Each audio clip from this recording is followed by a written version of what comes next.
Плечева, ведущий методист издательства «Просвещение». Коллеги, мы вас приветствуем. Республика Коми очень рада, что вы нашли профессиональную возможность принять участие в международном методическом семинаре. И мы, коллеги, начинаем нашу площадку. Борис Валентинович, мы передаем вам слово. И наши Добрый день, уважаемые коллеги. Ну, опять же, разрешите от всего сердца поприветствовать вас и пожелать всем, прежде всего, крепкого здоровья, не болеть и воспользоваться предоставившейся нам возможностью для более широкого профессионального общения.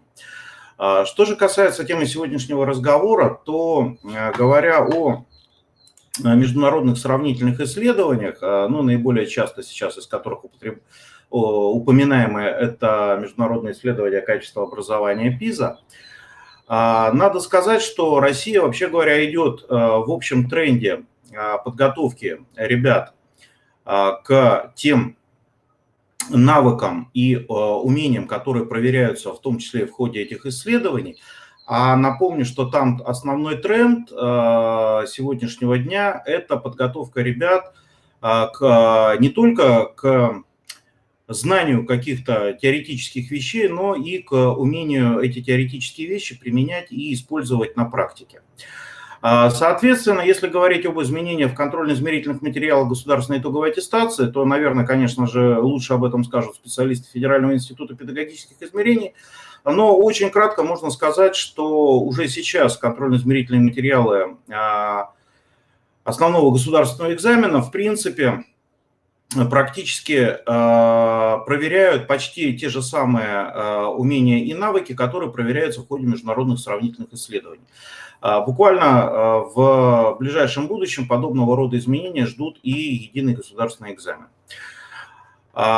Говоря о втором тезисе, безусловно, и о подготовке к наших школьников к участию в тех или иных международных сравнительных исследованиях, надо сказать главный тезис, что натаскать на ПИЗу представляется совершенно делом не то что невозможным, а даже и, наверное, ненужным, потому что попытка прорешивания, так сказать, различного рода пизоподобных заданий, в обиходе это сейчас называется так, как правило, приводит не приводит к положительным результатам.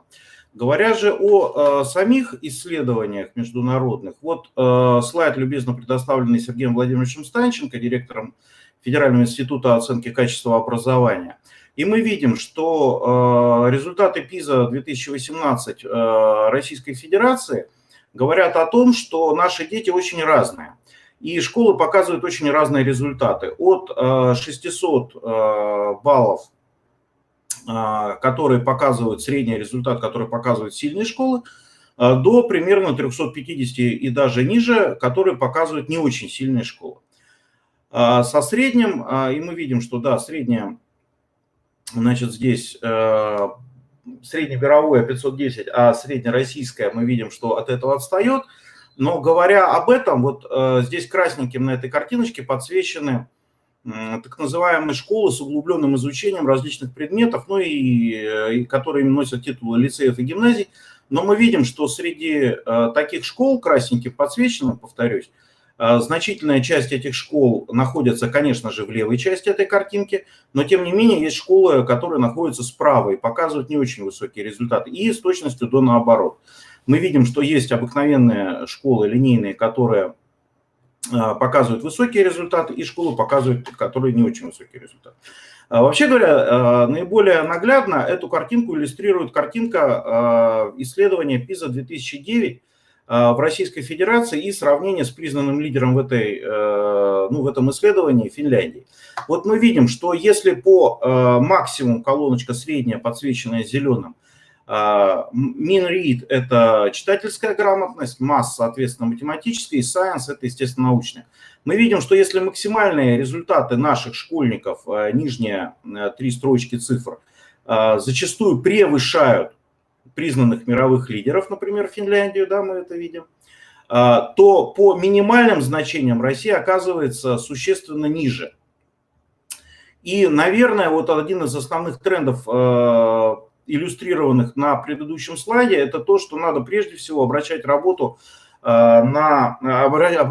внимание на работу со школами, ну, давайте так назовем, неуспешными, да, со школами со слабо успевающими детьми.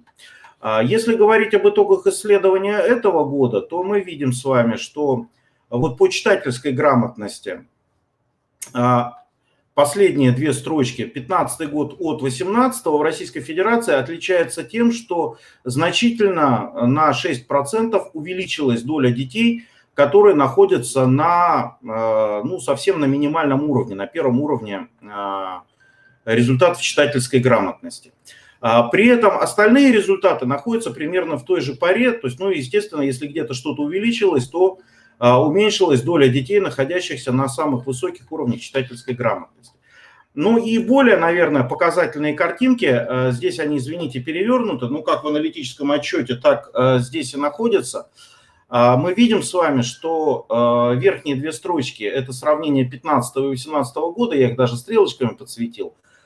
Вы видите, что доля детей, находящихся даже ниже первого уровня, она выросла, ну, значимо выросла почти на 1,7% пункта. То же самое и еще более, наверное, не веселая картина в исследовании естественно-научной грамотности. Мы видим здесь тоже две верхние строчки, что, опять же, стабильно на 2%, почти на 3% увеличилась доля детей, не справляющихся практически совсем. И за счет этого доля, ну не за счет этого, наверное, доля детей, которые показали наивысшие результаты, уменьшилась, опять же, на те самых 2% пункта, а серединка, она практически не меняется.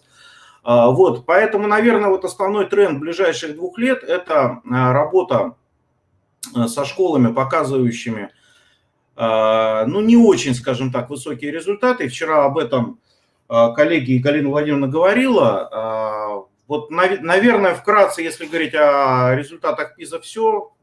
На данном этапе спасибо.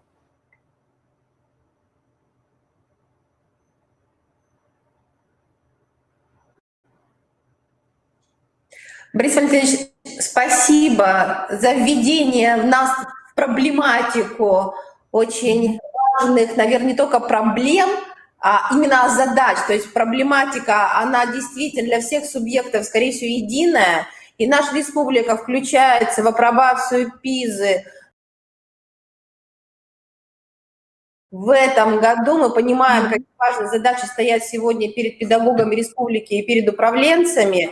И, конечно, нам важно понять именно, каким образом на уровне Российской Федерации сегодня работают инструменты подготовки не только обучающихся, но и педагогов. Поэтому, Борис Валентинович, я думаю, что мы подключим еще вас к данной теме сегодня. Мы сейчас будем работать с Ольгой Гарьевной, но вот тот вопрос, который я вам задала, очень важен. Каким образом включить в данную проблематику педагогов? И я понимаю, что сегодня низкий уровень готовности педагогов не только в школах, которые демонстрируют низкие образовательные результаты, а, к сожалению, эта тенденция во многих образовательных организациях в настоящее время, она именно в таком состоянии, о котором вы говорили сегодня. И вы демонстрировали именно статистику, которая для всех субъектов является единой. Борис Валентинович, согласны, что нас еще подключим сегодня? Сейчас, но через некоторое время. Да, конечно. Да, спасибо. Уважаемые коллеги, можно задать вопросы. Я думаю, что в нашем чате такая возможность есть. И Борис Валентинович с нами еще будет работать в рамках нашей площадки.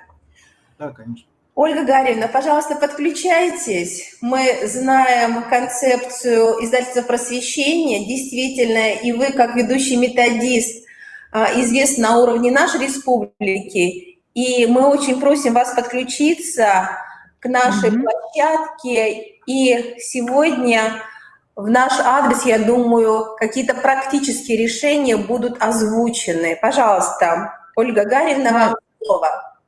Здравствуйте, коллеги. Скажите, меня хорошо видно, проверка связи и слышно? Да, хорошо видно, Отлично. слышно, да, спасибо. Ну что ж, тогда я, перенимая эстафету коллеги, который так замечательно обозначил проблему, которая действительно существует при подготовке наших учеников.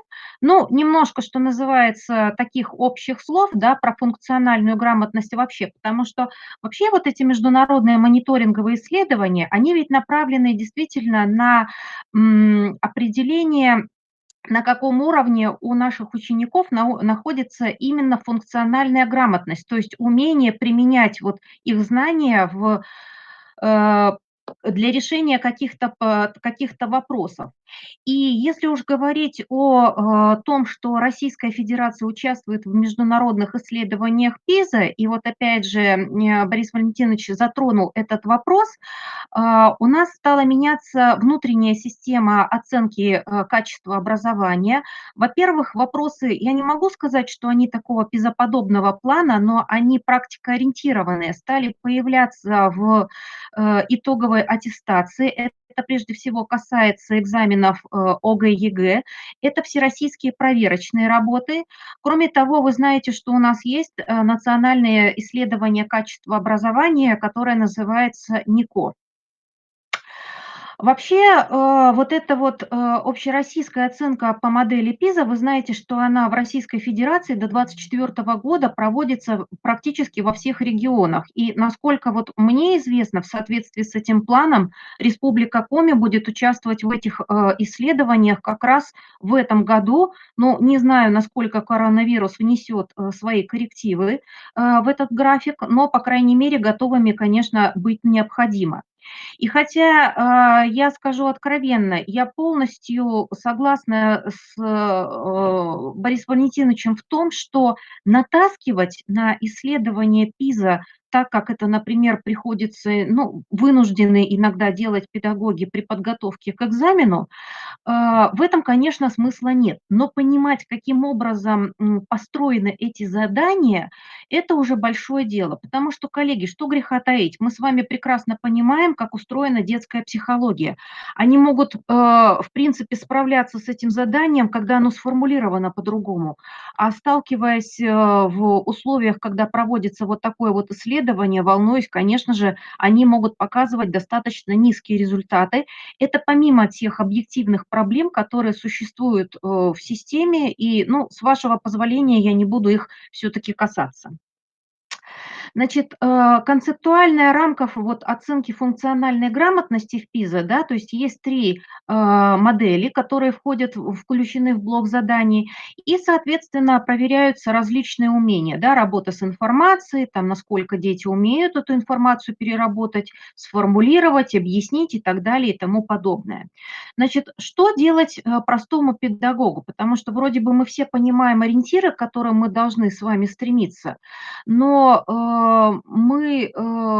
на практике получается следующее. Учитель приходит в класс, понимает, что у него достаточно ограниченное количество времени на то, чтобы дать материал, и возникает вопрос, а дальше-то что?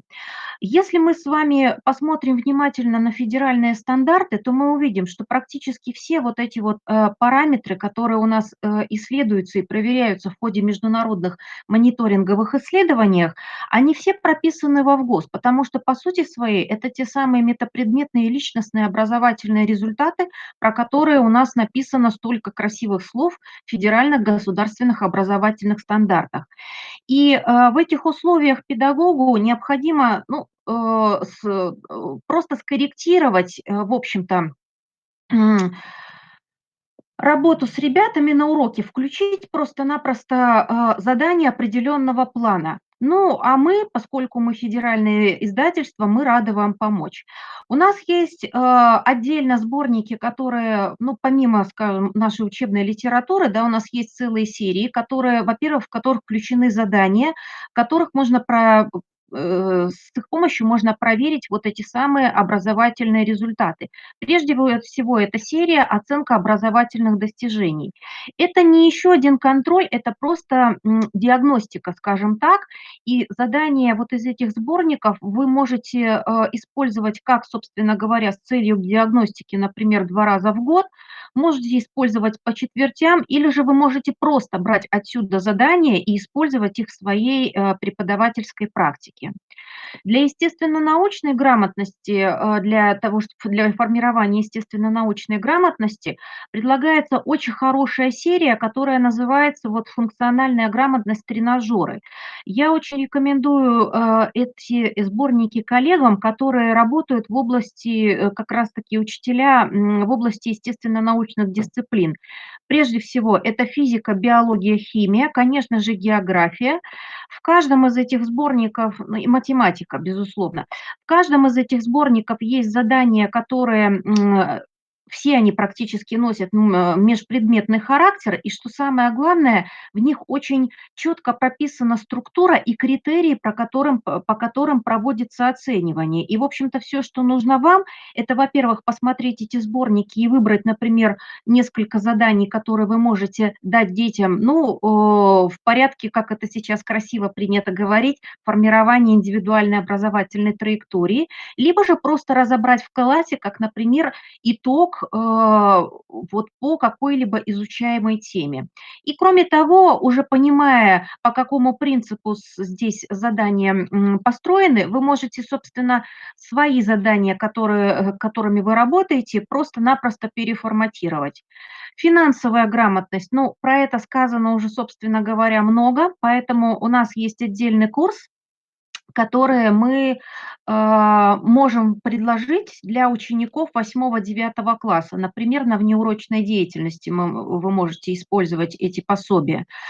И наши задачники. Значит, у издательства «Просвещение» сейчас такой подход к созданию задачников, создавать именно универсальные задачники, которые будут не привязаны к какой-то линии ОМК, а подойдут всем педагогам, которые работают, вот ведут данную дисциплину. У нас есть такие сборники заданий, упражнений по всем практически предметам, начиная от русского языка, заканчивая уже естественно-научными предметами, и охватывают они все классы, начиная с 1 класса и по 11 включительно. Хотя, кстати, собственно, в исследованиях ПИЗа у нас участвуют ребята определенной возрастной категории, и там в основном подростки до 15 лет. И, наконец, вот эта серия «Функциональная грамотность. Учимся для жизни» – это сборники, собственно говоря, эталонных заданий. И хотя, как опять же повторюсь, я полностью согласна, что не стоит прям прогонять детей через все эти сборники для того, чтобы натаскать на задание ПИЗа, но брать, опять же, отсюда интересный материал. Вот мне, конечно, как естественно-научнику, очень нравится сборник, который называется «Глобальные компетенции», потому что там задания, ситуации, которые разбираются, они связаны в основном с проблемами окружающей среды или с состоянием здоровья человека, и они очень интересные. Они учат детей рассуждать, причем там нет, скажем так, бывает часто нет единого правильного ответа, то есть может быть принята и та, и другая точка зрения, но, конечно же, ответ должен быть аргументированным. Ну, а что касается вообще включения подобного рода заданий в учебный план, от учителя здесь что, по сути своей, зависит? Мы можем включать подобного рода задания, во-первых, как дополнительные, опять же, повторюсь, на обобщение материала и во внеурочную деятельность. Но, конечно, что касается организации внеурочной деятельности, там те же самые курсы специализированные, проектно-исследовательская работа, здесь еще во многом это зависит, конечно, от административной деятельности, потому что время на часы на определенные, скажем так, курсы должны быть, конечно, выделены в рамках учебного плана. Ну вот, пожалуй, наверное, все, что я хотела вам сказать. Еще раз позволю себе напомнить, что сейчас вы можете еще, я не только рассказала вам о наших пособиях, но еще и рады мы вам предложить курсы повышения квалификации, которые проводит у нас Академия просвещения, и воспользоваться нашими сервисами. Я вижу, что благодарственные слова за серию «Уроки с просвещением». Мы рады вам помочь, уважаемые коллеги, и очень рады сотрудничать с вами. Я желаю нам всем творческих успехов в работе конференции. Спасибо. Спасибо, Ольга Гарьевна. Мы очень рады, что вы сегодня с нами. Республика Коми осознает ваше профессиональное партнерство как важный механизм повышения качества образования. Мы благодарны и вам, что вы сопровождаете наших педагогов и принимаете активное участие во всех мероприятиях на уровне нашей республики. Спасибо. Борис Валентинович, если есть возможность, мы бы хотели вас подключить и продолжить общение именно по поводу инструментов взаимодействия с каждым педагогом. Вот ваше видение, есть ли какие-то алгоритмы работы с педагогами? Мы знаем ваш профессиональный опыт, и есть ли какие-то единые подходы? Вот мы вчера говорили о том, что действительно школы делятся на кластеры, мы говорили о том, что действительно, да, в зависимости от особенностей каждой образовательной организации, от особенностей работы в организации, выстраивать наше взаимодействие. Но, может быть, от вас, от федерального эксперта, нам это очень важно, услышим алгоритмы, профессиональные рекомендации руководителю образовательных организаций данного кластера, с которым мы сегодня взаимодействуем, школы, которые демонстрируют низкие образовательные результаты. А мы сегодня говорим уже о функциональной грамотности. Вот каким образом сейчас нам попытаться правильно поставить перед ними цель? Галина Владимировна, вы знаете, вы абсолютно правы, что, конечно же, школы у нас разные. Конечно же, у нас дети разные. Кто-то ориентирован на высокие образовательные достижения, кто-то не очень мотивирован на получение образования. Но вот то, что объединяет, наверное, всех нас, да, и объединяет все школы без исключения, это необходимость развития главного элемента школы, а главный элемент школы, конечно же, после детей – это учитель. И, конечно же, наиболее правильная, наиболее разумная история во всем мире уже давно доказана, и у нас, в общем, эта практика тоже подтверждается, что нет более окупаемого вложения в систему образования, чем вложение в личность учителя. Да. И, безусловно, конечно же, наши учителя прежде всего должны познакомиться, понять, пропустить через себя, пройти определенную трансформацию сознания, да, потому что же, конечно же, этому в институте не учили. Конечно же, это на уровне теории, безусловно, проходилось, но не было такой актуальности, как сегодня, применение этих методик. По сути, иногда мы зачастую в стране, да и не только в стране, скатываемся в подмену понятий, когда мы говорим, что надо развивать игровые технологии, надо развивать еще много чего, и это правильно, и это здорово, но это не подменяет необходимости получения ребенком предметных знаний и навыков, и практик использования этих знаний в практических жизненных ситуациях. И по сути, если вот мы с вами посмотрим, чуть-чуть отвлекаясь на контрольно-измерительные материалы того же основного государственного экзамена, мы видим, что они по сравнению с прошлыми годами внешне изменились не сильно. Но очень сильно изменилась система изменились критерии оценивания. Задания стали гораздо более практикоориентированными. От простых задач найти площадь прямоугольника, я совсем сейчас утрирую, мы перешли к задачам по нахождению площади земельного участка. Вот те же самые задачи с количеством банок краски, которые нужны, чтобы покрасить киоск. Казалось бы, с точки зрения математики, это просто задача на деление. Но вот в той практикоориентированной парадигме необходимо понимать, что что количество банок бывает в магазине только целое. И нельзя купить 4,3 банки краски в магазине. И поэтому вот на очень таких, простите, наверное, излишне даже простых примерах нашим коллегам и нам с вами предстоит определенная еще трансформация по пониманию по пропуску через себя таких историй, и это, конечно же, не в чистом виде, наверное, можно назвать и повышением квалификации, но, наверное, это все-таки профессиональная трансформация. А дальше она за собой потянет необходимость уметь донести эту историю до ребенка, до каждого ребенка, включая ребятишек с ограниченными возможностями здоровья, от ребят олимпиадных до, еще раз повторюсь, да, то есть вот самого широкого спектра.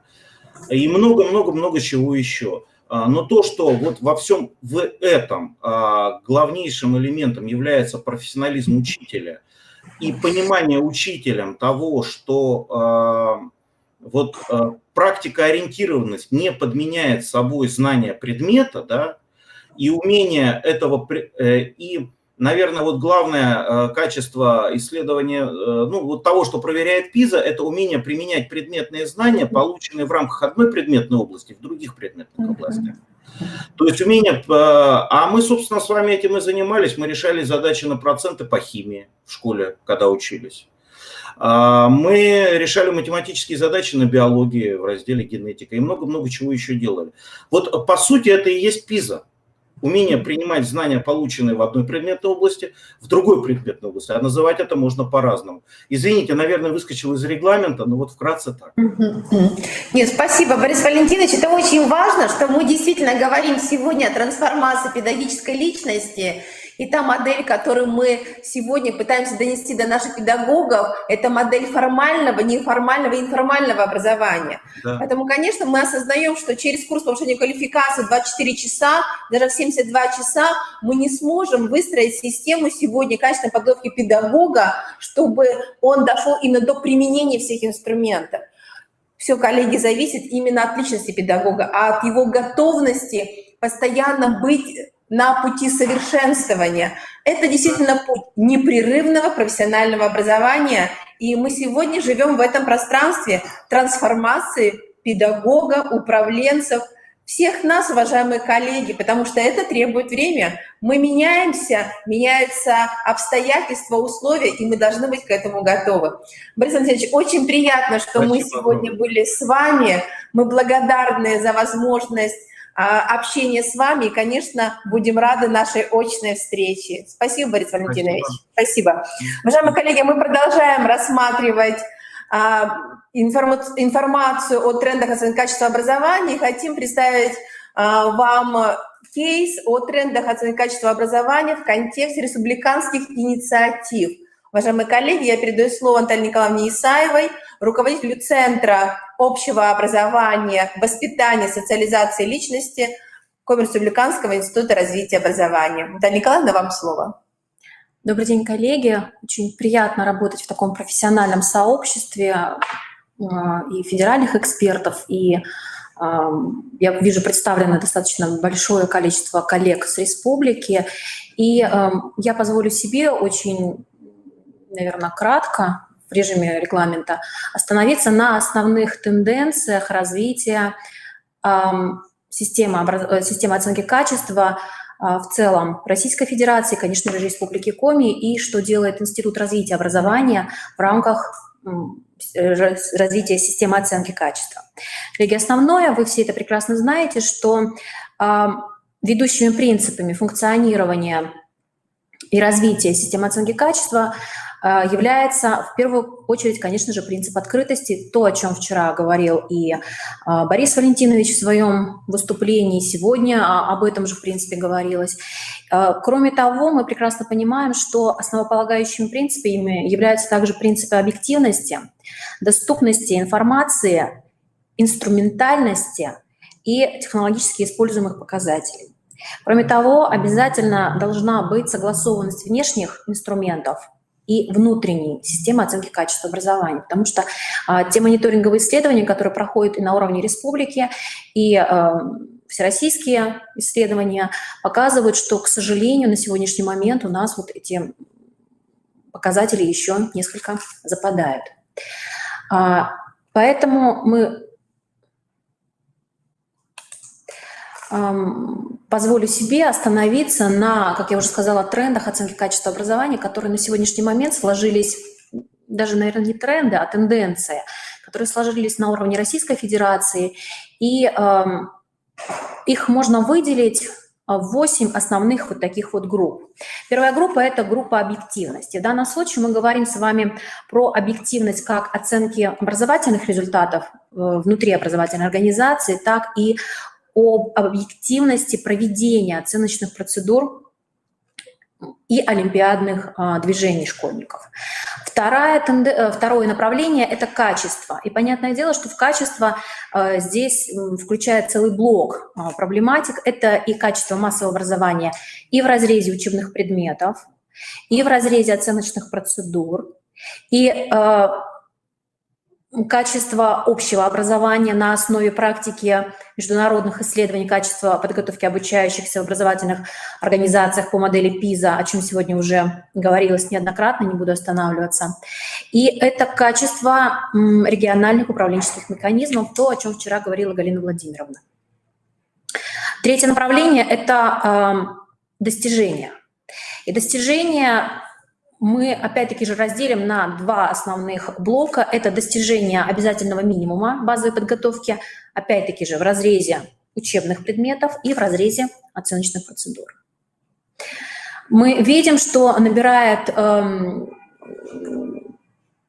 популярность такое движение, как развитие таланта, профориентация, удовлетворенность участников образовательных отношений качеством образования. И, конечно же, в данном случае он стоит последним, но последним не по значению, а по списку. Это вовлечение обучающихся в образовательный процесс. Причем как в основное образование, так и дополнительную кружковую деятельность и так далее. Это те тенденции, которые на сегодняшний момент сложились на уровне Российской Федерации. Исходя из них, соответственно, сложилась система оценки качества образования на уровне Республики Коми. Эта система сложилась в программу оценки качества образования, состоящую из 8 подпрограмм. Они представлены на слайде. Я на них останавливаться более подробно не буду, вы их увидели.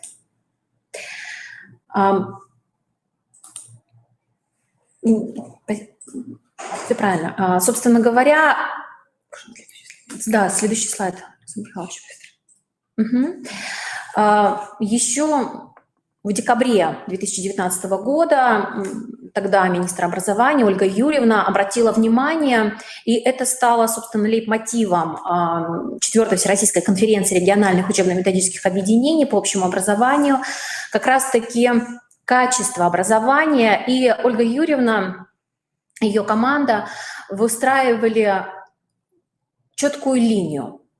Важность возрождения системы методических служб. Борис Валентинович сказал, что необходима профессиональная трансформация, профессиональная педагогическая трансформация нас с вами, коллеги. Но мы все прекрасно понимаем, что на уровне и образовательной организации, муниципалитета, республики и России в целом такая трансформация не получится без чьей-либо помощи. И в данном случае это помощь, и флагманами трансформации должны стать методические службы. Поэтому посмотрите,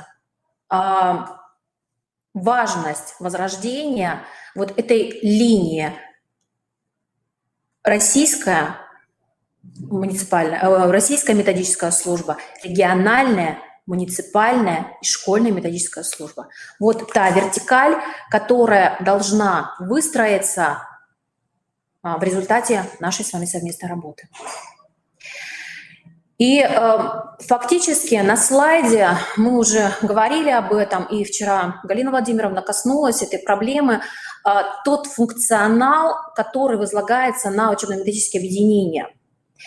Коллеги, к сожалению, вот тот функционал, который прописан в положениях, он в ряде случаев остается написанным именно на положении, именно на бумаге. Он не работает. Поэтому мы предлагаем, исходя из задач, выстроить вот такую иерархию методических служб. Для простоты восприятия мы постарались выделить цветом различный функционал различных уровней методических служб. Посмотрите, на мой взгляд, все очень четко и структурировано, логично выстроено с функционала федерального УМО через республиканское методическое объединение и в данном случае далее муниципальные методические службы и методические службы образовательных организаций. Посмотрите, и фактически вот такой вот красной линией просматривается то, что все методические службы, именно вы являемся, совместно с педагогами, являются разработчиками и федеральных государственных образовательных стандартов, которые являются основой нашей образовательной деятельности, и примерных образовательных программ, и активно участвуют в обсуждении и содействуют вовлечению педагогов и в научную деятельность через развитие, проведение различных исследований, конкурсных материалов и организация проведения экспертизы научно-методических, учебно-методических разработок и так далее. То есть вот эта четкая иерархия, она должна выстроиться в нашей с вами республике и осознание важности методического сопровождения. В данном случае Институт развития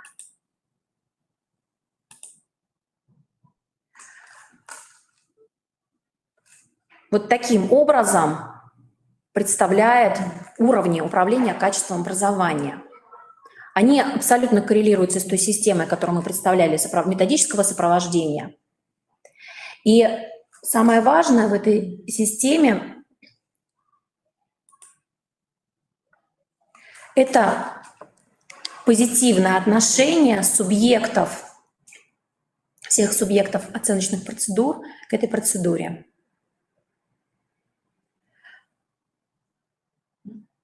В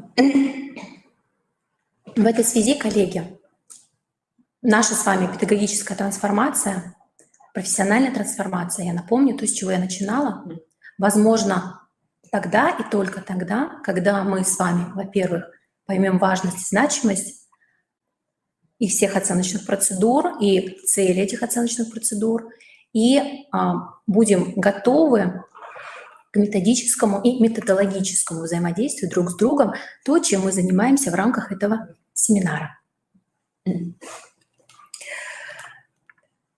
Итак, уважаемые коллеги, мы сегодня обсуждали обновление содержания образования на основе инструментов ПИЗа. Уважаемые коллеги, я хочу напомнить, что сегодня вместе с нами работают федеральные эксперты, и в контексте именно нашей с вами площадки я бы хотела внимание обратить. На сайте Международного методического семинара в рамках интерактивных мастер-классов мы для вас разместили практические семинары, которые вы можете вместе с коллегами, конечно же, изучить, рассматривать именно как основание для проведения методических советов. Уважаемые коллеги, у нас линейка семинаров по функциональной грамотности в открытом доступе, и она сегодня насчитывает более 10 вебинаров, поэтому, уважаемые коллеги, мы сегодня включены в данное пространство профессионального развития педагогов. Уважаемые коллеги, от проблематики мы, конечно, должны перейти к управленческим задачам, и я очень надеюсь, что результаты нашей совместной деятельности, они позволят Республике Коми успешно принять участие в исследовании ПИЗа. Уважаемые коллеги, мы очень рады, что вы были с нами. Вы имеете возможность нашим коллегам, федеральным экспертам и нам задать вопросы. Мы будем рады продолжить нашу дискуссию. Я напоминаю, что мы сегодня работали в рамках именно информационной сессии. Наша была задача именно дать информационный посыл, который в течение нашего сегодняшнего дня будет продолжен. Следующая информационная сессия уже будет практикоориентированной. Уважаемые коллеги, я анонсирую, что мы с вами встречаемся на кейсе профессиональной компетенции педагога. Мы с вами будем говорить о результатах федеральных исследований компетенций педагогов и рассмотрим региональные практики. Уважаемые коллеги, я благодарю вас за внимание, за тот профессиональный интерес, который мы обозначаем для себя именно через ваши вопросы, ваши обращения. Поэтому, уважаемые коллеги, спасибо, что были с нами. Уважаемый Борис Валентинович, Ольга Гарьевна, благодарим вас за участие в информационной сессии. Спасибо, коллеги, мы завершаем и встречаемся через минуту на следующей площадке. Спасибо, коллеги.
оценки и действительно проинформировали нас, наших коллег, в каком направлении, уважаемые коллеги, мы должны с вами развиваться, трансформироваться. И есть ли возможность у нас быть теми педагогами, которые сегодня готовы работать с новыми инструментами оценки качества образования? Борис Валентинович, вам слово. Спасибо большое, Галина Владимировна, еще раз. Тут, вот посмотрев список уважаемых экспертов, которые будут сегодня принимать участие, я немножко, если позволите, перестрою свою презентацию. И, конечно же, вот о тех исследованиях, которые проводились в Российской Федерации за последние годы, наверное, детально и даже лучше расскажет Анна Александровна, когда будет выступать. У меня же история будет больше смысловая и больше такая методологическая.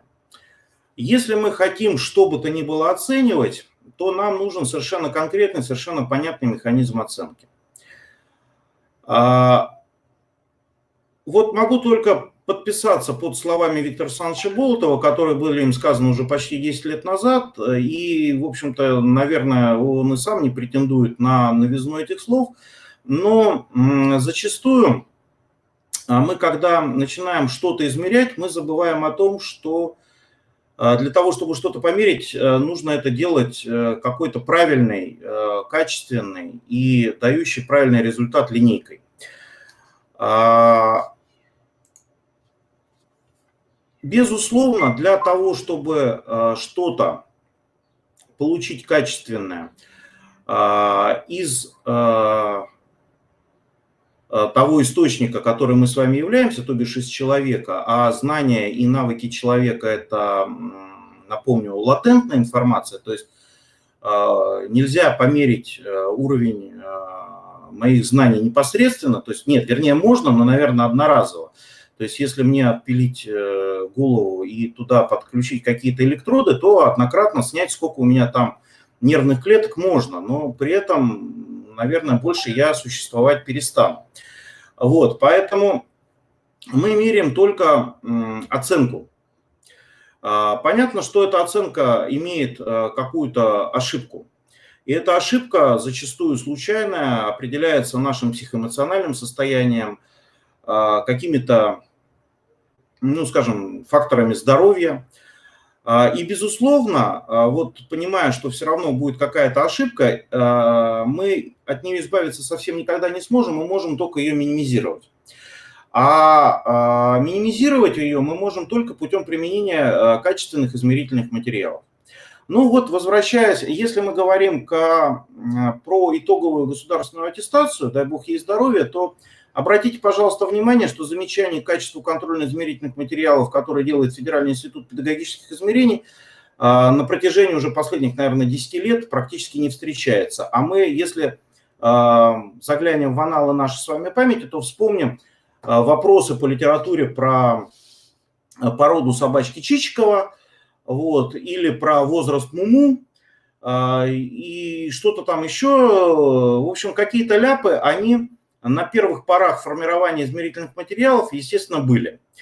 Важно же не то, что они были или их не было, а важно то, как технология производства различного рода измерительных материалов позволяет это увидеть, отследить и минимизировать риски, то есть и исключить, в общем-то, попадание таких историй. Поэтому, говоря о развитии фондов оценочных средств для оценки компетенций педагогов, надо понимать, что за последние годы, наверное, 4, чего только у педагогов не пытались оценить. Это и уровень психологической устойчивости, и вот та история, про которую сегодня пойдет речь, она наиболее понятная и наиболее, ну, наверное, измерима. Это уровень предметной и методической компетенции. Вот, это и на самом деле много что еще можно перечислять долго, но вот та модель, которая вот кристаллизуется последний, наверное, год-два, она, по сути, предполагает оценку всего 2 параметров. Параметр первый – это методическая компетенция, параметр второй – это предметная компетенция. Конечно же, вот Анна Александровна сегодня расскажет, есть еще заходы на исследование тех или иных историй, но для простоты понимания на сегодня пока оставим, вот я бы позволил себе оставить это пока за кадром. Поэтому, если мы говорим о той или иной оценке, то нам для этого нужны какие-то вещи, которые будут позволять ее проводить. Ну, во-первых, это наличие внятного, понятного содержания проверяемого, которое мы собираемся проверять. Мы много раз говорили о том, что здесь зачастую исследователи натыкаются на разного рода подводные камни. Ну, например, из простых историй. Нужно ли проверять знания математики, знания тригонометрии учителя математики, который преподает в 5, 4, 5, 6 классе? Ведь он практически никогда не делает уроков по этому материалу. Ответ совершенно дискуссионный. Возможно, надо, потому что этот учитель будет затем, возникнет необходимость его работы в старших классах. Возможно, не надо. Нужно ли проверять знания учителя технологии? А напомню, что предмет технология – это предмет, который подразумевает деление по гендерному признаку, и молодые люди, как правило, больше склонны к техническим историям, а девушки больше, ну, программа, в общем-то, она немножко отличается, склонны к другим историям. Сейчас, простите, я попробую зафиксироваться, чтобы она, вот так вот лучше, наверное, да, чтобы дребезг исключить. Так вот, что здесь, какое решение принять, а предмет, собственно, один и тот же, технология. И нужно ли его делить по гендерному признаку, это тоже большой вопрос. Есть много разных историй. Вот. В любом случае, перед тем, как мы собираемся проводить эту самую оценку, нам нужно четко и понятно понимать, что мы собираемся проверять. Почему нам это нужно понимать? Потому что мы это должны прежде всего объяснить тем коллегам, которые под это испытание у нас с вами подвергнутся.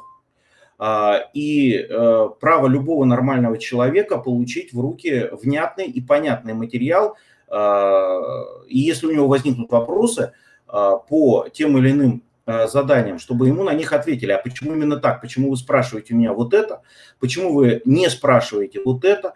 То есть нужен внятный и понятный план работы. Соответственно, какими бы ни были семи пядей во лбу разработчики этих заданий, они, конечно же, совершат ошибки. Совершат они ошибки, потому что это люди, а людям свойственно ошибаться вне зависимости от уровня их компетенции. И поэтому технология производства подобного рода измерителей должна, безусловно, предусматривать такие этапы, как экспертиза, когда на эти задания будут смотреть какие-то совершенно независимые люди и давать им свою оценку. Соответствуют ли они проверяемому содержанию? Не избыточна ли их формулировка? И много-много-много другого. Мы, вообще говоря, в производстве выделяем тестологическую экспертизу, содержательную экспертизу. Вот. И, конечно же, не каждая экспертиза способна все равно выявить ошибки, поэтому разумным этапом в исследовании предполагается апробация измерительных материалов. Таким образом, вот кто бы ни был разработчиком измерительных материалов для оценки тех или иных качеств или свойств наших с вами коллег и нас с вами, они должны это все понимать, подразумевать и учитывать. Соответственно, срок разработки нормального измерительного материала – это 2-3, ну, вернее так, не менее 3, а, как правило, 4 и более месяцев. И зачастую, если измерительный материал был сделан очень наскоро, то мы, к сожалению, и видим некоторые ошибки. Следующий этап – это технология проведения, обработки и хранения данных.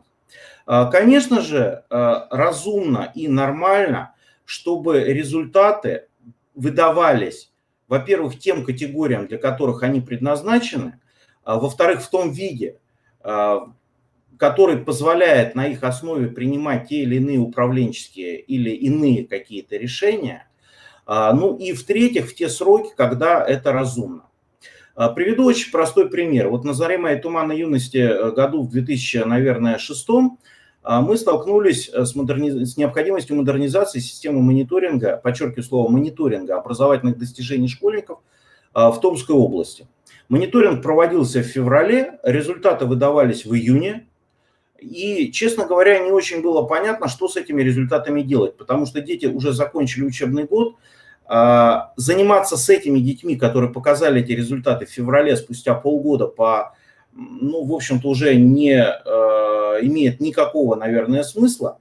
Агрегировать и отдавать в органы исполнительной власти общую какую-то картинку успешности или неуспешности этих детей для того, чтобы органы исполнительной власти что-то с этим делали, тоже непонятно, потому что прошло полгода.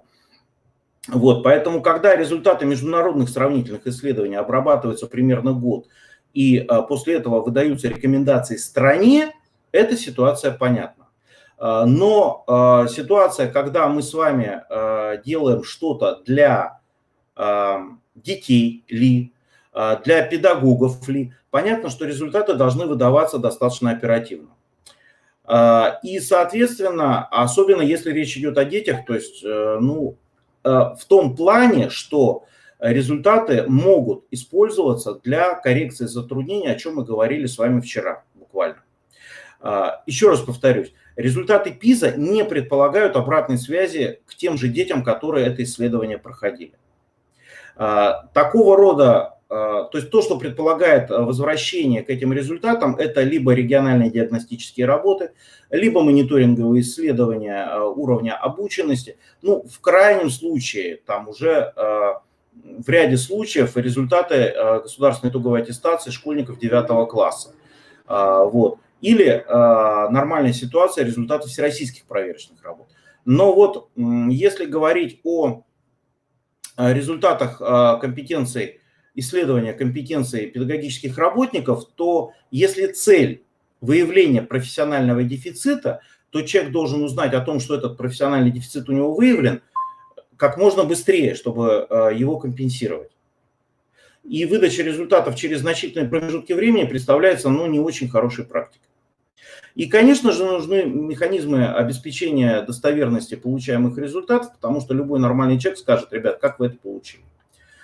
Безусловно, конечно же, такие оценки должны проводиться более-менее регулярно. Под словом регулярно я имею в виду цикл где-то, наверное, двухлетний. Да?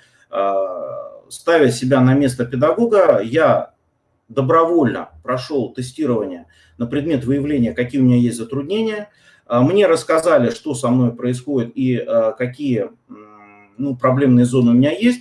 Мне необходимо время на то, чтобы их компенсировать. То есть бессмысленно, вот когда Галина Владимировна сказала, что 20 различного рода исследований, штука, конечно, хорошая, но хочется как-то уже, наверное, какой-то отдачи, да, то есть хочется понимать целеполагание до начала процедуры, чтобы потом использовать эти результаты. Все ли там из 20 процедур имели такое целеполагание, неизвестно, но хочется надеяться, что большинство.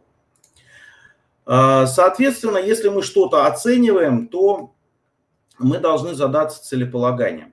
Не буду сейчас, наверное, сильно в это углубляться, только хотел бы сказать, уважаемые коллеги, что напомнить, вернее, не сказать, а что оценка бывает по отношению к системе или к объекту оценивания внешнее и внутреннее, и оценивание бывает нормативным, то есть соответствие некой планке, да, норме, и критериальным, когда выявляется не просто уровень знания объекта исследования там, или сформированности тех или иных компетенций или навыков, а, собственно, выявляются конкретные предметные там, или иные, или еще какие-то затруднения. И, безусловно, оценивание бывает суммирующим и форматирующим. То есть суммирующим – это некоторое итоговое оценивание, которое подводит итоги деятельности прохождения, так сказать, той или иной образовательной программы, и формирующим, которое и призвано выявить какие-то проблемы и сформировать программу по устранению этих недостатков.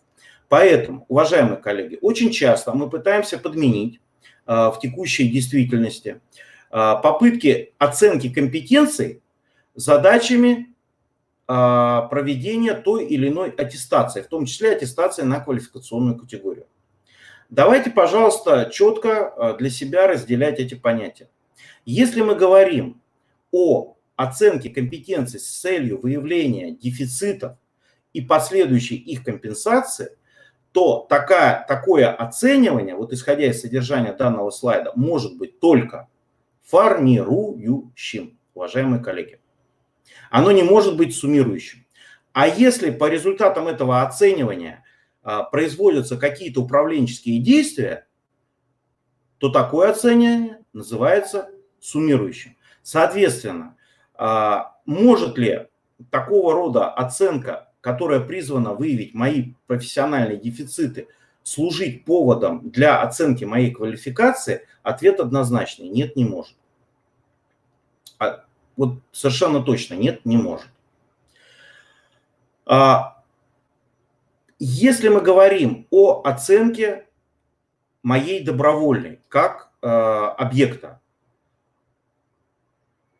уважаемые коллеги, по-моему, меня, да, в трансляции я сам себя вижу и, в общем-то, надеюсь, что все меня слышат. Если сейчас в чате я увижу, я попробую, конечно, переподключиться или выключить видео, но, по-моему, вся трансляция идет.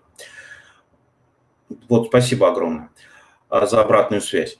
Так вот, если мы говорим обо мне и о попытке выявить мои профессиональные дефициты, то это однозначно не нормативное, это однозначно критериальное оценивание.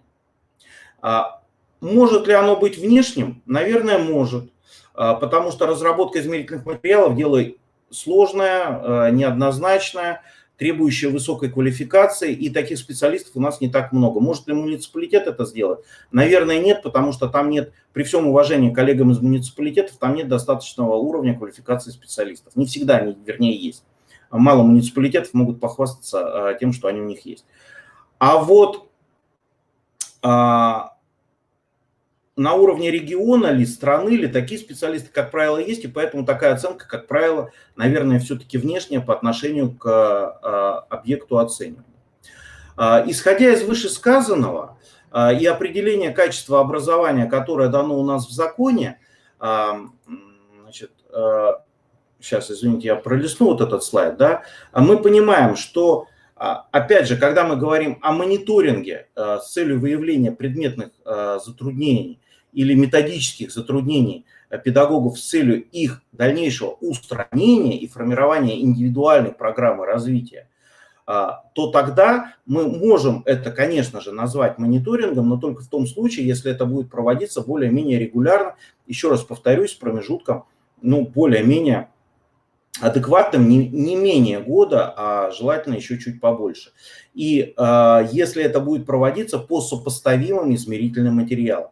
Потому что если мы в этом году у меня оценили мою предметную компетенцию по материалам, которые существенно легче или существенно сложнее материалов, которые будут или были использованы в прошлом или в следующем году, то понятно, что это, конечно же, не мониторинг, это просто какая-то разовая оценка, разовый срез, который, возможно, мне, как объекту исследования, даст какую-то информацию, но сопоставить даже себя с собой я при этом не смогу, уважаемые коллеги. Ну и буквально пара слов о том, в какой форме эта история проводится. Здесь маленькая, вот давайте, значит, повеселю вас к середине рабочего дня. Мы очень часто слышим слово «тест» и слово «тестирование».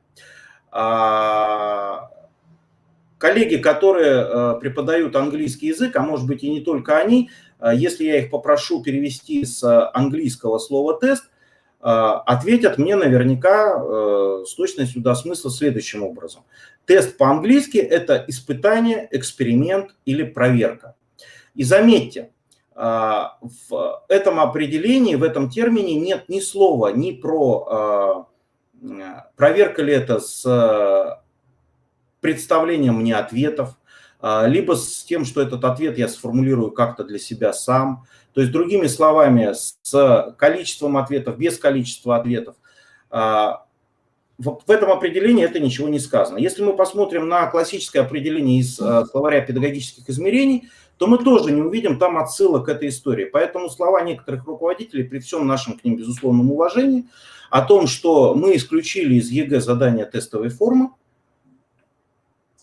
вызывают немножко улыбку и просьбу все-таки определить, коллеги, а что же такое у нас слово «тест». Поэтому очень много терминологических историй, которые, если в предмете толкуются однозначно, то в оценке методических компетенций зачастую имеют некоторую двусмысленность. И поэтому, на мой взгляд, имеет смысл, говоря о такого рода оценочных процедурах, говорить сейчас о необходимости создания банков заданий, возможно, открытых банков заданий, возможно, открытых кейсов, да? Выставлять их на широкое публичное обсуждение, потому что, на самом деле разработчики не всегда подразумевают в идеале тот ответ, который дает испытуемый. И далеко не всегда этот ответ оказывается неправильным, согласитесь. Наверное, чтобы уложиться в регламент, я остановлюсь, оставив коллегам возможность ознакомиться. Там есть еще несколько терминологических и других картинок. Но, собственно, учитывая, что Анна Александровна подробно расскажет уже о том, как это происходит зачастую на практике, наверное, с удовольствием позволю себе ответить на ваши вопросы, если таковые возможны. Спасибо. Спасибо, Борис Валентинович. Нам очень важна ваша профессиональная позиция. Методологические подходы действительно сегодня в центре внимания профессионального сообщества. И мы, конечно, понимаем, что сегодня как раз процесс формирования управленческих механизмов, оценки компетенций наших педагогов. И нам важно, чтобы, Борис Валентинович, и ваши установки, они были услышаны на уровне Российской Федерации.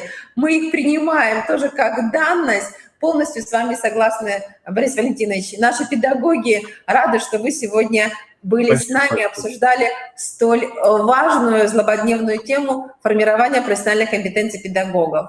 Уважаемые коллеги, к нам подключается Анна Александровна Бурдакова. Анна Александровна в течение прошлого года, этого года, Анна Александровна, добрый день. Здравствуйте, рада видеть. Сопровождала нашу республику в рамках проекта «Эффективные практики формирования государственных механизмов сопровождения школ». И поэтому очень надеемся, что 2019 год для нас был знаковым с точки зрения выстраивания партнерских отношений с научно-методическим центром «Аксиома». И наш проект, республиканский проект «Опорная школа», хорошо знаком Ане Александровне. А сегодня Анна Александровна нам представит очень важную для нашего сообщества информацию о федеральных исследованиях в области профессиональной компетенции педагога. Анна Александровна, вам слово. Спасибо большое. Спасибо, Галина Владимировна. И хочу поблагодарить всех коллег КРИРО за возможность выступить, поучаствовать в семинаре не только в качестве слушателя, но и в качестве спикера. И хотела бы поблагодарить Бориса Валентиновича, потому что действительно те смысловые установки, содержательные, которые он озвучил, они мне близки, и я надеюсь, что буду ни в коем случае не противоречить, а несколько смогу дополнить эту информацию уже более содержательными, прошу прощения, организационными вещами как раз по вопросу оценочных процедур.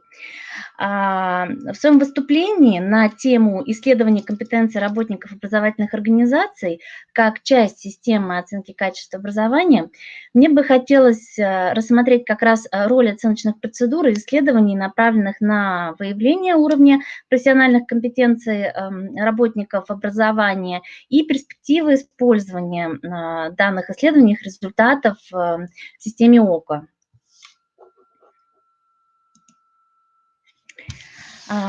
Прежде всего, говоря о формировании процедур оценки качества образования, именно в централизованную систему целесообразно вспомнить такие знаковые мероприятия, как Введение. Сегодня Борис Валентинович также уже обращался к воспоминаниям об этих мероприятиях. Введение единого государственного экзамена, которое началось с 2001 года с эксперимента, и мероприятие по созданию общероссийской системы оценки качества образования как часть мероприятия под программа Федеральной целевой программы развития образования на 6-10 годы.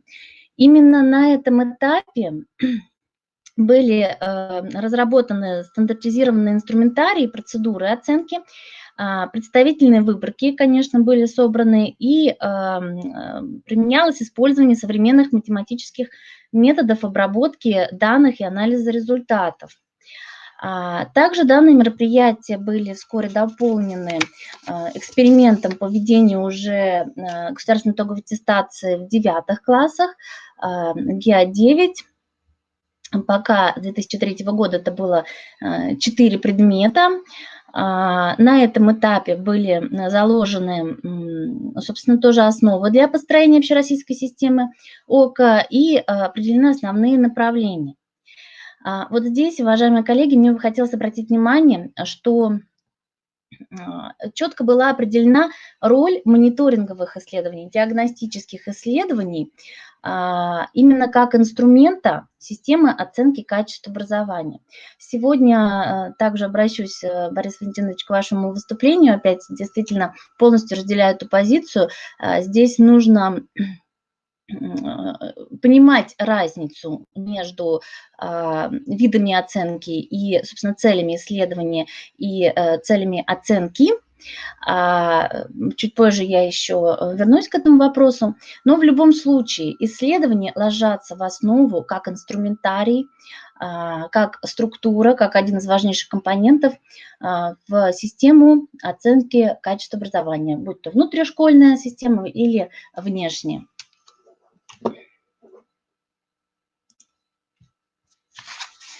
В настоящее время в нашей стране уже сформирована единая система оценки качества образования. Она позиционируется как систематическая диагностика состояния системы общего образования для принятия своевременных мер по устранению выявленных проблем и последующей оценки эффективности принятых мер. Здесь мне бы хотелось обратить внимание, что исследования профессиональных компетенций действительно до недавнего времени еще выполняли некоторую дополняющую функцию по отношению к оценке результатов школьников. Но сейчас играет одну из ведущих ролей, и где только не звучит важность данного процесса. Это действительно важный процесс, потому что система на то система, чтобы рассматривать все звенья данного процесса, и условия, и результаты, и всех субъектов этого процесса. Немного отнесусь к нормативным документам, так как роль исследования компетенций работников именно как предмета качества образования подтверждается нормативными документами в сфере образования Российской Федерации. Ну, прежде всего, конечно же, это федеральный закон 273 об образовании в части статьи 2, 97, на всякий случай, если будет интересно, в которых дается определение понятиям качества образования как комплексной характеристики образовательной деятельности, выражающей степень ее соответствия в ГОС, и понятию мониторинг системы образования, который представляет собой систематическое стандартизированное наблюдение за состоянием образования и динамикой изменений в этой системе. Собственно, самими в ГОС, в которых установлены требования к кадровым условиям реализации образовательных программ. Тут же хотелось бы обратиться к постановлению правительства Российской Федерации об осуществлении мониторинга системы образования номер 662, где как раз национальные международные исследования, мониторинги и аналогичные им были включены в перечень мероприятий, подлежащих обязательному мониторингу в рамках системы образования. функции по проведению таких мониторингов возложены на Федеральную службу по надзору в сфере образования и науки. В соответствии с этим в ведомственной программе Рособорнадзора «Качество образования» предусмотрено проведение работ по совершенствованию и реализации процедур анализа именно вот профессиональных компетенций работников образовательных организаций. То есть это часть системы мониторинга, и это закреплено нормативными документами. И здесь хочу обратить внимание, что если мы вспомним второй слайд данной презентации, как исследование становится инструментом системы оценки, оценивания, можно в этом ракурсе рассмотреть приказ Минобрнауки номер 703 об утверждении плана мероприятий по формированию НСУР, в котором, собственно, уже представлен пошаговый план разработки, апробации, внедрения НСУР как процедуры, аттестационные процедуры на квалификационную категорию, что, собственно, также подтверждено и закреплено распоряжением правительства об утверждении основных принципов национальной системы профессионального роста. То есть исследования, которые, да, на федеральном уровне начали проводиться достаточно недавно, действительно 4 года как, они становятся официально де юре инструментом оценки. Здесь мне хотелось бы ненадолго вернуться опять к целевой ведомственной программе «Качество образования», где показателем именно реализации мероприятия по проведению мониторингов и исследований является количество субъектов, в которых применяются и развиваются технологии и методики работы с результатами, а также количество субъектов, в которых созданы и функционируют РСОКа. Собственно, здесь хотелось бы вспомнить мысль, которая прозвучала вчера, и сегодня уже четко Борис Валентинович ее озвучил, она прозвучала также в вашем выступлении, о том, что нужно разделять формирующее оценивание от суммирующего. Я бы немного взглянула еще на, может быть, отступив от формулировок официальных, взглянула на это таким образом. Нужно понимать разницу между исследованиями и мониторингами, так как цель их выявлять причины, работать с результатами на профилактику, то есть именно для того, чтобы вернулись результаты адресату. Пусть они вернутся не персонально. Если мы говорим о крупных исследованиях, они могут вернуться статистикой, но статистику соответствующие органы и подведомственные организации могут применять для своей работы с каждой персоной, каждым субъектом. Поэтому, если мы говорим о том, что не работаем, получаем знания, это оценка. Если мы говорим, что мы работаем, выявляем причины получения таких результатов, это оценка и еще и диагностика. Собственно говоря, прошу прощения, коллеги, вернусь ненадолго, буквально обратно. Собственно говоря, этим объясняется стремление ряда регионов буквально 2000-х годов применять результаты оценочных процедур тогда еще учеников, участников для того, чтобы спроектировать работу учителей, для того, чтобы выявить профициты и дефициты и помочь эффективному образовательному процессу. Конечно, есть такие практики, конечно, какие-то удачные и неудачные опыты, можно делать разные выводы, но тем не менее наработки достаточно большие в различных регионах. И здесь мы можем говорить, безусловно, о том, что раз с начала 2000-х годов результаты пытались, ЕГЭ и диагностика ВПР пытались применить на оценку компетентности преподавателей, значит, в этом есть необходимость, значит, для этого есть спрос. И тут, безусловно, возвращаемся к первому принципу проведения и оценивания диагностик. Здесь я развожу, как можно видеть эти понятия. Это четкое соответствие инструментария той целевой аудитории, в которую мы ее применяем. В этой связи, с этой точки зрения, значимость проведения исследований именно на федеральном уровне, которые начались с 2015 года, важны и обусловлены необходимостью иметь такой инструментарий, который можно тиражировать по всей стране, результаты которого можно сопоставлять и четко совершенно измерять. Но необходима оговорка, что действительно ЕГЭ вводился долгие годы, не один год, и только последние несколько лет мы не видим каких-то серьезных претензий со стороны общества по отношению и к процедуре к самой, и к содержанию измерительных материалов. В части оценки компетенций педагогов этот путь только начался. И здесь очень важно учитывать опыт регионов для создания, корректировки и процедуры, и самих измерителей. Небольшое отступление хотелось бы сделать в сторону международных исследований.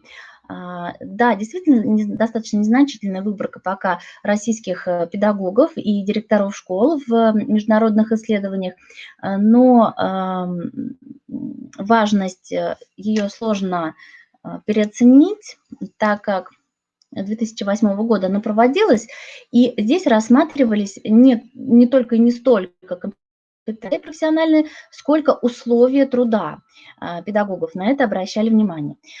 Если обратиться... Хорошо, спасибо, вижу, осталось 2 минуты. Если обратиться к результатам, то мы можем увидеть, что некоторые из них неплохо было бы адаптировать и к нашим всероссийским оценочным и исследовательским мониторинговым процедурам. Далее ускорюсь и вернусь к российским исследованиям. Ну, собственно говоря, хронология российских исследований, инициированных на федеральном уровне, представлена здесь. Эта презентация будет доступна, поэтому сразу перейду на уже заключительные слайды. Хотелось бы обратить внимание на том, что в прошлом году было проведено 2 исследования со стороны Рособорнадзора, со стороны Министерства просвещения. Разница была принципиальна, так как исследование Рособорнадзора касалось именно измерителей, измерительных материалов, а Минпросвещения больше организационно-технологической модели. Приняли участие в исследование Рособорнадзора со стороны Республики Коми 140 учителей и 7 директоров школ. Это достаточно большая выборка по отношению к всем остальным участникам, регионам-участникам. Собственно говоря, перейду со структуры, можно будет видеть на этом слайде основные особенности именно измерительных материалов 2019 года в исследовании Рособорнадзора. Добавилась ПИЗа, что логично, и тороплюсь завершать свое выступление небольшим комментарием. Несомненно, в региональных муниципальных системах управления образования используются эти результаты, в частности, того исследования, о котором сейчас говорю. И используются прежде всего для выявления дефицитов, профицитов, для формирования заказа на программы, для подготовки и содержательной психологической педагогов. Вот на данном слайде небольшой пример того, что даже без персональных результатов статистики видно результаты. Здесь представлена, правда, общероссийская выборка, не региона. Ну, собственно говоря, здесь можно закончить тем, что результаты опросника показывают, что есть к чему стремиться и в процедуре, и в содержании измерителей. Научно-методический центр Аксиома участвовал в данной процедуре с точки зрения организационно-технологической. И действительно интересный опыт. В свою очередь, хотелось бы сказать, что мы проводим подобные работы, сотрудничаем с регионами, с муниципалитетами, образовательными организациями, так как важно практиковать не от федерального к федеральному исследованию, да, и это, в принципе, понятно, применяется во всех регионах, то есть регионального уровня подобные процедуры, они проводятся. И уверена, что проводится также в Республике Коми. Благодарю за внимание. Наши контакты на экране, готовы ответить на вопросы. Спасибо, Анна Александровна. Уважаемые коллеги, у нас есть возможность задать вопросы Анне Александровне и через чат, и через раздел «Вопросы». Анна Александровна, как эксперт, продолжает с нами работать. И я передаю слово Аслане Анатольевне. Уважаемые коллеги, Республика Коми принимала участие в 2 исследованиях: и Рособорнадзора, и Министерства просвещения. И очень кратко мы представим информацию о наших результатах и о нашей экспертной деятельности. Анна Александровна, вы с нами еще на связи. Коллеги, задавайте вопросы. Пожалуйста, Светлана Анатольевна. Добрый день, уважаемые коллеги. Вот мы с большим интересом прослушали выступления федеральных спикеров. И, безусловно, вот сегодняшнюю аудиторию составляют не только, да, вот участники проекта «Эффективная школа», но и эксперты, да, вот, которые, собственно, занимаются оценкой профкомпетенции учителей и в рамках этой апробации, и в рамках, собственно, аттестации. Да, мы эти функции постарались соединить. Во-первых, вот мы, наверное, уже все можем отметить для себя как позитивный аспект, что у нас в основе, да, вот нашей модели аттестации, которую мы постоянно теперь сравниваем вот с моделью ЕФОМ, все же лежит мониторинговая составляющая, да, то есть там есть возможность и школам, и самим учителям вот соотнести свою динамику развития, да, сделать это до, после и так далее. То есть ряд параметров, критериев, компетенций, да, которые измеряются и там, тоже у нас совпадают, что вот готовят нашего учителя и, да, вот к дальнейшим изменениям вот в системе оценки профкомпетенций. Безусловно, это направление новое, да, оно еще достаточно тяжело воспринимается на уровне каждого педагога и образовательной организации. Склонности вот к самодиагностике такой ярко выраженной, я думаю, у нас еще вот нет повсеместно, но тем не менее, да, вот уже действующая на сегодняшний день модель аттестации в республике позволяет, да, и мы это делаем несколько лет, позволяет идти по пути формирующей оценки. Я сейчас пролистываю, да, собственно, то, как мы столкнулись, да, с измерением компетенций педагогов. Все, что делали федералы, в общем-то, подтверждает слова Бориса Валентиновича о том, что, да, это репрезентативная выборка, это достаточно достоверные результаты. Может быть, на этапе экспертной оценки были, да, вот какие-то отклонения. То есть это достаточно новый формат заданий. Мы внутри этих заданий нашли свой уровень, да, который заложен в нашей модели аттестации. То есть мы обеспечиваем, да, где-то вот первый критериальный уровень. И мы очень тщательно проработали результаты наши. Вот здесь пока представлены именно результаты педагогов Республики Коми. Мы их проработали в соответствии вот с теми дефицитами, которые были в целом выявлены. И вот что мы, помимо всего прочего, да, вот как бы замыкая круг с помощью экспертов, которые были тоже представлены из Республики Коми, что мы сделали? Да, вот на примере биологии покажу. Вот итоги выполнения первой части, да, мы встречались с нашей педагогической общественностью, да, вот с теми же учителями биологии и соотносили. Да, вот результаты ЕГЭ, которые мы имеем за прошлый год, и вот та самая профкомпетентность, которую, да, мы измеряли в рамках этой апробации. То есть вот в этом ключе, безусловно, формирующим ведется на сегодняшний день работа, да, примерно так же мы шли по второй части. Вот, и итоги выполнения третьей части, да, вот мы анализировали буквально вот в открытом формате и имели возможность простроить линии развития и линии работы с профессиональными дефицитами. То есть вы сейчас, уважаемые коллеги, вот эти вот составляющие, да, увидели. Мы сейчас, мы, в свою очередь, имели возможность самодиагностики с опорой на тот критериальный ряд, который нам предложили федеральные эксперты. Спасибо большое. Спасибо, уважаемые коллеги, участники площадки формирования профессиональной компетенции педагогов. Уважаемые коллеги, мы понимаем, что это направление для нас очень значимо. Мы рады, что вы сегодня были с нами. Благодарим федеральных экспертов. И самое главное понять, что принятие управленческих решений, оно возможно только тогда, когда мы осознаем, что действительно все измерительные материалы, они валидны, и что сегодня мы готовы осознавать, что педагоги и руководители принимают участие в исследованиях для того, чтобы на федеральном уровне были приняты единые федеральные оценочные материалы. Вот, уважаемые коллеги, мы приглашаем вас принимать участие в исследованиях, мониторингах, в рамках которых вырабатываются данные единые подходы. Анатольевна, пожалуйста. Да, уважаемые коллеги, с учетом дефицита времени забыла. Я здесь привожу вот буквально цитатник, да, из мероприятия всероссийского, которое состоялось в декабре уже в Новосибирске. Вот помимо результатов ЕФОМ, они анализировали вот модели аттестации, критериальные, да, ряды, вот их формирующий в том числе потенциал в Российской Федерации. Нам приятно сознавать, что мы вошли вот, да, как раз в число регионов с развитой практикой, и прежде всего вот в этой связи даже вот часть нашего сайта представлена на этом слайде, как раз рубрика «Аттестация». И здесь крайне важно, что они тоже фиксировали связь с аттестацией, с тем, что вот регионы с развитой практикой измеряют, да, не некую знаниевую составляющую и не ограничиваются, да, вот такой суммарной оценкой. Мы идем по пути все-таки измерения и роста компетенций, компетентности. Да, спасибо, Светлана Анатольевна.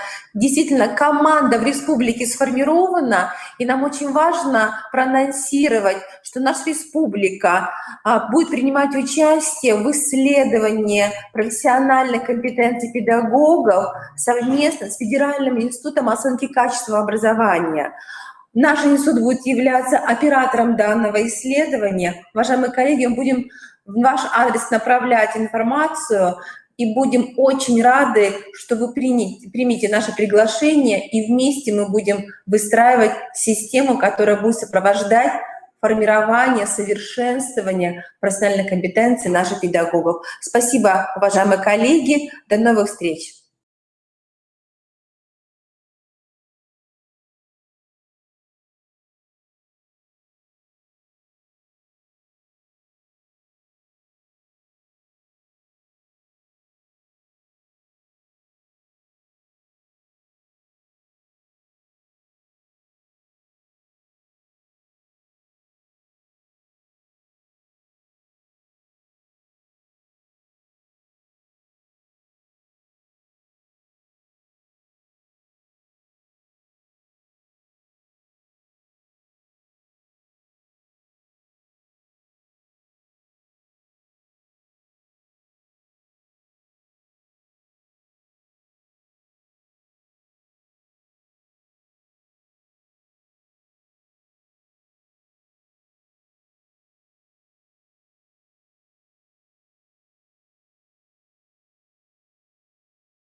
стороне. Добрый день, уважаемые коллеги.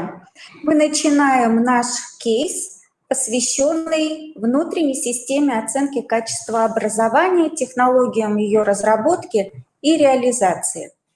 И спикерами сегодня на нашей площадке будут Наталья Николаевна Исаева, кандидат исторических наук, заведующий Центром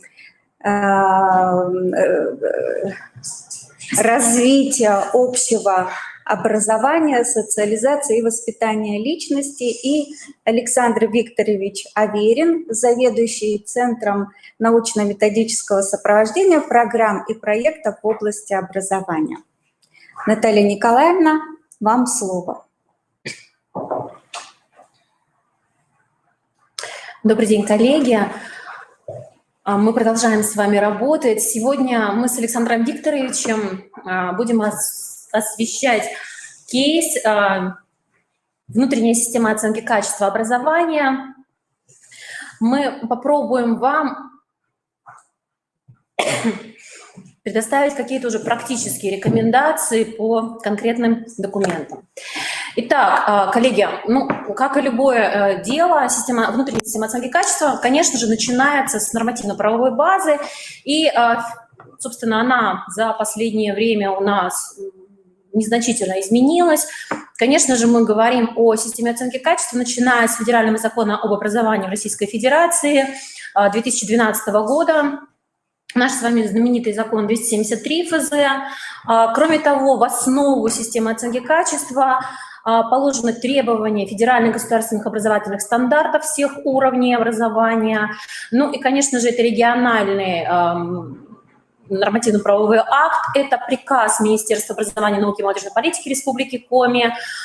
Видите, это наиболее свежий документ 2019 года, январь 2019 года, который так и называется «Об утверждении республиканской системы оценки качества образования». Есть масса подзаконных актов, здесь мы их указывать не стали. Ну и кроме того, на уровне муниципалитетов также есть нормативно-правовая база, здесь мы ее не указывали, потому что вы все владеете этой информацией.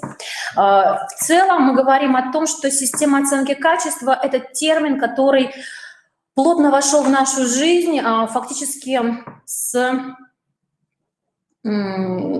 вступлением в силу закона об образовании в 2012 году, когда все образовательные организации на территории Российской Федерации задумались и, собственно, должны были разрабатывать систему оценки качества на уровне образовательной организации.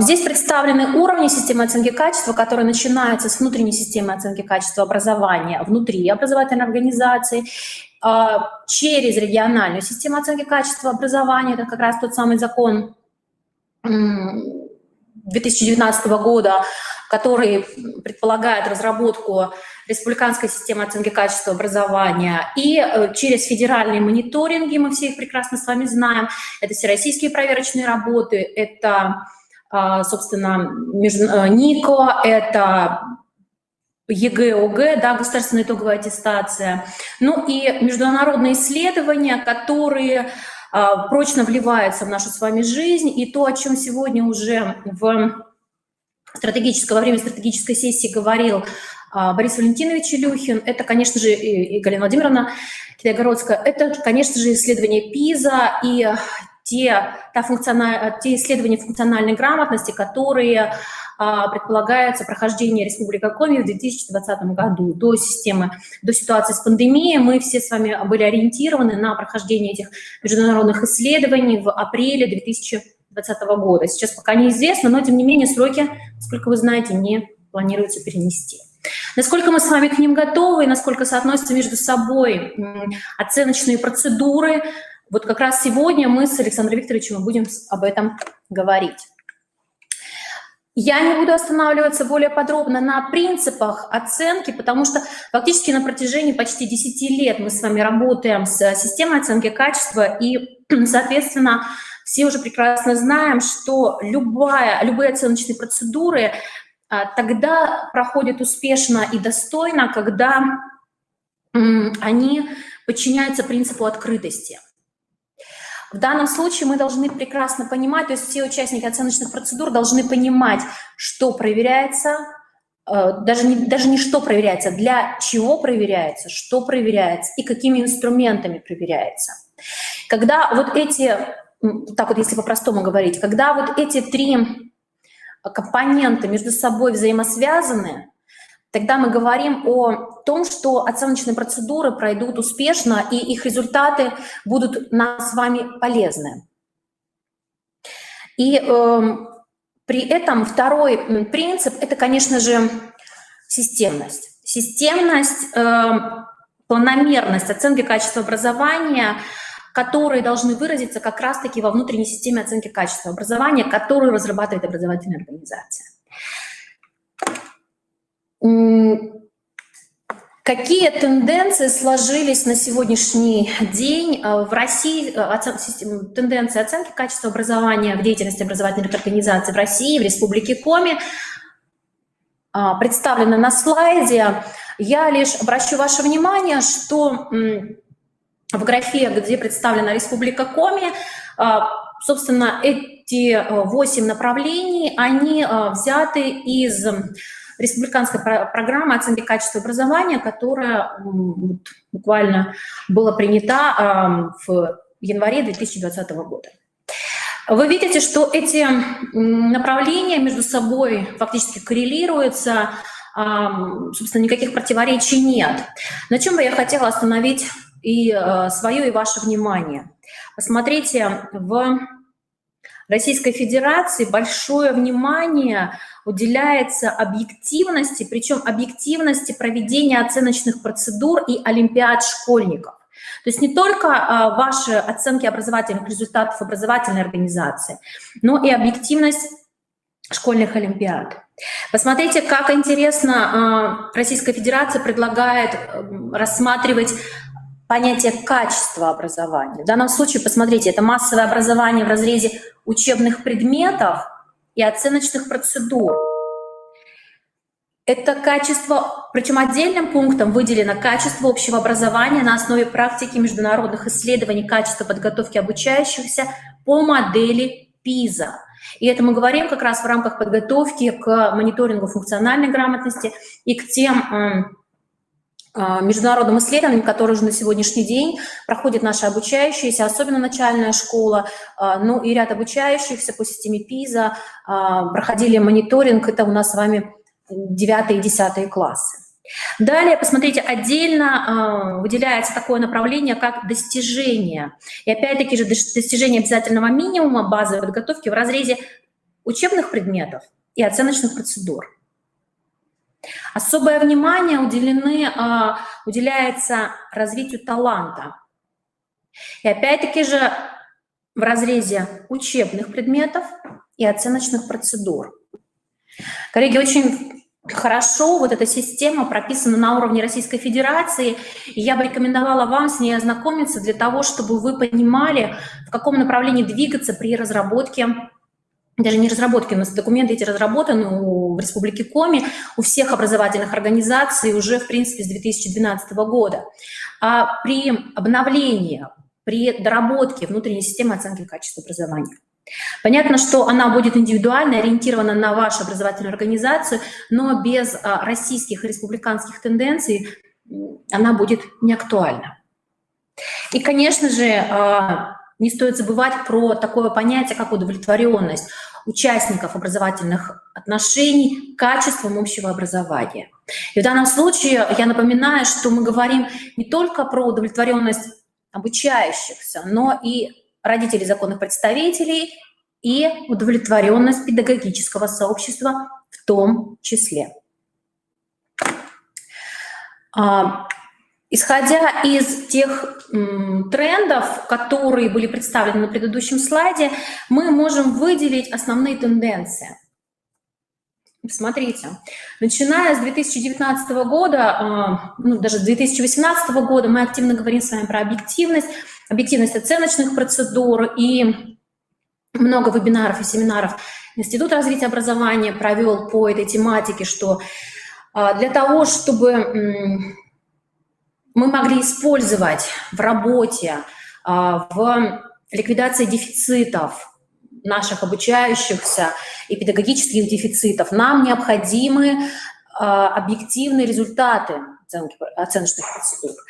Соответственно, исходя из той объективной картины, мы принимаем решение и выстраиваем индивидуальную траекторию сопровождения обучающихся. И это, как вчера нам, собственно говоря, также подтвердил нашу мысль Борис Валентинович Илюхин, который является экспертом в оценке качества образования, что необходимо выстраивать индивидуальную траекторию сопровождения через построение индивидуального профиля обучающегося.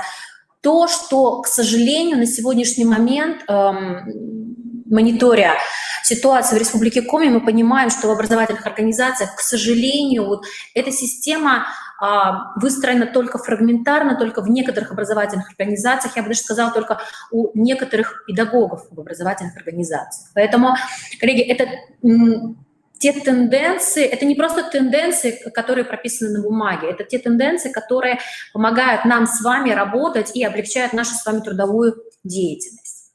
Но посмотрите, в противовес тенденциям мы постарались очень общо, наверное, да, сформулировать основные проблемы, которые, или выделить основные проблемы, которые существуют на сегодняшний день. Нам очень радостно, что наше мнение совпало с мнением федеральных экспертов, потому что почти все федеральные эксперты начинали свое выступление вчера со слов, что, то есть так или иначе, лейтмотивом выступления звучало следующее. К сожалению, участники оценочных процедур не понимают назначения этих самых оценочных процедур. Коллеги, то есть для чего проводим оценочные процедуры? Потому что надо. И, соответственно, коль скоро мы не понимаем цель данных процедур, мы в ряде случаев, я не говорю, что это всегда 100%, но мы выстраиваем неправильно, собственно, сами контрольно-измерительные материалы.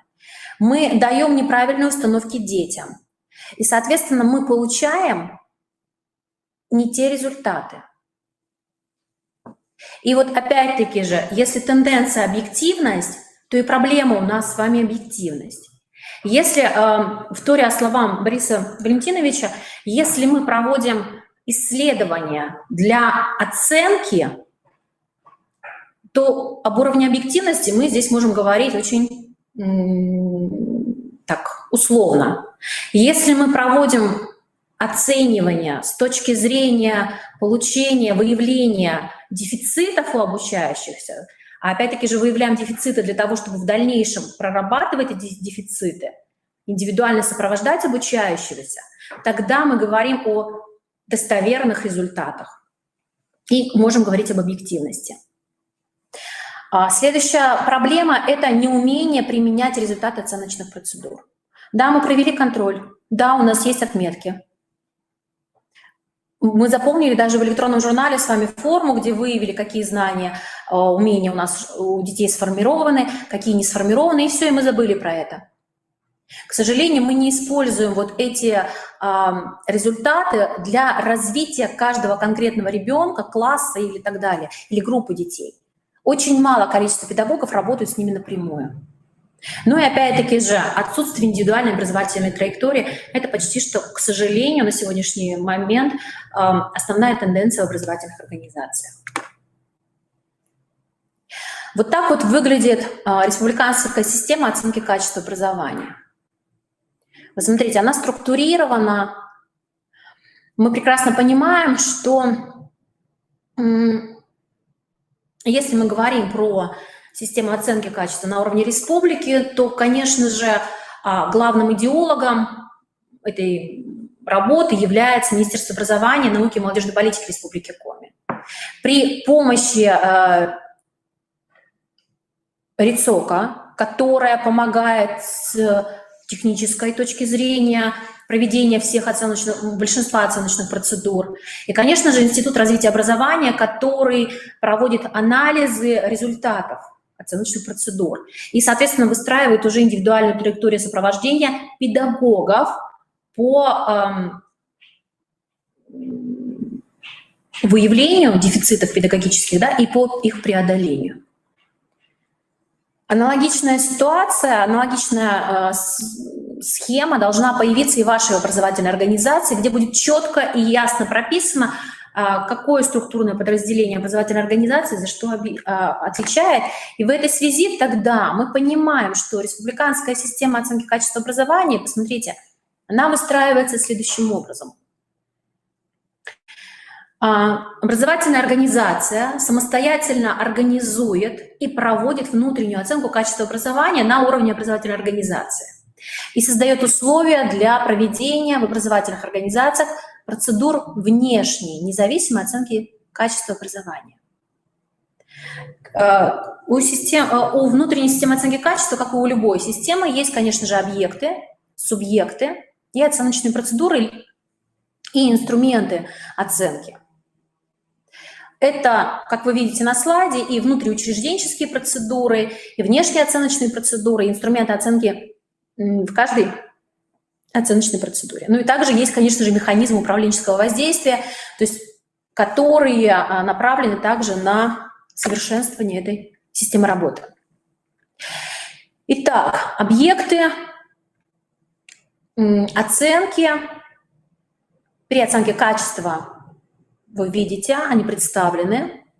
Я напоминаю, что у нас с вами есть объекты оценки. Это является уровень качества общего образования в общеобразовательных организациях Республики Коми, который включает в себя качество содержания основных общеобразовательных программ, качество условий организации образовательного процесса и качество образовательных результатов. Это те, собственно, 3 уровня, которые заявляет нам с вами Федеральный государственный образовательный стандарт и закон об образовании. Все эти оценочные процедуры я не буду рассматривать, потому что мы с вами с ними работаем и уже работаем на протяжении достаточно долгого времени. Направления для формирования объектов оценки. Посмотрите, здесь мы постарались выявить, представить вам 11 основных направлений. Это и оценка образовательных результатов, это оценка функционирования внутренней системы оценки качества. То есть все эти направления представлены, и вы должны отразить все эти направления в своей программе, в своей внутренней системе оценки качества образования. Посмотрите, это и должна быть и организация, оценка организации учебного процесса и так далее. То есть все здесь представлено на слайде. Если, коллеги, будут возникать какие-то вопросы, то, пожалуйста, задавайте их в блоке вопроса. Итак, республиканская система оценки качества образования, внутриучрежденческие процедуры в рамках функционирования внутренней системы оценки качества образования, они представлены также на слайде. Это и самообследование, которое образовательная организация проводит ежегодно. Это и текущий контроль, и промежуточная аттестация. И это внутришкольный мониторинг. То есть все те 3 компонента, которые на сегодняшний момент уже присутствуют в образовательных организациях, но их нужно просто чуть более структурировать. Спасибо. Итак, смотрите, о чем мы говорили, механизмы управленческого воздействия на результаты оценки. Провели вы оценочные процедуры, получили определенные результаты, теперь необходимо с этими результатами что-то делать, как-то с ними работать. И в данном случае мы говорим про 3 основных направления. Это совершенствование внутренней системы оценки качества общего образования, повышение профессиональной компетентности педагогов через разработку и реализацию программ помощи учителям, имеющим профессиональные проблемы и дефициты. То есть, коллеги, система наставничества, тем более так широко внедряемая в Республике Коми, это одно из направлений работы педагога в рамках системы наставничества. Ну и, конечно же, внесение изменений в основную общеобразовательную программу в части корректировки учебных планов и рабочих программ учебных предметов. Коллеги, проанализировав рабочие программы учебных предметов, ну, основные образовательные программы и как приложение рабочих программ учебных предметов, представленные на сайтах образовательных организаций Республики Коми, к сожалению, мы констатируем, что в рабочих программах в качестве приложения, вы знаете, что приложением являются контрольно-измерительные материалы текущего и итогового контроля знаний, либо же промежуточной аттестации. Коллеги, представлены работы, разделенные, ну, по аналогии с ЕГЭ, разделенные на 3 части. Часть А, Б и С. То есть вы представляете, сколько лет эти контрольно-измерительные материалы не пересматривались. И, к сожалению, вот таких программ мы смогли выявить почти вот из проанализированных сайтов образовательных организаций 18% школ. Коллеги, то есть таким образом мы делаем вывод, что, к сожалению, ваша программа – это не рабочий документ. Соответственно, ваши обучающиеся знают, на что им ориентироваться, какой контроль их ожидает. Тогда о какой открытости оценочных процедур мы с вами можем говорить? А открытость, я напоминаю, это основное условие проведения объективных оценочных процедур и построения внутренней системы оценки качества. То есть все участники должны это видеть. Соответственно, внесение изменений в основную образовательную программу.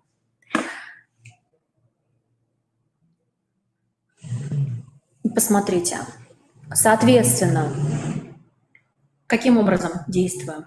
Разработка и реализация плана мероприятий по повышению качества образовательных результатов обучающихся, разработка и реализация плана мероприятий по повышению качества условий образовательной среды. То есть все эти 3 блока: выявили проблемы, разрабатываем, реализуем план по нивелированию этих проблем, по преодолению этих проблем.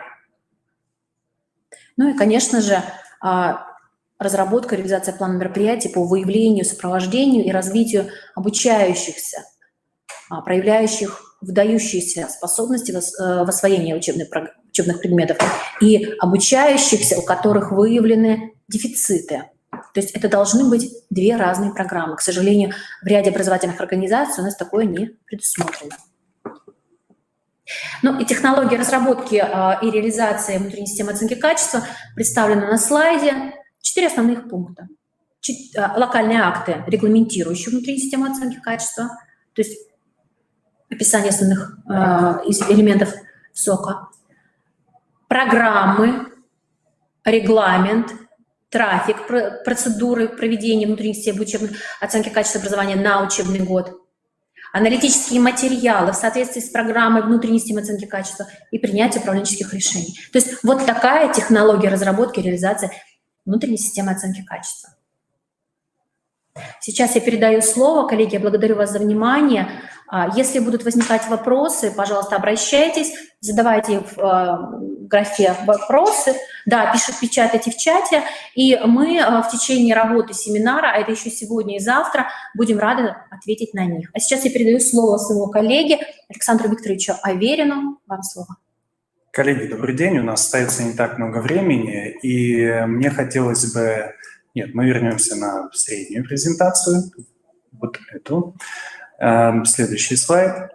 Обратить ваше внимание в самом начале на некоторые тенденции изменений в организации ВСОК. Они были определены и описаны Галиной Петровной Савиных. В данном случае она является федеральным экспертом в оценке качества образования в данном случае. И фактически некоторые моменты вот в ее работах обозначены. Мне показалось очень важным обратить ваше внимание на то, что оценочно-аналитическая деятельность стала обязательным, по сути, да, функцией образовательной организации, то есть стал обязательным анализ результатов оценочной деятельности, который транслируется потребителям образовательных услуг. Нормативно-правовые аспекты в данном случае зафиксированы в Федеральном законе об образовании в Российской Федерации, и оценочная информация позиционируется как условие и средство информационной открытости образовательной организации. В частности, информация о результатах внутренней системы оценки качества образования может быть представлена на сайте в виде отчета по самообследованию и так далее, что регламентируется соответствующими нормативно-правовыми актами. Оценка выступает в этом случае уже доминирующим понятием в системе управления качеством, и контроль в этом отношении интегрирован с оценкой. То есть внутришкольный контроль, он видоизменяется в оценочные процедуры с обязательным проведением информационно-аналитических работ. Статус оценочной информации, которую мы получаем в рамках реализации ВСОКа, в данном случае должно быть актуально, аналитически емкая оценочная информация и, конечно же, позволять управлять непосредственно качеством. То есть в рамках ВСОКа в образовательной организации для этого могут быть созданы аналитические службы либо на основании, так скажем, да, штатных каких-то своих возможностей, то есть на постоянной штатной основе. Но чаще всего мы с вами понимаем, что это сделать не всегда возможно. Чаще всего это на основе выделенного дополнительного функционала работников. Обычно в образовательных организациях оценкой качества напрямую могут заниматься соответствующие заместители руководителей. Это непосредственно и сами руководители, это и руководители методических объединений и ряд других специалистов, в том числе и учителя, привлекаемые для организации и проведения оценочных процедур внутри образовательных организаций. Ну и последний аспект, на который мне хотелось бы обратить внимание, хотя выделено было достаточно много, это то, что оценочная деятельность ориентирована на содействие индивидуальному развитию каждого обучающегося. То есть вот тот аспект, который подчеркнула в своем выступлении Наталья Николаевна, именно индивидуализация, да, в данном случае оценки, как раз и отражает в данном случае новую тенденцию в организации ВСОКа. То есть в структуре оценочной информации в обязательном порядке отражены результаты индивидуального учета. Информация о содержании, условиях реализации и достижения планируемых результатов основной образовательной программы и выделена информация об индивидуальных образовательных достижениях. Следующий слайд.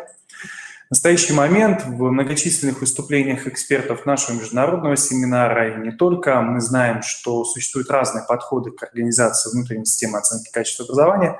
Ну и следуя, так скажем, да, идеям, которые развивает Галина Петровна, мне как раз хотелось обратить ваше внимание на одну из моделей, где ВСОКа представлена еще не только как, собственно, та возможность, которую мы получаем для самообследования и констатации, например, наличного качества образования, и предпринимаем какие-то решения, в частности, РСОКа, то есть наша республиканская система оценки качества образования, механизмы прописала достаточно четко, и Наталья Николаевна как раз их представила. Но, по сути, внутренняя система оценки качества образования может как раз генерировать новое качество образования, то есть обеспечивать тем самым саморазвитие в целом образовательной организации. То есть когда мы на основании полученной информации можем осуществить проектирование изменений и, конечно же, управлять развитием на основании полученной информации. Пожалуйста, следующий слайд. Условно-управленческий цикл с использованием ресурсов ВСОКа может выглядеть следующим образом, где верхняя центральная часть обоснования целей и задач может рассматриваться как первый этап целеполагания в рамках ВСОКа и, соответственно, определение тех объектов, тех процедур, которые необходимы для оценки качества образования внутри образовательной организации. То есть это выбор показателей, методов сбора информации, сам сбор информации и так далее.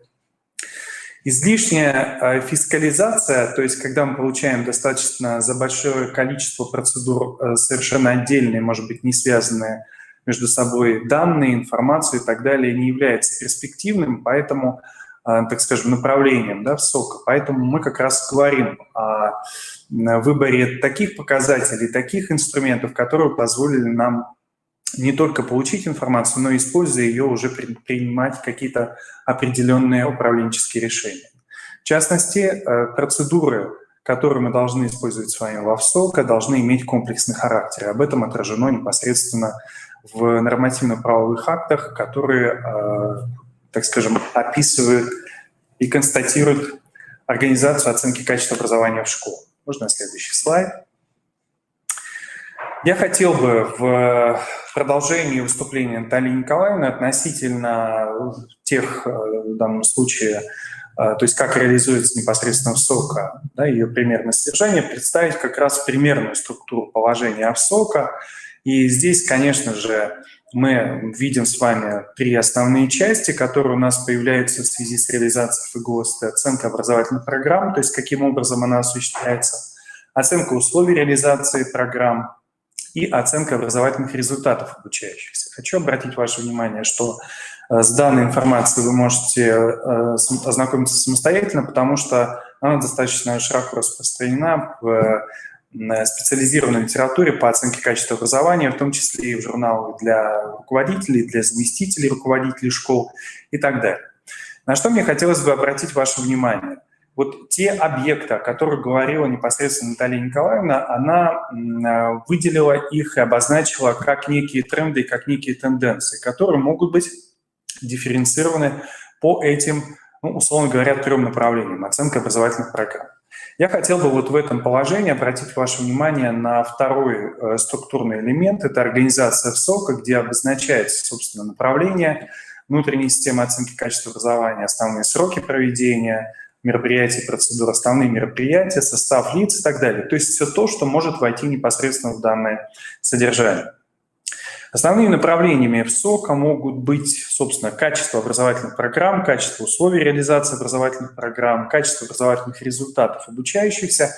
Ну и поскольку мы говорим о том, что удовлетворенность в данном случае потребителей качества образования, да, в данном случае мы должны в ряде, в том числе, может быть, и социологических исследований, ряд других опросов, получить информацию от субъектов образовательных отношений, иных. Да? Это и обучающиеся, и родители, законные представители несовершеннолетних непосредственно граждан. Основными мероприятиями ВСОКа могут стать оценка соответствия реализуемых в образовательной организации образовательных программ федеральным требованиям, контроль реализации рабочих программ, оценка условий реализации основных образовательных программ федеральным требованиям, контроль состояния условий реализации программ и мониторинг реализации, собственно, условий данных программ, мониторинг сформированности и развития метапредметных образовательных результатов, оценка уровня достижения обучающихся планируемых предметных, метапредметных результатов, мониторинг индивидуального прогресса обучающегося в достижении, мониторинг личностного развития, контроль реализации программы воспитания, контроль реализации программы коррекционной работы, оценка удовлетворенности участников образовательных отношений качеством образования, а также систематизация, обработка оценочной информации, подготовка аналитических документов по итогам СОК. Как правило, подобные положения включают в себя достаточно большое количество приложений и, в частности, описывают конкретную документацию в СОКа, то есть каков состав документов, собственно, предполагается, с потенциально возможной, например, структурой этих документов, и, соответственно, данный документ размещается на официальном сайте образовательной организации. Если это говорить именно по предыдущей нашей теме, связанной с реализацией и функционированием непосредственно внутренней системы оценки качества образования. Мой следующий слайд, он будет в большей степени ориентирован на участников проекта «Эффективная школа», и мне хотелось бы в самом начале обратить внимание на некоторые моменты. Ну, во-первых, на этом слайде представлены основные мероприятия, которые будут проводиться в контексте сегодняшнего вопроса, а именно по оценке качества образования.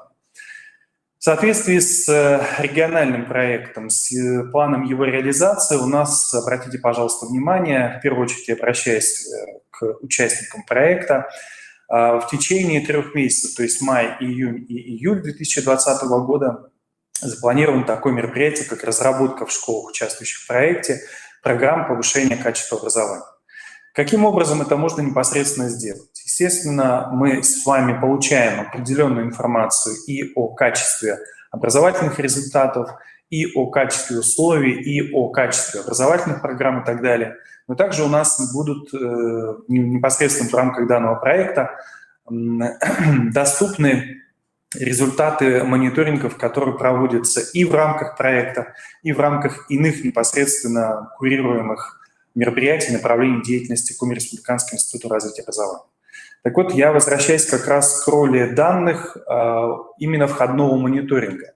Почему? Потому что именно второй блок организации условий реализации образовательных программ при предварительном анализе всех, так скажем, да, данных, которые мы получили в ходе мониторинга, действительно будет требовать непосредственно включения определенных объектов в качестве либо мониторинговых, либо оценочных непосредственно во ВСОКа, в образовательных организациях, которые принимают участие в проекте. Также хочу анонсировать два мероприятия, у нас остается буквально несколько минут, о том, что мы запланировали, в частности, в октябре 2020 года проведение научно-практической конференции, связанной с проблемой повышения качества образования. Естественным образом мы приглашаем всех участников проекта принять участие.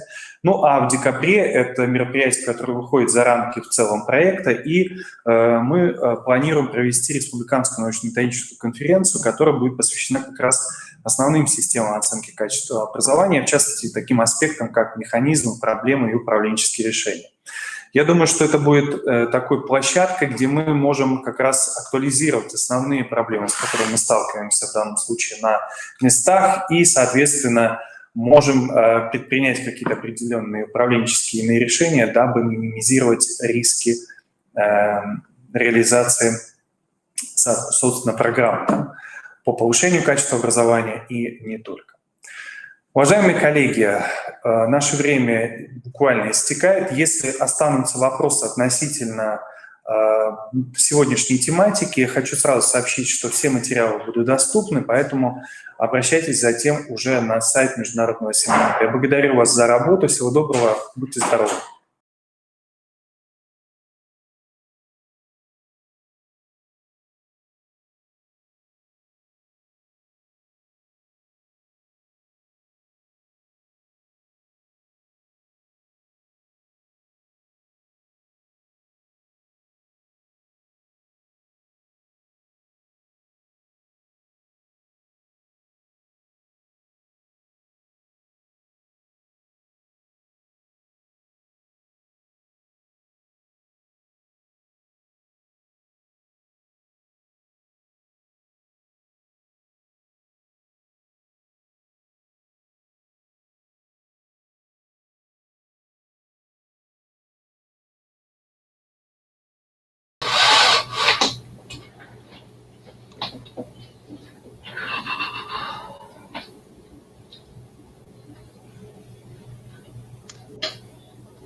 As they told us, you have about maybe 20 minutes or so, because total we have 25 to 30 minutes. So because I need to translate, maybe 20 minutes. How many minutes do you need?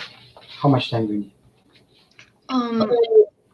About 15 minutes. 15 is good. Okay, so 15 minutes. On my part. Yes, sir. Right, and about the same for me to translate. Okay, let's wait.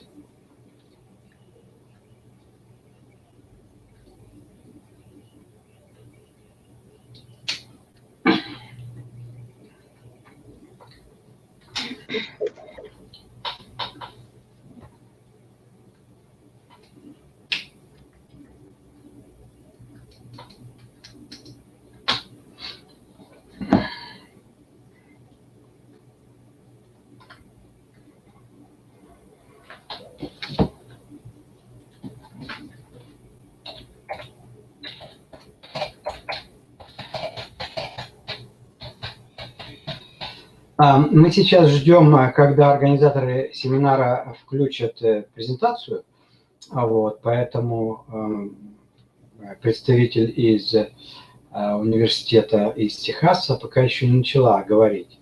Вот, я просто с ней разговариваю, я буду переводить ее выступление, поэтому я просто пока с ней разговариваю, ожидая, так сказать, старт от руководителей и организаторов семинара. Окей? Наталья Валерьяновна, я ответил на ваш вопрос.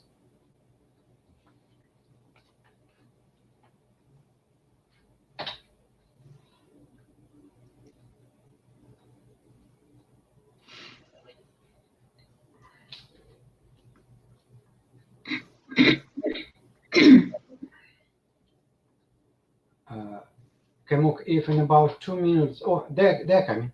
I think they're coming. Okay.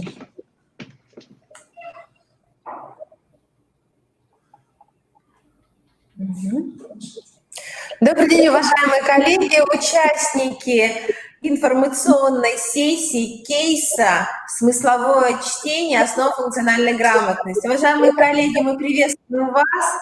Мы работаем третий день в рамках международного методического семинара.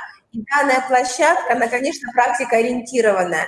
Уважаемые коллеги, мы рады, что вы подключились к столь интересной площадке. Вместе с нами федеральные эксперты уже работают в течение 2 часов, и мы рады приветствовать наших международных экспертов.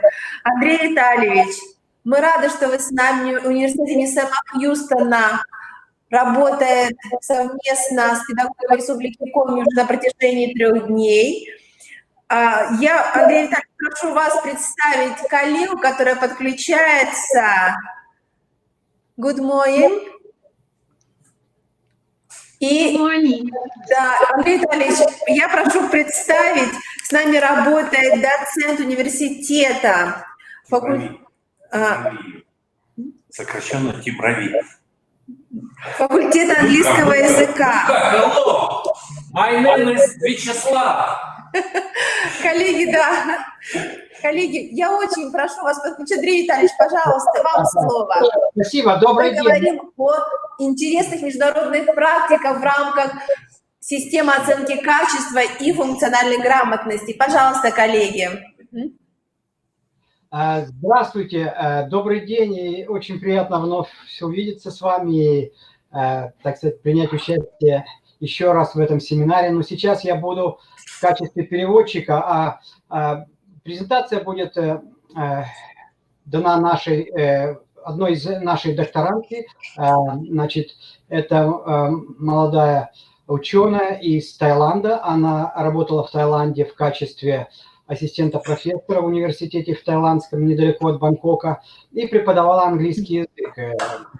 Вот. И она увидела определенные проблемы для тайских студентов, которые будущие учителя, должны были стать будущими учителями. И поэтому она решила провести исследование, изучить, как можно улучшить их обучение. И вот сейчас она вам расскажет о том, какие она интересные нашла пути и как это можно применить в школе. Она будет говорить по-английски, а я буду переводить, стараться как можно точнее и как можно быстрее. Зовут ее Пимрави, и мы ее зовем просто Каймок. Это так, как ее родители звали в Таиланде. И зовут ее в Таиланде. Вот, так что передаю слово Каймок. Каймок, Good luck. Good luck. Коллеги, мы работаем сейчас параллельно, поэтому, уважаемые коллеги, вы можете вопрос задавать. Сейчас будет представлена презентация на английском языке. Андрей Витальевич будет сопровождать презентацию на русском языке, поэтому, коллеги, не волнуйтесь, мы работаем в рамках международного семинара, поэтому коммуникация будет выстроена. Пожалуйста, коллеги. Thank you very much. Большое спасибо. Yeah, go ahead. Okay. Good afternoon, ladies and gentlemen. How are you today? My name is Pimravi Rewataki, and I am a doctoral student from Sam Houston State University from Texas. And I am delighted to be here today to share with you some ideas on how to implement readers theater in the classroom. Сегодня я вам расскажу о том, как можно применять театр чтецов в классе.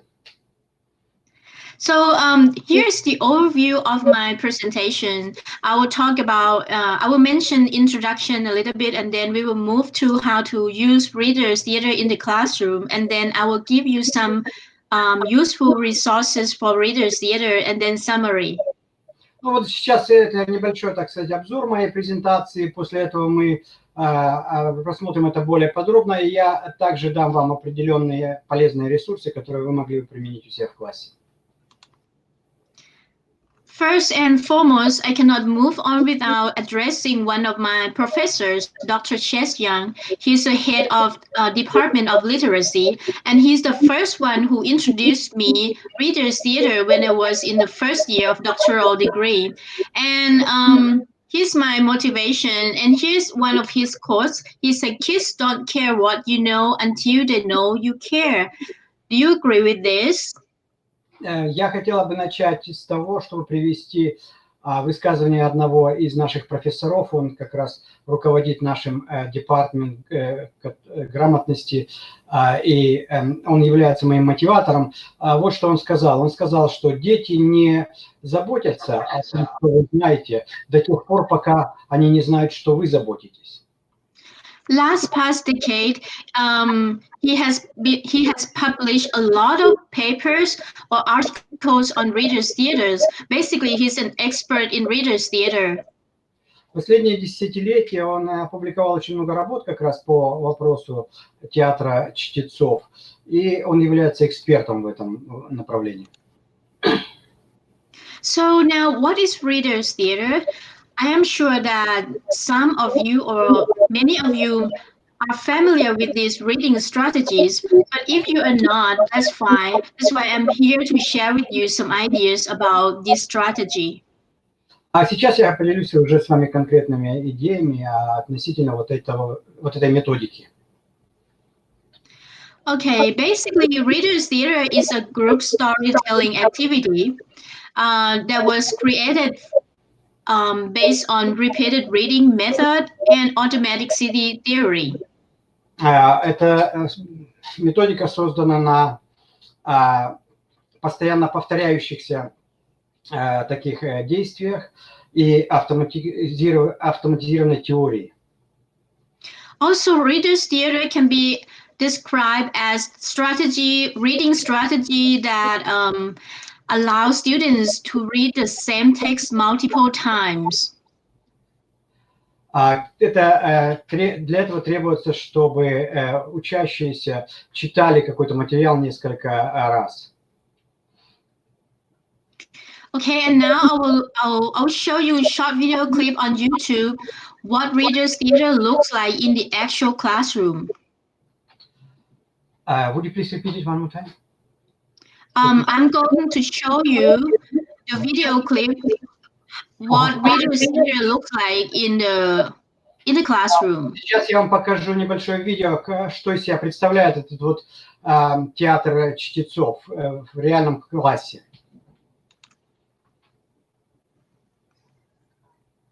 This is a story about a girl named Sophie. Most of the time, Sophie is happy. She smiles. She is calm. But one day, something happens. Yes, as I mentioned earlier, readers' theater is a kind of storytelling in a group.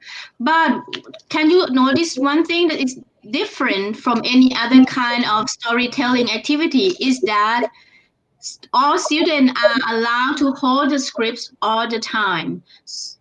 Yes. Это очень похоже на, так сказать, декларирование каких-то историй, но отличается тем, что все учащиеся сразу в одно и то же время, они могут выступать и в то же время держать вот перед ними сценарий. So when they're allowed to hold the scripts all the time, they don't need to worry about memorization. И когда они держат перед собой сценарий все время, они не волнуются о каких-то там, неточностях. So why use readers' theater? Because good news is that you can use this reading strategy with anyone, all students, no matter what age they are or what proficiency level they have. Почему еще хорошо использовать вот такой вот метод? Потому что он подходит для всех возрастных групп учащихся. And most importantly, readers' theater doesn't require props, costumes, or stage productions at all.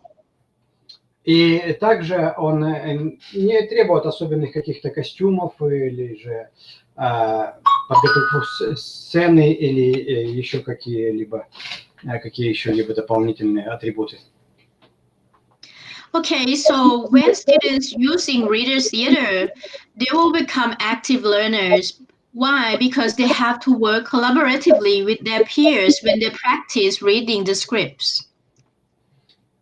Когда ученики используют вот такой метод, они становятся активными учащимися, и они работают совместно со своими одноклассниками и читают вместе сценарий.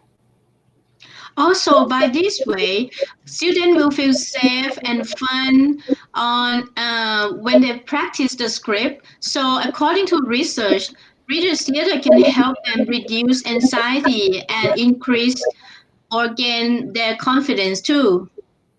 Кроме этого, также, когда они читают и тут же декларируют, это улучшает их знание языкового умения и повышает их уверенность для того, чтобы снизить тревожность в изучении языка, при изучении языка.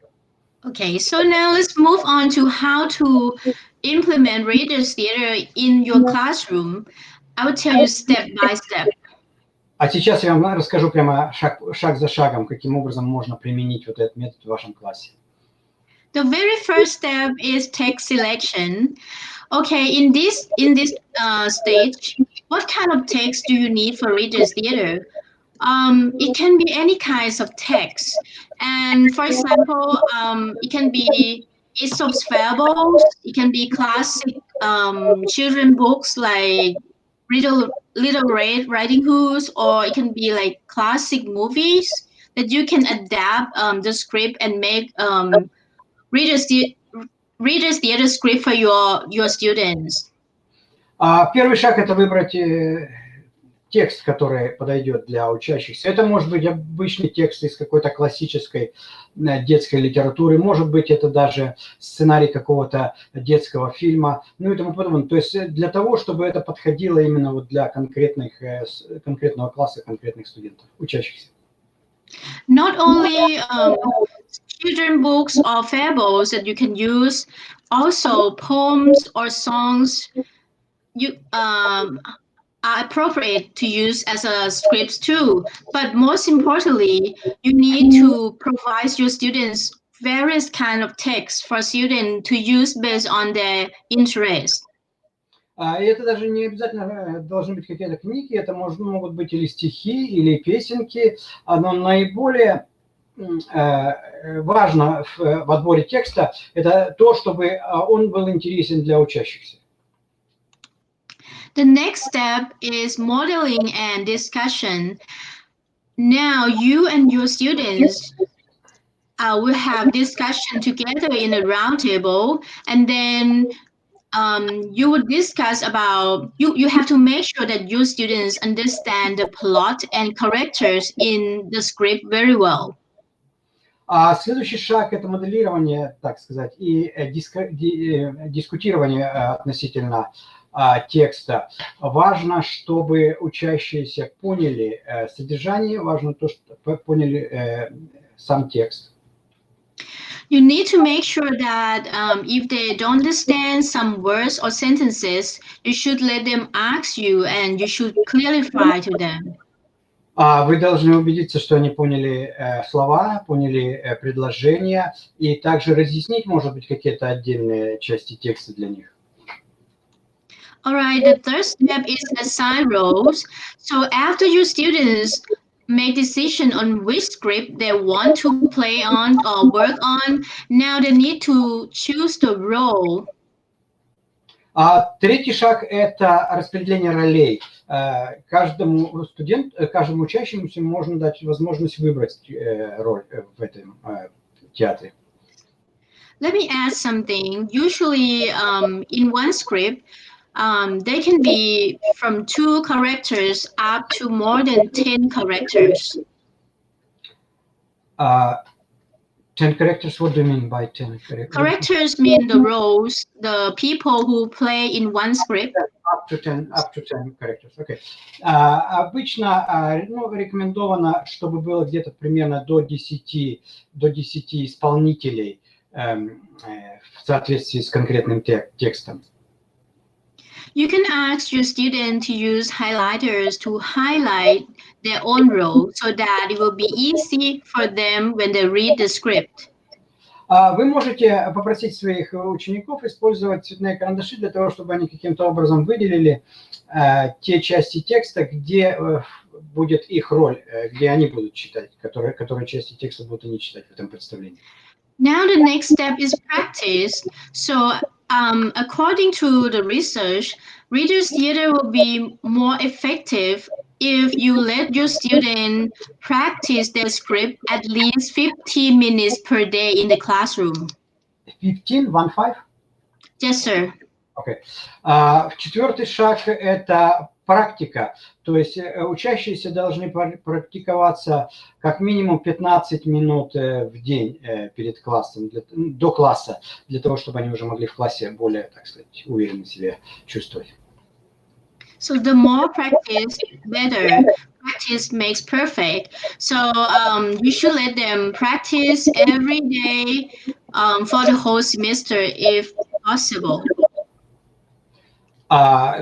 Чем больше практики, тем, безусловно, лучше, и желательно давать им практиковаться на протяжении всей четверти, если это возможно.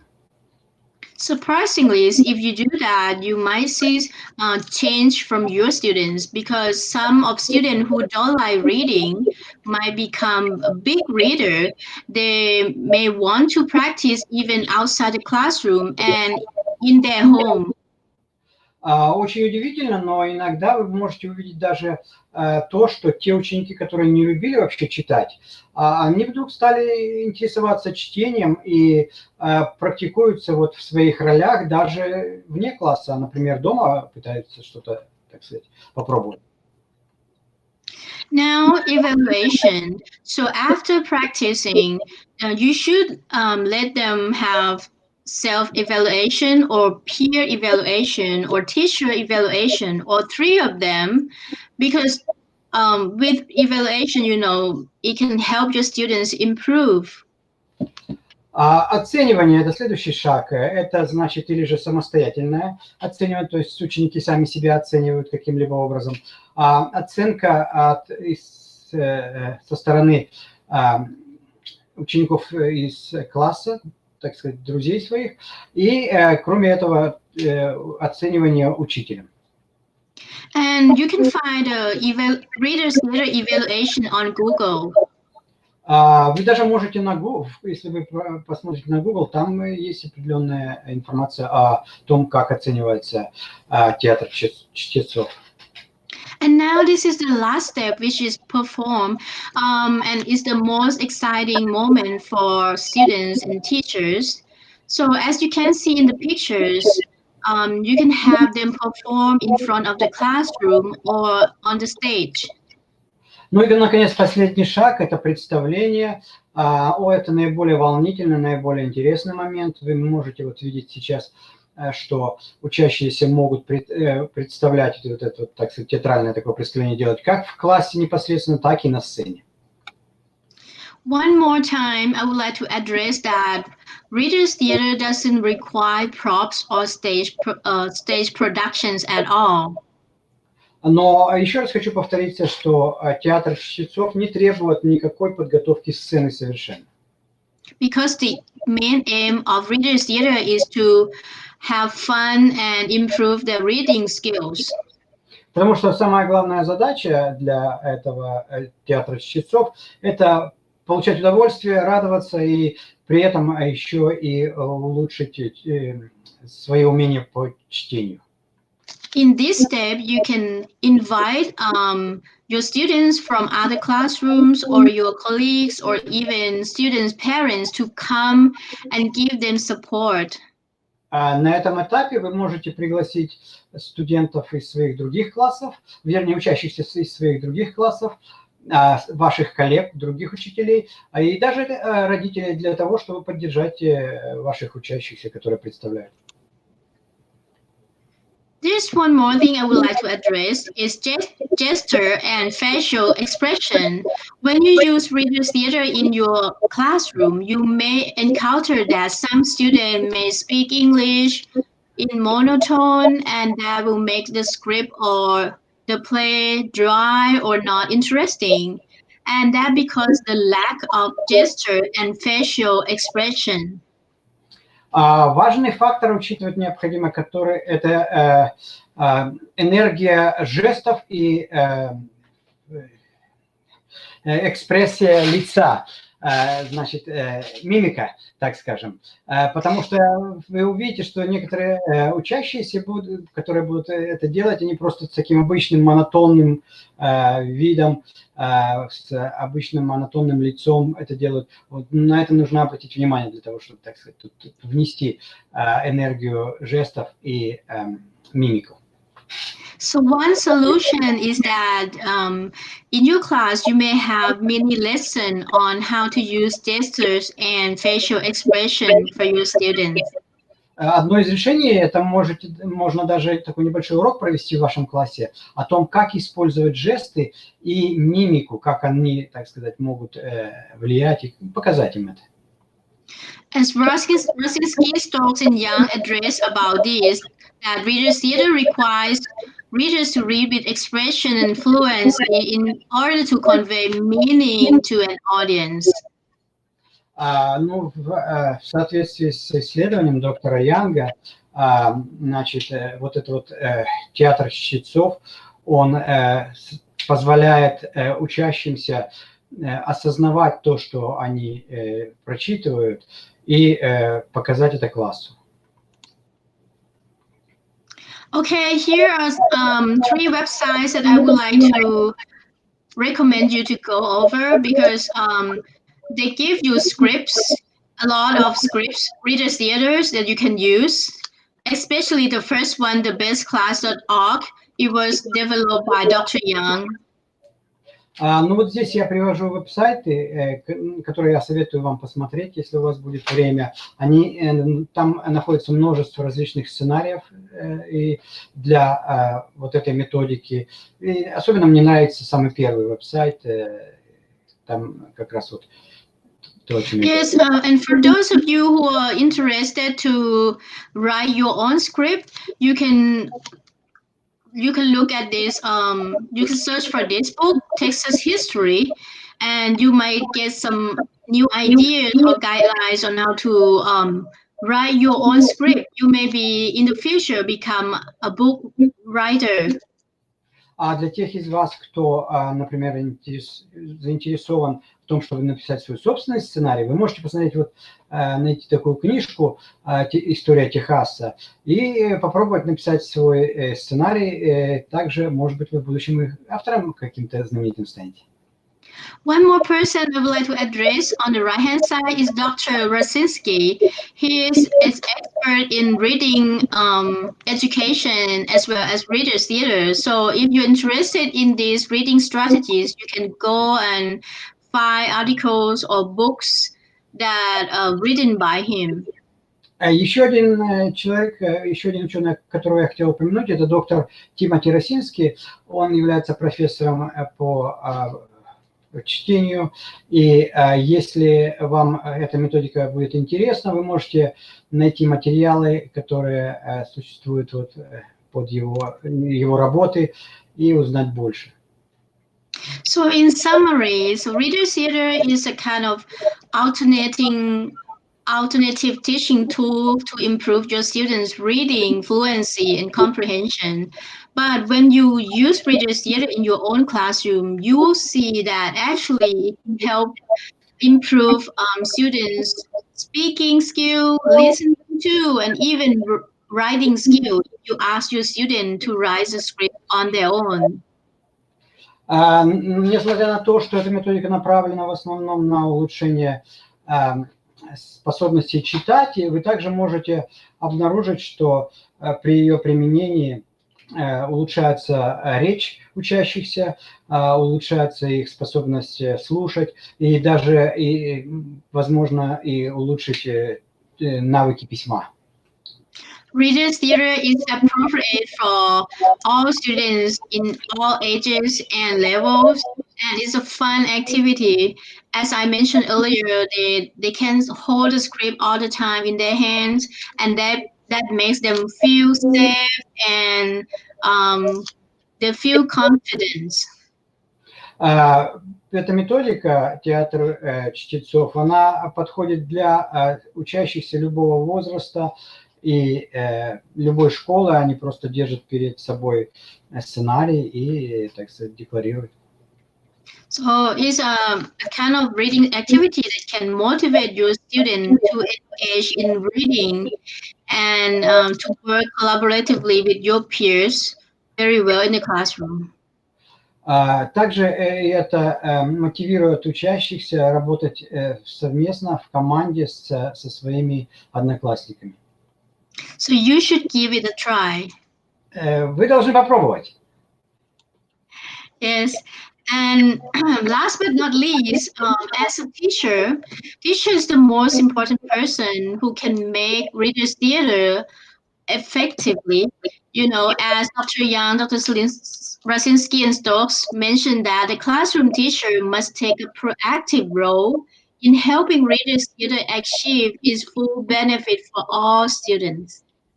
Ну и последнее, но достаточно важное, это то, что учитель в классе должен иметь, так сказать, несколько упреждающую роль, помогая в том, чтобы учащиеся достигли полных бенефитов, наибольшего успеха вот в процессе применения этой методики Readers Theatre. And that's all about my presentation today. So I hope that you enjoy my presentation, and I hope that you can make some change and improve in your own classroom. If you have any question, you can send email to me anytime. Thank you so much. Спасибо. Ну, это сейчас уже моя презентация на этом закончена. Если у вас появятся вопросы, то, пожалуйста, присылайте мне их в любое время. Большое вам спасибо. И вот Каймук сказала спасибо по-русски, как я понял. Thank you very much, Каймук Андрей Витальевич. Нам очень приятно, что интересные методики представлены для педагогов Республики Коми. Очень интересно, что в рамках функциональной грамотности мы понимаем, что мы работаем в едином международном пространстве, и практики, которые применяются сегодня в международном сообществе, они важны, конечно, для повышения качества образования. Уважаемые коллеги, спасибо. Андрей Витальевич, благодарим вас. Мы знаем, что у вас раннее еще утро, и мы благодарны, что вы сегодня вместе с нами. Я надеюсь, что у вас солнечный день. Мы хотим поделиться той радостью, что мы тоже сегодня в пространстве солнечного дня вместе с вами, поэтому желаю вам всех благ, спасибо, мы очень рады, что вы были с нами.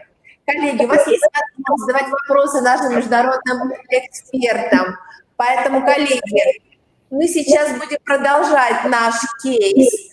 Мы подключаем сейчас федерального эксперта из издательства «Просвещение», но несмотря на то, что наши будут работать федеральные эксперты, Каймук Андрей Витальевич сейчас будут вместе с нами, и какие-то вопросы, которые будут появляться в чате, я думаю, что найдут уважаемые коллеги те ответы, которые нам необходимы. Спасибо, коллеги. Андрей Витальевич, Каймука, всех благ. Спасибо.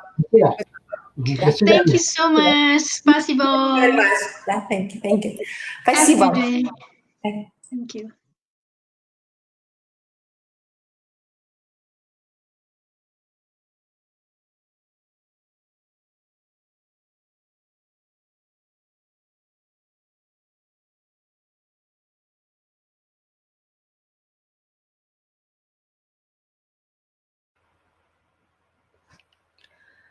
Здравствуйте, дорогие коллеги.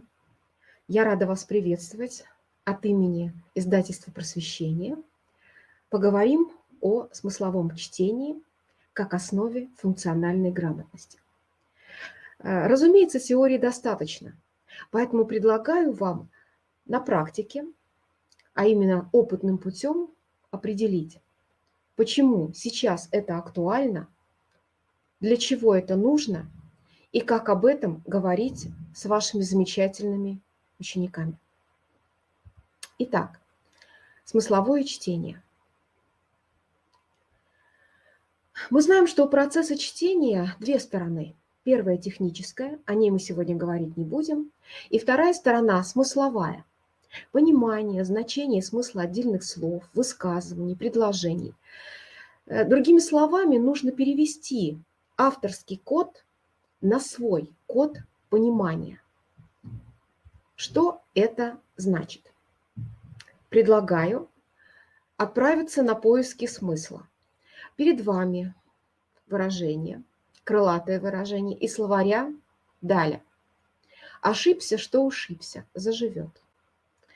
Если мы, проницательные читатели, на что мы будем обращать внимание? Очевидно, ошибся, ушибся – однокоренные слова. Поэтому можно отправиться уже на поиски смыслов этих слов, как они существуют вместе, почему вот эта фраза, она действительно звучит очень своевременно, мотивирующе, я бы сказала. Поэтому вот смысл ищем в отдельных даже словах. Далее. На мой взгляд, необходимо работать над расширением лексикона учащихся. Ведь зачастую это достаточно бедный словарный запас, поэтому не умеют ребята искать связи, а значит не видят глубинных смыслов. Как слова произошли, как они существуют, как они взаимодействуют. Поэтому я за вот такое большое лукошко словарного запаса. То есть это лексикон слов. Как можно больше слов должно быть в запасе, в рабочем запасе у каждого ученика. Тогда будет легче. Кстати, будет легче искать проверочные слова. Ведь у нас орфограмма, проверяемая гласная, самая сейчас популярная.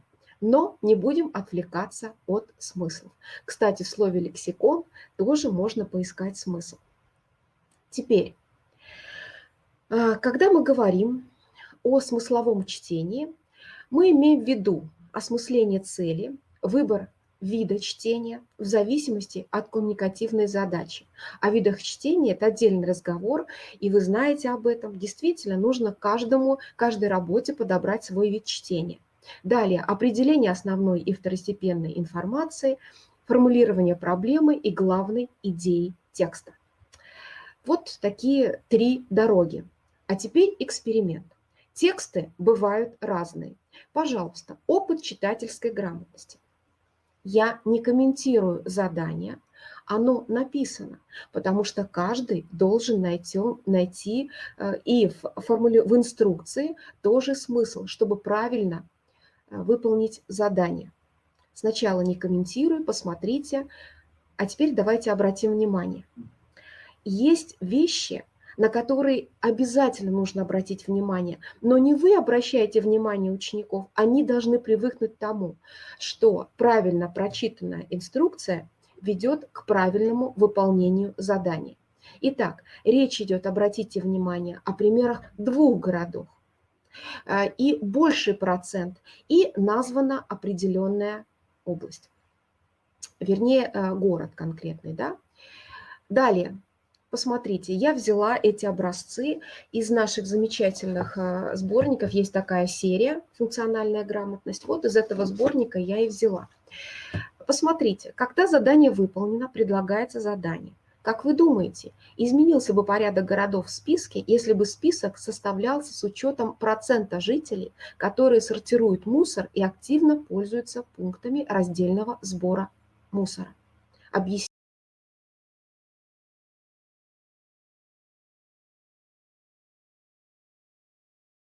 свой ответ. Надо понять, в чем же разница. Да, как мы видим, в Мытищи, Альметьевске очень много таких вот специальных пунктов и есть доступ к раздельному сбору мусора. А, например, в Ижевске такой возможности меньше. Значит ли это, что жители Ижевска не будут активно сортировать мусор? Конечно, нет. Поэтому предлагаю вам обратить внимание на инструкции. Инструкции есть к любому заданию. условия задачи на математике, на физике, биологии, химии и других предметных областях. Это наше общее дело. Еще один опыт смыслового чтения. Вот есть некая задача. Я прошу вас обратить внимание на вопрос. Каким цветом на схеме обозначен центр, отвечающий на речь, но не отвечающий за движение? Конечно, я сейчас акцент делаю, и вы обратите на внимание. Но сколько людей, прочитав это задание, назовут центр? А задача у нас какая? Каким цветом на схеме обозначен? Поэтому правильным ответом будет цвет. Ну и понятно, этот цвет должен обозначать правильный центр. Но правильно будет сказать зеленый, красный, а не назвать сам центр, который мы имеем в виду. Далее. Есть карты, и на уроках литературы тоже. Вот это из нашего задачника предлагается такое задание. Есть схема военных действий, война 1812 года. И прочитав этот текст, карту, схему, предлагается ответить на вопрос, в каком месте мог находиться герой стихотворения Лермонтова «Бородино». А информацию мы берем из самого текста. Ну, построили редут. Как строятся редуты, где они могли располагаться. Мы знаем, какие войска шли в наступление. Мы знаем, как готовились к наступлению русские солдаты, как атаковали французы. Поэтому, взяв эту информацию, мы можем дать правильный ответ. Мне очень нравится выражение Михаила Михайловича Бахтина о смыслах. Вот если кратко, то, наверное, это звучит так. Смыслами я называю ответы на вопросы. То, что ни на какой вопрос не отвечает, лишено для нас смысла. Значит, тонкие и толстые вопросы, именно поэтому эти персонажи здесь умеем задавать к тексту, ко всему тексту и к отдельным его фрагментам. Правильно заданный вопрос к определенному фрагменту текста – это понимание текста, понимание его смысла. Потому что если задается вопрос к определенному фрагменту, то и ответ должен содержаться в этом фрагменте. А вот эту игру в тонкие и толстые вопросы, я думаю, вы знаете. Очень полезное занятие. Теперь вот посмотрите, пожалуйста, к чему ведет непонимание смысла. Это из результатов апробации мониторинга функциональной грамотности, результаты мая 2019 года. Вот ситуация. Глаза разбежались. Пятиклассникам предлагается, используя доступные инструменты для рисования, создать не менее 2 различных рисунков, поясняющих смысл выражения. Глаза разбежались. Вы можете добавить к рисунку пояснение.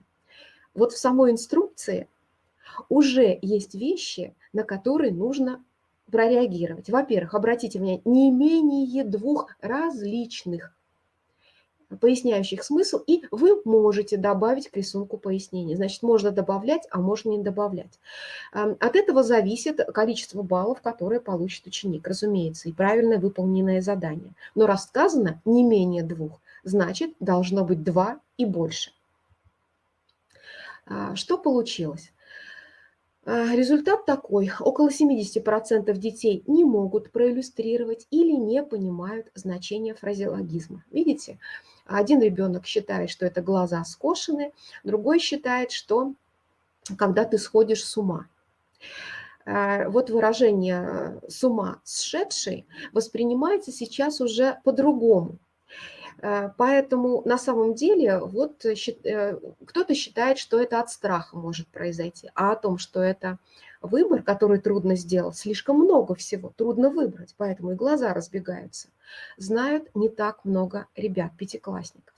Фразеологизмы нам в помощь. Ну вот, пожалуйста, 15% детей проиллюстрировали это выражение. Есть интересные содержательные ответы. Видите, здесь предметы, какое надеть, пишет ребенок. То есть понятно, есть выбор. Дальше, что же почитать? Полки с книгами, и человек делает выбор. И вот, пожалуйста, ответ учащегося с комментарием. То есть нарисованы глаза, но комментарий дан абсолютно верно, когда много всего и не знаешь, с чего начать. Потому что действительно рисунок может не дать информации, понимает ребенок это или не понимает. Ну а теперь о слове конкретном.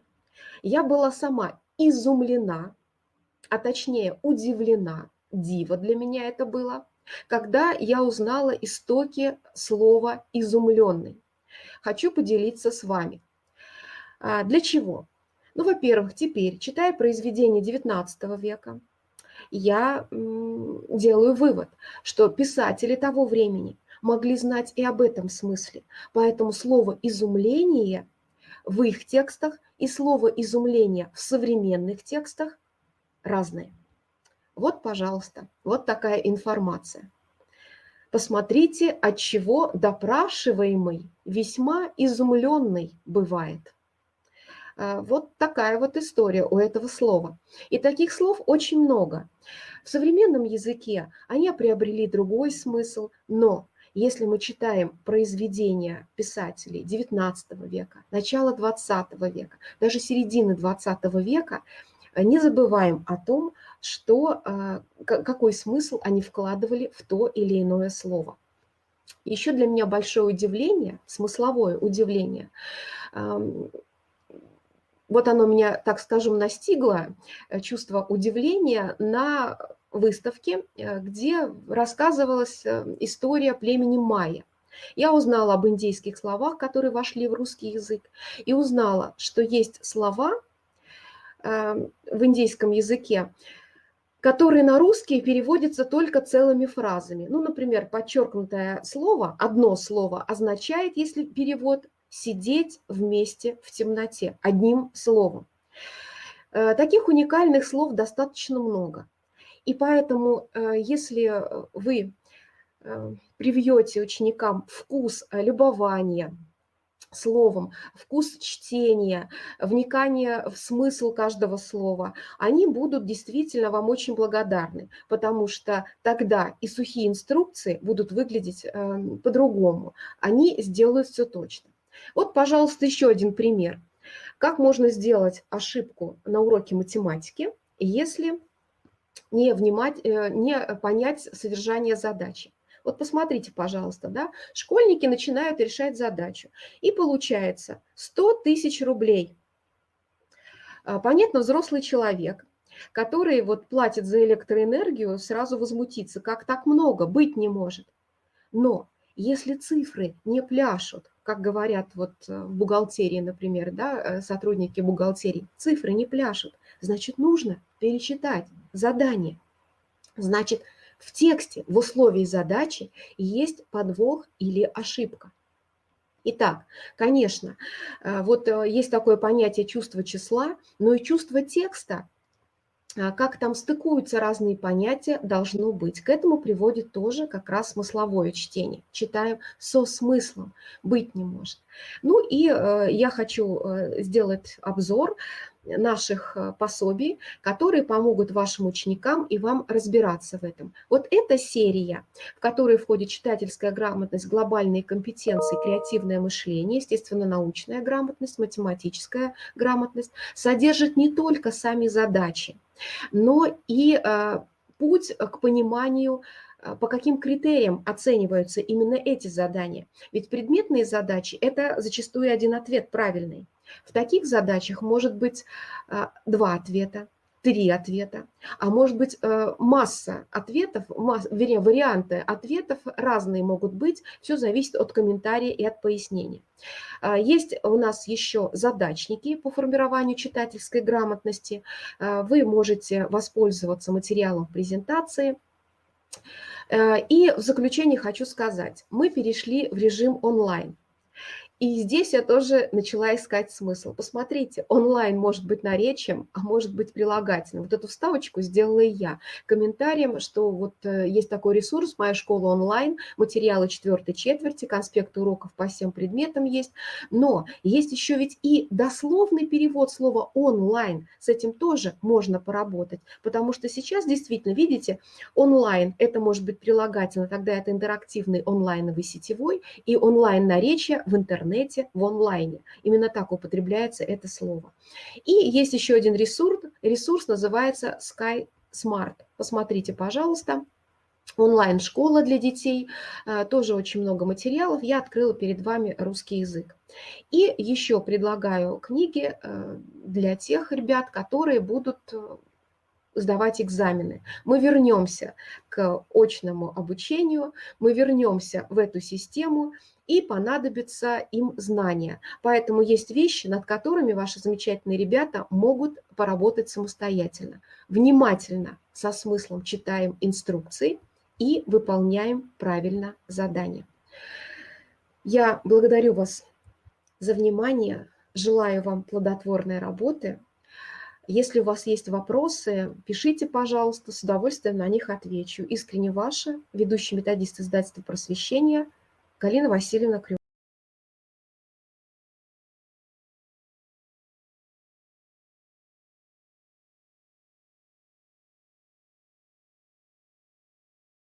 Сентябрь. Мы с вами уже работаем, вошли в свои классы, увидели повзрослевших учеников. И наступает время переосмысления того, что сейчас происходит в мире образования. Начну с приятных новостей. Первое.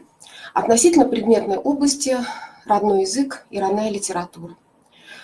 Уже есть специальная страничка по русскому родному языку. Мы ее наполняем сейчас, поэтому буквально несколько деньков потерпите, она будет полностью наполнена. Но сейчас уже материалы там есть. Есть описание, представлены учебные пособия по предметной области русский родной язык. И таким же образом будет наполняться страничка «Русская родная литература» после того, как ДФМО утвердит программу по русской родной литературе. Это есть. Теперь, относительно программ. Я знаю, что у многих учителей была такая проблема с программой по литературе к учебнику и курсу под редакцией Виктора Федоровича Чертова 10.11, то есть 5.9 было, 10.11. Программы тоже переработаны, поэтому она будет скоро выложена на сайт. Но если крайняя такая нужда в этом, пожалуйста, напишите мне, готова вам прислать в электронном виде. Я запросила ее у редакции. Далее. Относительно программы к учебно-методическому комплекту Ладыжинская-Бархударов. Особенно много вопросов по 8-9 классу, потому что, так скажем, с учебника синенького к желевому мы переходим на учебник зелененький. Но это для тех, кто не посвящен, а мы-то с вами знаем, что курс пунктуации, завершен курс орфографии, и в пунктуацию мы в синтаксис входим уже с учебником Бархударова программы. Тоже знаю, что есть такие, в общем-то, технические нюансы, и программа практически готова к тому, чтобы ее выложить. Во всяком случае, свяжитесь со мной, я вас проинформирую. Это тоже есть. И по большому счету, я знаю, что во многих школах, это такая радостная весть, уже не требуют при проверке печатных программ, и вы совершенно спокойно предъявляете программы, которые скачаны с официального сайта издательства «Просвещение». Поэтому, конечно, мы работаем в этом направлении, я имею в виду свою предметную область, русский язык и литература, и мы будем, все это будет в полной мере выложено. Во всяком случае, готовы отвечать на эти вопросы. Это есть. Это так скажем, о жизненных смыслах. Теперь давайте поговорим о смысловом чтении в школе и дома. Разумеется, тема не новая. Предлагаю вам еще посмотреть вебинары, которые уже были проведены на эту тему. И специалистами по начальной школе, и специалистами по основной школе. Авторские вебинары, где авторы говорят вот о своих пособиях. Смыслы. Жизнь наполнена смыслами. Поэтому вот хорошо бы, чтобы это стал навык смыслового чтения, формируемый в начальной школе, уже в основной школе получил какое-то такое практическое применение. Не какое-то такое, а именно практическое применение. Это я сейчас придаю смысл своим словам. Итак, о смысловом чтении мы говорим в свете проблемы формирования функциональной грамотности. Известное определение Леонтьева, посмотрите, пожалуйста. Речь идет о решении жизненных задач. И, собственно, вот и смысловое чтение направлено на то, чтобы человек умел работать с информацией. Поэтому, конечно, человек ищущий, человек, умеющий общаться с другими людьми, и человек самостоятельный, потому что, имея информацию, он может разобраться, как ее применить. Вот посмотрите, в большом списке, и он продолжается, обратите на это внимание, он не завершен мною, он может продолжен быть каждым из вас, вы можете с учениками поговорить об этом. Вот я специально в первую строчку вынесла читательскую грамотность. Ну, в общем-то, навыки смыслового чтения – это вот эта сфера. Это речь идет о читательской грамотности. Причем вопрос формирования читательской грамотности – это не узкопредметный вопрос, как, собственно, и функциональная грамотность. Это не предметный вопрос. Это то, что объединяет нас в одно образовательное пространство. Поэтому, конечно, было бы здорово, чтобы на всех уроках соблюдались определенные вот правила. И тактика смыслового чтения, ее тактика, навык смыслового чтения, он укреплялся. Я сейчас вот хочу вам показать издательство «Просвещение» вот в разделе «Образование будущего» и «Внеурочная деятельность» выпустила уже пособие по обучению смысловому чтению для начальной школы. Есть уже пособие 1.2 и 3.4, автор Максим Константинович Антошин. Я к тому, что не вот в 5 классе, не вот тем более в 9 классе, не вот в 10 классе, конечно, стоит об этом поговорить. Хотелось бы обратиться и к учителям начальной школы, если вы работаете уже с этими пособиями и смотрите задания, там действительно очень много текстов. Вот это как раз речь идет о грамотном читателе. Грамотный читатель – это тот читатель, который придает смысл словам, отдельным фактам, которые он вычитывает, и умеет с ними работать.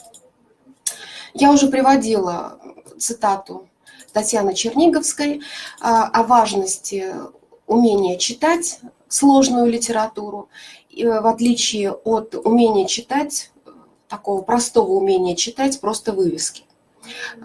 Очень много сейчас разговора о клиповом мышлении, клиповом образе работы с информацией из интернета, отовсюду.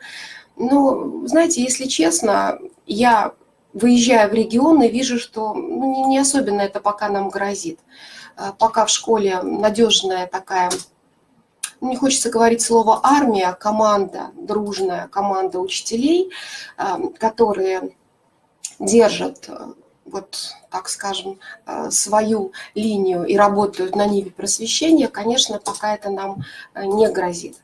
Другое дело, что вот как раз разделение происходит между иногда учениками и учителями, потому что не успеваем иногда мы за скоростью, с которой живут сейчас люди, за скоростью их работы с информацией, за теми смыслами, которые оно придает, то есть тут какие они придают словам, предложениям и целым текстам.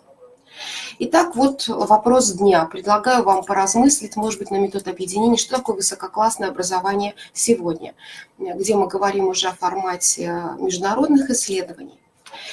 Ну и, собственно, о смысле. Я тоже приводила вам уже эту цитату Михаила Бахтина. Смыслами я называю ответы на вопросы. То, что ни на какой вопрос не отвечает, лишено для нас смысла. Поэтому на самом деле смотреть, какие вопросы можно задать к тексту.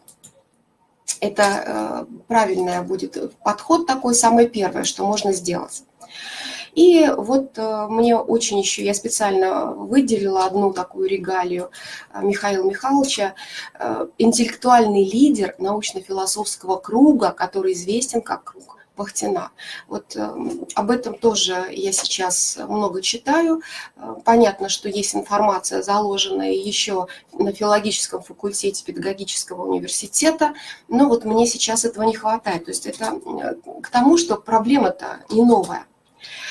В свете реализации национального проекта образования мы сейчас говорим о современной школе.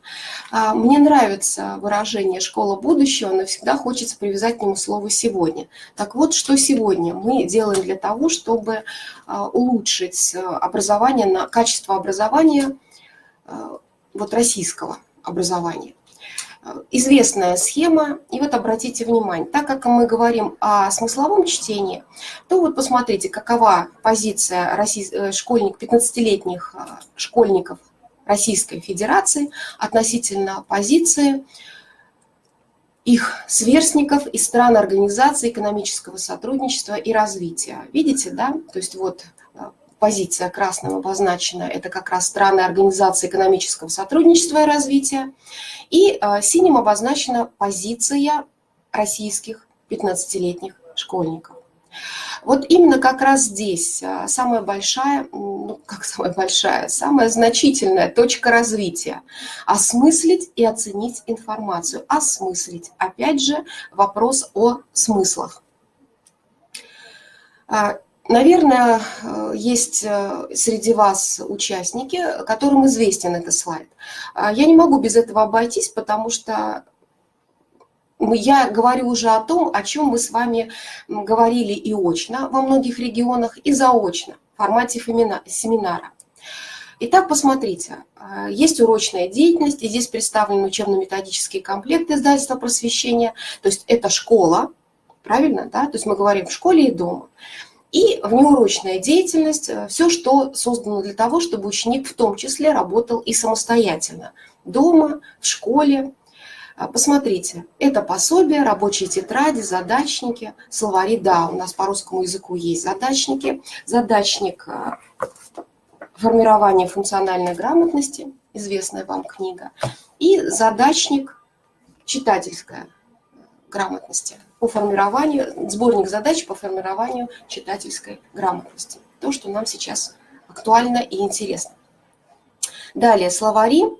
Вот смысловое чтение словарей сейчас стало моим таким любимым занятием, потому что недавно столкнулась со словом «яростный». И вот, понимаете, яростный, одержимый гневом и так далее. А вот известная песня, помните, да? Радостный строй гитар, яростный стройотряд. Вот почему он яростный? Одержим гневом, что ли? И замечательное произведение «В прекрасном и яростном мире». Вот мне кажется, что мир остается прекрасным и яростным в том значении слова, в котором я его сейчас для себя понимаю. Хочу, чтобы вы сделали и свои открытия. Поэтому, конечно, чтение словарей – это очень интересное чтение. Придавать значение, смысл словам. Почему так? Далее дидактические материалы, тесты, творческие задания, проекты, проверочные работы, контрольные работы. Вот в серии «Образование будущего» есть проектная мастерская. И здесь тоже я привожу в пример и это пособие, хотя оно к предметной области вроде бы не имеет отношения, в то же время имеет отношение ко всем предметным областям, но потому что я уверена, что со смыслом надо читать не столько и не только художественные тексты, научно-популярные тексты. Навык смыслового чтения очень важен при чтении инструкций, при чтении не сплошных текстов. как прочитать график, например, на уроке физики, и как по этому графику составить, я не знаю, описание, например, картины. Это я сейчас пытаюсь найти график по физике, у меня есть. Ну вот смотрите, это из нашего вебинара вместе с Олегом Андреевичем Литвиновым. Да? Вот посмотрите, есть такой график. Видно, да? Так вот, оказывается, здесь задание такое. Придумайте и опишите ситуацию, в которой скорость могла бы изменяться согласно следующему графику. Выберите масштаб и запишите соответствующие значения величин на осях скорости и времени.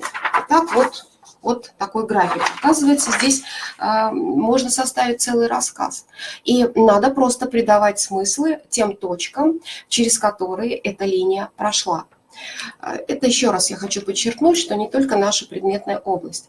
Ну вот, пожалуйста, да, на уроке. Вот представлен учебник, учебно-методический комплект под редакцией Лидии Макаровны Рыбченковой, активный наш автор Ольга Макаровна Александрова и другие авторы этого замечательного учебно-методического комплекта. Ну вот, например, смотрите, как придавать смысл даже тому, что на первый взгляд смысла не имеет, а вопросами. Ведь вопросы же есть. Знаменитое предложение Льва Владимировича Щербы, ученого-языковеда. Вопрос. Для чего это сделано? То есть известно, есть информация. Не удивляйтесь, что слова в этом предложении непонятны. Это сделано специально. Как вы думаете, для чего? И вот, пожалуйста, привлечение всех вас смыслового чтения, например, в задании, которое дано в рабочих тетрадях к учебно-методическому комплекту под редакцией Лидии Макаровны Рыбченковой. Прочитайте текст СМС. Как вы думаете, обрадует ли оно адресата? Почему? Запишите исправленный вариант. Да, сейчас чаще мы пишем не от руки, мы печатаем. Но, тем не менее, получив электронное письмо, вы, если внимательно, придавая значение каждому слову и распределению этих слов, и строчкам, то есть и предложения разделены на строчки или написаны одним сплошным текстом, я имею в виду абзацы или просто на другую строчку, когда человек переходит, вы можете придать смысл один или другой той информации, которую вам сообщают. И информация СМС.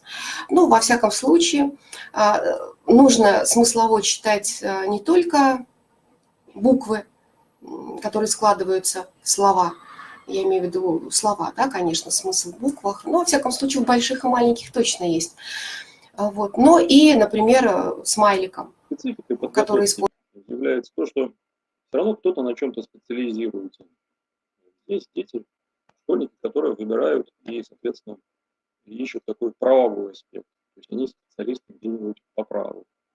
Я иногда вижу, они прям носят с собой Конституцию, более-менее разбираются, допустим, в каких-то кодексах, либо у них, например, конституционное направление, либо, например, гражданское направление.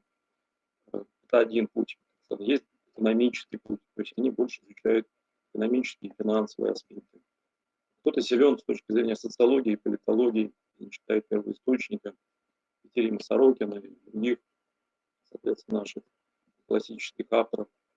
Так вот, все это вместе говорит о том, что подготовка к Олимпиаде обществознания требует достаточно больших усилий, поскольку существуют определенные этапы, то есть это школьный этап, муниципальный этап, региональный этап и, соответственно, уже потом на всеросвыход.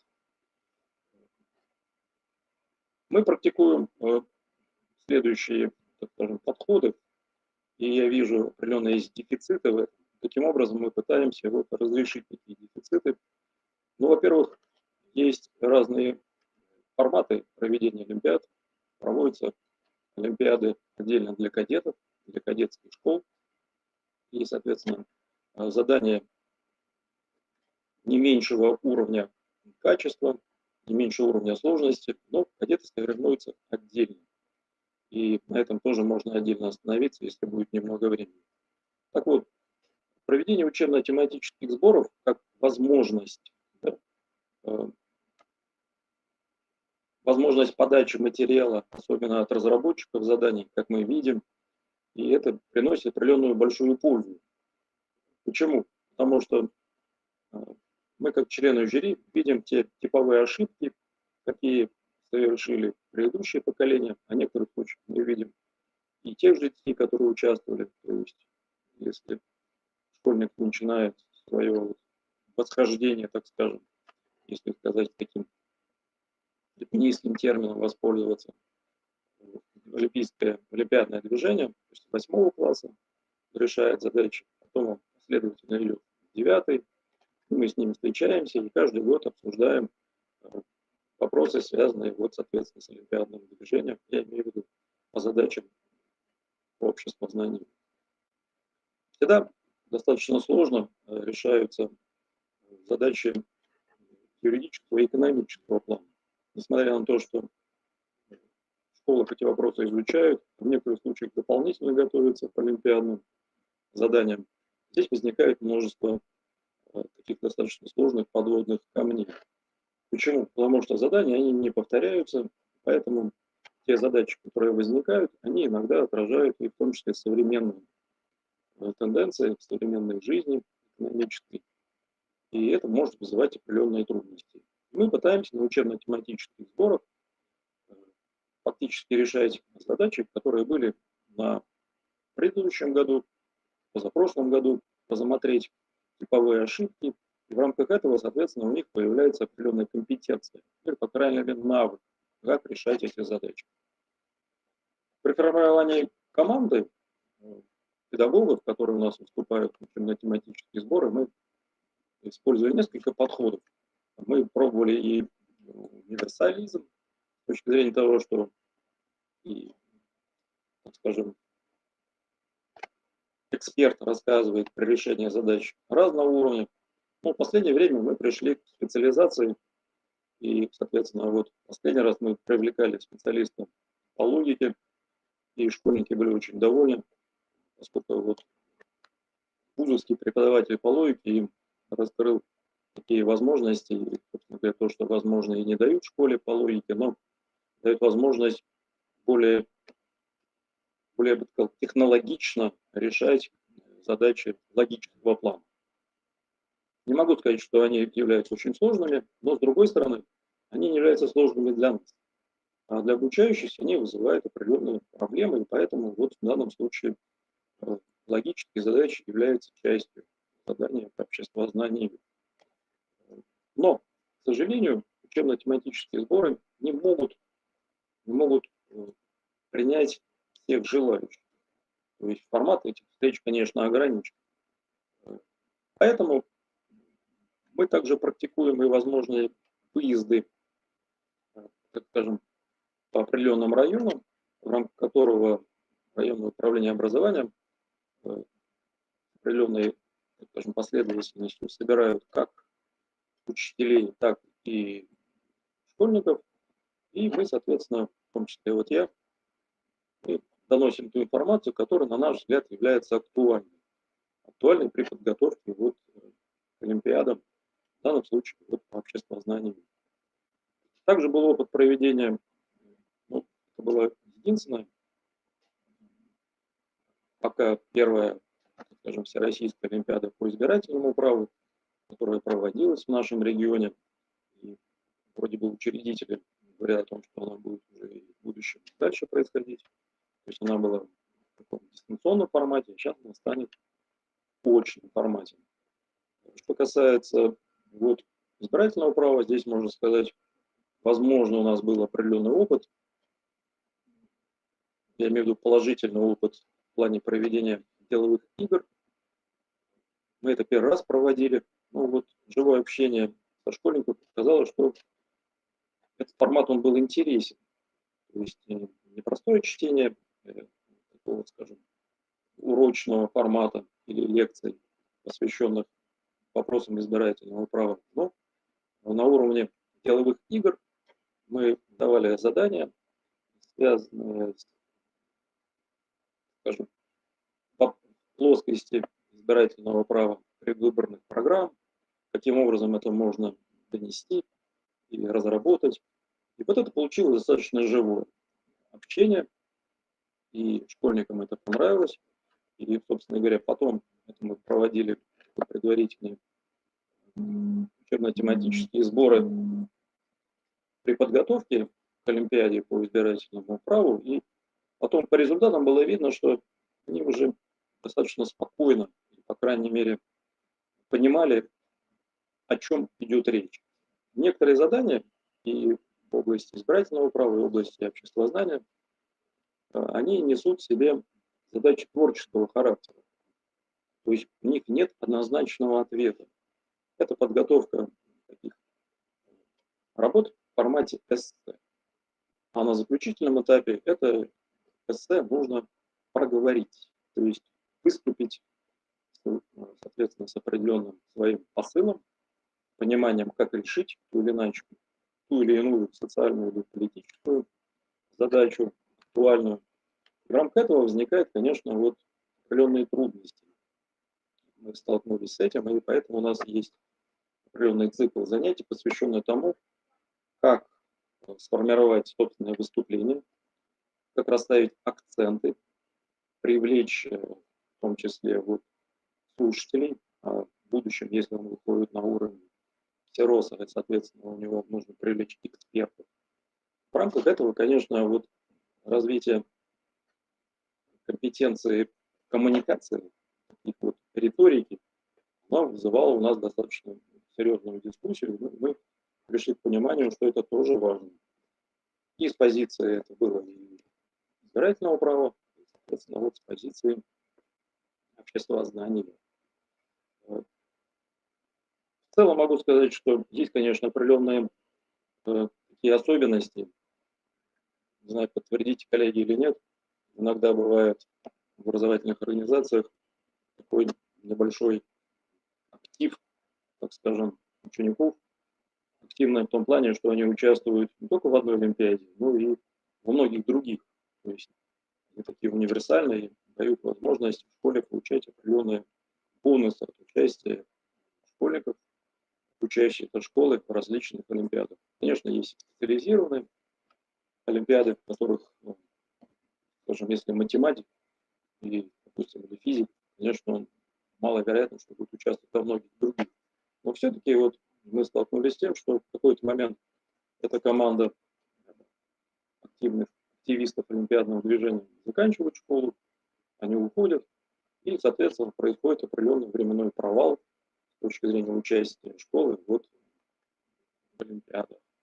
Поэтому рекомендуется, и многие наши школы они пользуются этим, используют такой командный формат, то есть обучение и подготовка происходит разновозрастных школьников, в рамках которого более старшие товарищи, которые уже прошли, определенно имеют опыт олимпиадного движения, они подсказывают, или, по крайней мере, в рамках этого такого горизонтального общения, школьники, которые еще не участвовали в олимпиадах, у них, соответственно, меньше такого психологического барьера, они знают основные требования по поводу времени, как сконцентрироваться, быстро ответить, как проверить свои задания, какие задания в принципе бывают, как нужно распределить свое время, то есть тем временем, которое дается на более сложные, на более простые задачи.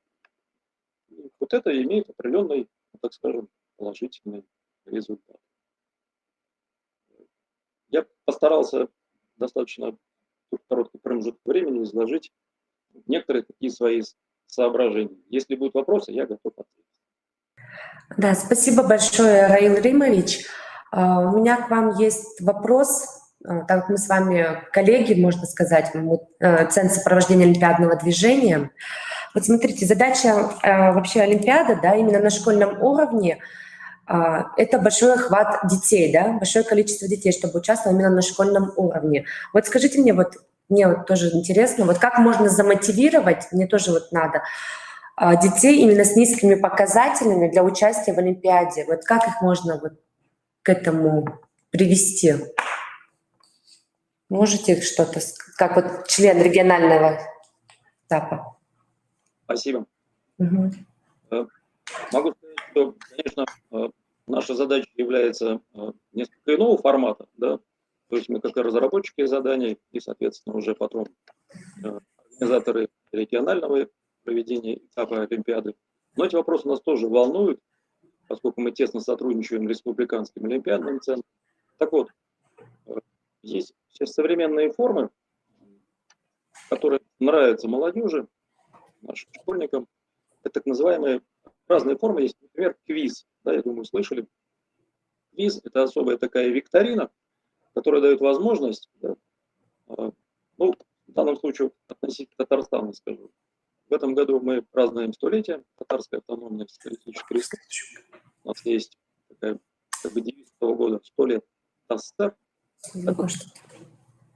Слышно меня, да? Да. Ага. Так вот, последний раз я выезжал в одну школу, в которой мы проводили как раз это мероприятие. То есть собрались команды из... Было 2 команды из кадетских школ и школы, которая принимала. Ну, в общем, вот ближайшие школы собрали. И вот это неформальное общение с точки зрения квиза. То есть я задаю вопросы, и в течение короткого времени они пытаются найти ответ. Вопросы достаточно непростые, то есть их нет в учебниках. И поэтому вот это погружение, прям вот чувствуется, они горят, спрашивают, интересуются. И в рамках этого появляются вот такие искорки, знаете, желания. Потом и, соответственно, с учителями уже, я уже имел беседу, учителя говорят, они нас, говорят, это, закидывают вопросами, где это можно найти. То есть у них появляется вот этот интерес к пониманию, ну, во-первых, не просто учебник обществознания, да, а к дополнительной литературе, в рамках которой где-то это можно будет найти. Ясно. Спасибо вам большое, Раил Римович, за ваше выступление. Сейчас я хочу дать слово Олесе Николаевне. Олеся Николаевна на связи? Да?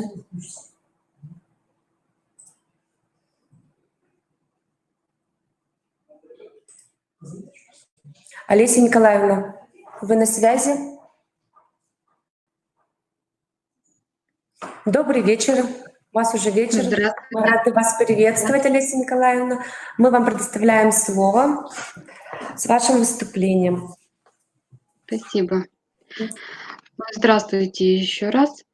Хочется поблагодарить за предоставленную возможность принять участие в вашем вебинаре в таком, поделиться опытом по теме включения проектной деятельности в урочную и внеурочную деятельность в рамках реализации непрерывного агробизнес-образования Иркутской области. Я представляю небольшую сельскую школу. В нашей школе в данный момент обучается 146 обучающихся. Данное направление по агробизнес-образованию мы начали... Так, не включила.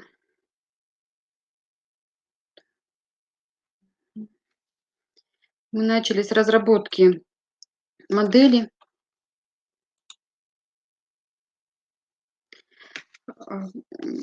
Агрохом. В нашей школе послужила концепция развития непрерывного агробизнес-образования на сельских территориях Иркутской области, согласно которой существует необходимость создания инновационной общеобразовательной школы сельского типа, сочетающий учебный процесс, эффективное трудовое обучение и воспитание, формирующее обучающихся комплекса профессиональных и предпринимательских компетенций в сфере агропромышленного комплекса. В рамках расширения социального партнерства мы заключили соглашение с представленными на слайде организациями высшего и среднего профессионального образования, крестьянско-фермерскими хозяйствами. Хочется отметить, что все главы крестьянско-фермерских хозяйств являются выпускниками нашей школы. В первую очередь, данная программа была рассмотрена на заседании управляющего совета школы с приглашением представителей администрации, родителей, педагогов и социальных партнеров школы, которая получила положительные отзывы и поддержку. Таким образом, перед коллективом стал вопрос стала проблема повышения качества обучения и воспитания в условиях интеграции агробизнес-образования в урочную и внеурочную деятельность. В целях повышения качества 4 методических объединения работают над введением и применением эффективных технологий, методов и приемов, которые позволяют реализовать данное направление. Так как в нашей школе рассматривается интеграция агробизнес-образования в урочную и внеурочную деятельность, нами разработано и утверждено положение о проведении метапредметных недель. За последние 3 года организованы и проведены метапредметные недели, такие как «Мы славим труд, чьи руки пахнут хлебом», «История села Холмогой в лицах, цифрах и датах», «Пчелы и пчеловодство». Хочется отметить, что все запланированные мероприятия нацелены на выполнение общих целей и задач. Это профориентация обучающихся через знакомство с представителями профессии сельского хозяйства, рассмотрение основ растениеводства и животноводства через интеграцию предметных областей, воспитание уважения к труженикам сельского хозяйства. За 3 года педагогический опыт подтверждается результатами Всероссийской научно-практической конференции «Инновационная деятельность в школе от теории к практике» в номинации «Инновации в образовательном процессе сельской школы», где представляли опыт по темам «Метапредметная неделя как способ достижения метапредметных результатов агробизнес-образования в сельской школе», «Проектная деятельность в учебно-воспитательном процессе как способ достижения планируемых результатов агробизнес-образования, организация профессиональных проб и практик в условиях сельской школы. Разработки педагогов, прошедшие экспертизу, включаются в областной банк методической продукции. Так, учитель математики награждена дипломом 1 степени в областном конкурсе методической продукции в номинации «Методическое пособие» за разработку сборник задач «Математика в сельском хозяйстве». Учитель химии и биологии стала победителем 1-го регионального чемпионата корпорации «Профессионалы будущего» по компетенции агрономия. В результате реализации непрерывного агробизнес-образования внедрение проектной деятельности у нас охватывает все уровни образования. На уровне начального общего образования реализация аграрной направленности осуществляется за счет интегрирования тем в рабочие программы учебных предметов. Обучающиеся выполняют проекты по технологии окружающему миру, а свои работы представляют на школьных и муниципальных научно-практических конференциях, таких как «Шаг в будущий НИОР», «Мое первое исследование» и другие. На уровне среднего общего образования в основе всевозможных форм и видов деятельности, нацеленных на применение открытых знаний, находятся 2 основных вида. Это проект и исследование. Подготовка и защита итогового проекта за курс основной школы предметного и метапредметного характера также нацеливает на выполнение проектов по темам сельскохозяйственной направленности. Хочется отметить, что за последние 3 года наши ученики подтверждают свои знания и умения по различным направлениям, а это 49 победителей и призеров на муниципальном уровне, 21 на региональном уровне и 2 призера на всероссийском уровне. Эффективное применение проектных исследовательских технологий на уроках и внеурочной деятельности подтверждается тем, что учащиеся школы являются активными участниками различных конкурсов, в которых занимают призовые места. В областном конкурсе «Начинающий фермер» обучающиеся выполняют проекты и представляют свои бизнес-идеи, которые награждены дипломами различных 1, 2 и 3 степени. Хочется отметить такие бизнес-идеи детей. Это переработка дикорастущего иван-чая и ягод, создание крестьянско-фермерского хозяйства по переработке мясопродуктов, вермиферма по производству биогумуса, мини-пекарня по производству хлебобулочных изделий. Свои проекты дети представляют и на региональных научно-практических конференциях экологической направленности, где стали победителями региональной научно-практической конференции «Исследователь природы Восточной Сибири», региональный этап Российского национального юниорского водного конкурса. Также заняли 1-е место в окружной научно-практической конференции «Будущий хозяин земли» с работой подготовка семян перца к посеву разными способами.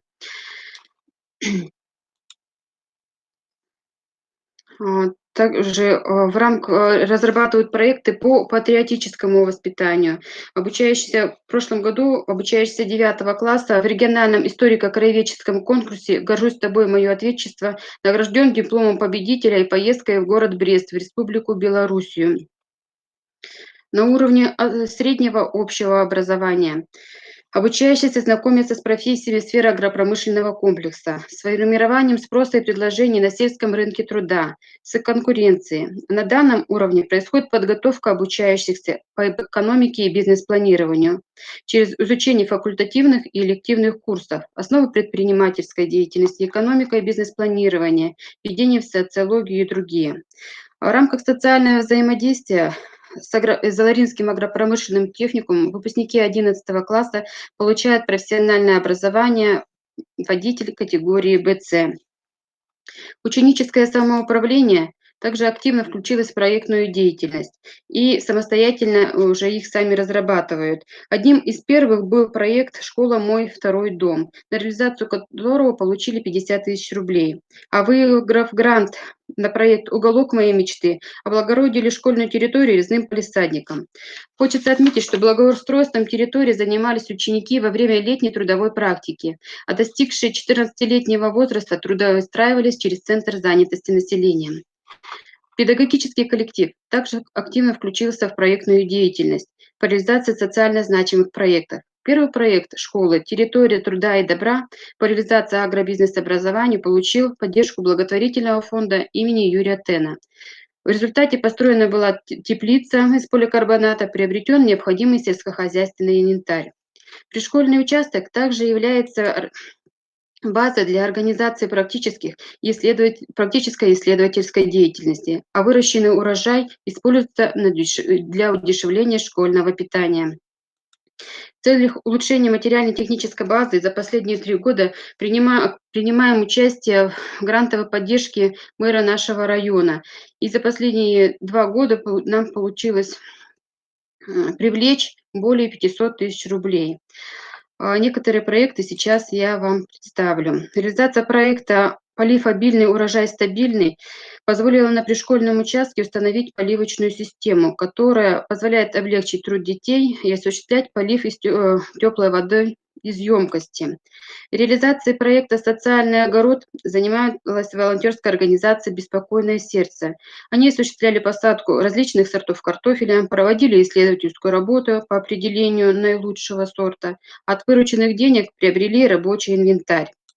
Проект «Агрокабинет» позволил улучшить материально-техническую базу кабинета химии и биологии, что позволяет повысить уровень проведения практических и лабораторных работ естественно-научного цикла. А также агрокабинет позволяет нам готовить участников к региональному чемпионату Junior Skills по компетенции агрономия 14+. Свои результаты проявили в первом региональном чемпионате корпорации «Профессионалы будущего», где наша ученица заняла 3-е место. Также обучающиеся 8-11 классов на протяжении 2 лет уже являются участниками регионального чемпионата Junior Skills по компетенции агрономия 14+. В этом году наша команда награждена дипломом 2-й степени в чемпионате Иркутской области по компетенции сети фермерства 14+. Проект «Агрокабинет» также позволил нам войти в реестр образовательных организаций Иркутской области по проведению профессиональных проб по компетенции агрономия, в которых приняли участие 44 обучающихся района. Созданная база позволила нам стать площадкой муниципального конкурса «Юный агроном», в котором участникам предстояло выполнить 8 заданий агротехнологической направленности. Данный конкурс реализуется в рамках национального проекта «Успех каждого ребенка». Группа педагогов и учащихся работает над проектом «Фиточай. Здоровье. Чай». В это время на пришкольном участке высажены плодово-ягодные культуры. Разработан отдел лекарственные растения, где выращивается и собирается урожай мяты, мелисы, душицы и других лекарственных растений. Группа участников занимается сбором дикорастущего кипрея, шиповника, клубники и боярышника. Обучающие принимают участие в сборе, переработке до упаковки готовой продукции. В целях рекламы полезных свойств фиточая проводили дегустацию на празднике поля, организовали поздравления ко Дню пожилого человека, ветеранам педагогического труда, ко Дню учителя. Ежегодно представляем свою продукцию на областной агропромышленной неделе, районной сельскохозяйственной ярмарки. Еще один проект – это мини-ферма по производству биогумуса. Только начинает свое развитие, но уже имеются свои результаты. Исследовательская работа «Червь старатель, производитель универсального удобрения» нашей ученицы в научно-практической конференции «Шаг будущего юниор» заняла 2-е место. Можно отметить, что улучшилась материально-техническая база кабинета технологии за счет грантовой поддержки проекта «Мини-пекарня «Колосок» для практических занятий по разделу кулинария. В текущем учебном году на базе школы состоялся первый муниципальный конкурс «Кулинарный поединок», в котором приняли участие 32 девушки из 16 образовательных организаций района. Конкурсные задания были также практикоориентированы, и все участники получили сертификаты о прохождении профессиональных проб по компетенции кондитерское дело. Наши ученицы в данном конкурсе заняли 2-е место. Материально-техническая база данного кабинета используется также во внеурочное время в рамках кружка «Золотое зернышко». Подводя итог вышесказанному, в результате включения проектной деятельности в урочную и внеурочную деятельность нам получилось улучшить материально-техническую базу школы, повысить результативность участия детей в различных конкурсах, организовать совместную деятельность между всеми участниками образовательных отношений. В 2019 году школа получила статус региональной инновационной площадки по профессиональной ориентации обучающихся в условиях сельской школы. Особенностью модели данной школы является реализация федерального проекта «Успех каждого ребенка», в ходе которого урочная и внеурочная деятельность расширится новыми современными формами, конкурсами и чемпионатами профессионального мастерства. На этом, я думаю, буду завершать свое выступление. Приглашаем к сотрудничеству. Также можно посетить виртуальную экскурсию, познакомиться более подробнее на нашем школьном сайте по указанной ссылкой, кого заинтересовала данная информация. Олеся Николаевна, спасибо большое за выступление. Ваш опыт в действительности очень интересный. Хотелось бы задать вопрос. Как изменилась мотивация детей после начала реализации данного проекта? С каждым годом дети захотели участвовать в различных конкурсах,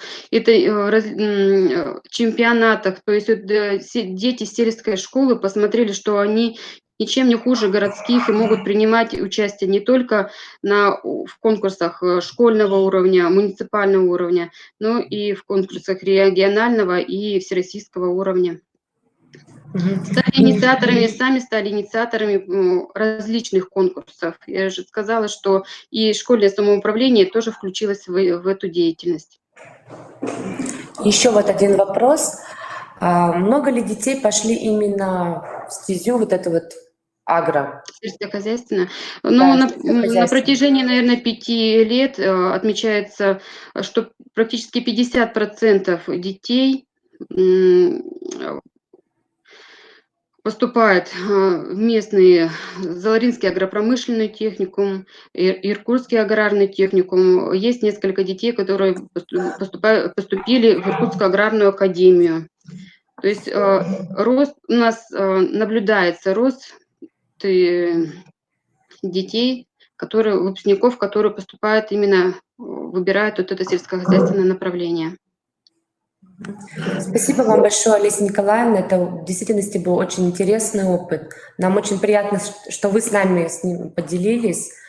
Надеюсь, что мы подчеркнем для себя очень много нового, посмотрим, обратимся к вашему сайту обязательно, вашего школьного сайта. Спасибо вам огромное. Спасибо за приглашение. Следующий момент. Значит, мы хотим слово передать нашему 3-му спикеру. Это Александру Викторовичу Аверину. Александр Викторович, вам слово.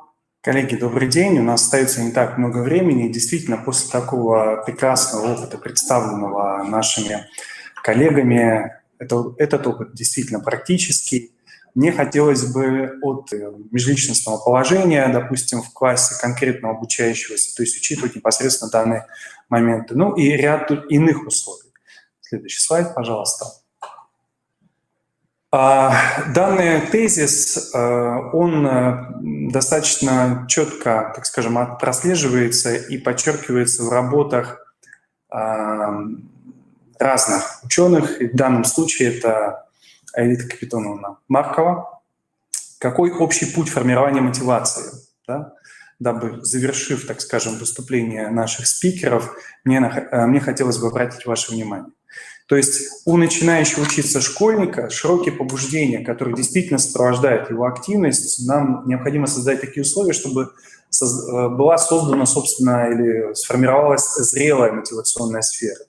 Чем она отличается? Она отличается устойчивой структурой, то есть доминированием и преобладанием отдельных мотивов и, соответственно, избирательностью этой структуры, что создает и определяет индивидуальность непосредственно личности. Буквально несколько минут о том, как же достичь тогда вот этой устойчивости и так далее. Все мы с вами помним, что мотивационные тенденции возникают у нас при переходе уже в младший школьный возраст, и мы говорим о том, что мы можем отчасти даже каким-то образом оценивать в качестве определенных ведущих, так скажем, мотивов. Но в целом я хочу обратить ваше внимание, что именно ситуация обучения создает условия для того, чтобы эти мотивы стали в структуре ведущими, то есть доминирующими.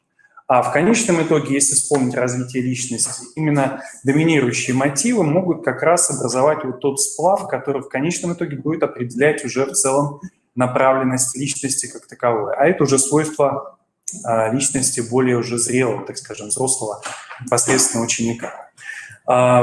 Более подробно о психолого-педагогических технологиях вы сможете узнать в презентации, которые будут непосредственно размещены по окончании семинаров. Да? Но я вижу, что у нас есть вопрос. Давайте мы посмотрим. Может, я прослушал, сколько процентов детей стали фермерами? Поскольку я тоже присутствовал на выступлении Олеси Николаевны, до 50%. То есть она говорила о том, что выпускники выбирают непосредственно профессии, связанные с данным направлением деятельности, и затем уже свою жизнь строят непосредственно в этой стезе. Уважаемые участники, наше время подошло к концу, к сожалению. Хотелось сказать, конечно же, достаточно много, но формат не позволяет нам этого сделать. Если у вас останутся вопросы, вы можете также их написать. Второй вопрос появился. Давайте, у нас несколько секунд буквально остается. А какие формы порицаний можно использовать сегодня педагогу? Вопрос открытый, вопрос очень животрепещущий в данном случае. Поскольку у нас времени заканчивается, я обязательно на него отвечу. Я благодарю вас за участие в нашей встрече. Всего доброго. Управленческими компетенциями должен обладать руководитель общеобразовательной организации, который сегодня принимает решение о переводе школ в эффективный режим функционирования. Уважаемые коллеги, вместе с нами сегодня на проектной сессии будет работать Ольга Фаритовна Осипова, директор, председатель Комрегионального отделения Российского общества знания.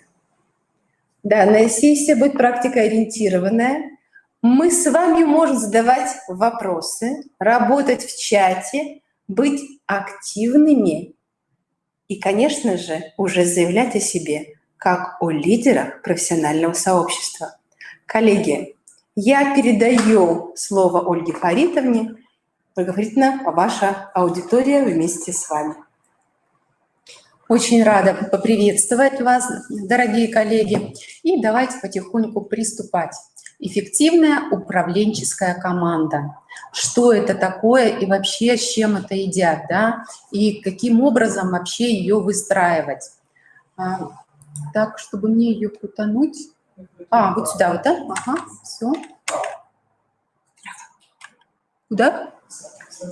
Все. Почему я могу говорить об эффективной управленческой команде? Да, сегодня я являюсь председателем общества знания, но больше 20 лет я занималась чисто управленческой деятельностью. Я была руководителем во многих организациях, в том числе в органах исполнительной власти.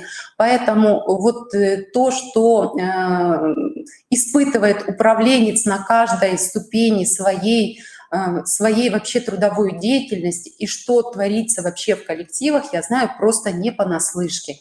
Очень много пройдено и очень много изучено. Поэтому на сегодняшний день вот такие технологии я и изучала, и преподавала, и обучала государственных и муниципальных служащих, ну и с удовольствием поделюсь с вами. Так.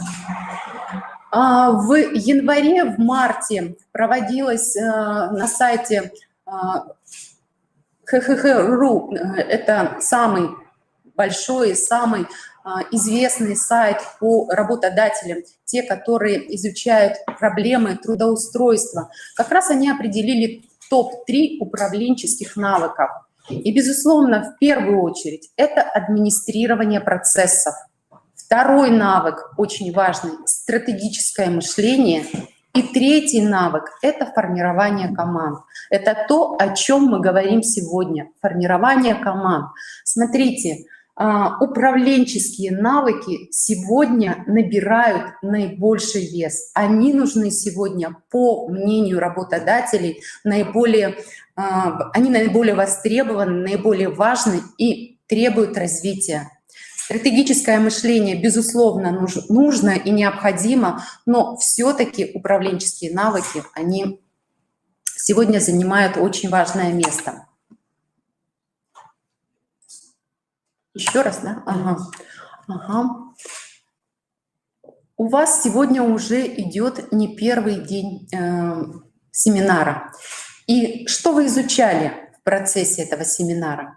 Вы проходили, что надо делать с учениками, что надо делать в своих коллективах.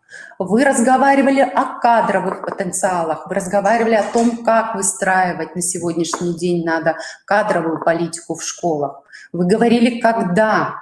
Вы очень подробно рассказывали, и вам рассказывали, как.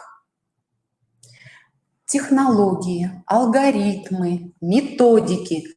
Очень много вы получили, что, кто, когда и как. Скажите, пожалуйста, если оценить пройденные материалы на сегодняшний день, то по 10-бальной системе как бы вы оценили полученные знания? Напишите, пожалуйста. Наверняка вы участвовали во многих сессиях, и вы очень много получили ответов на вопрос «как?».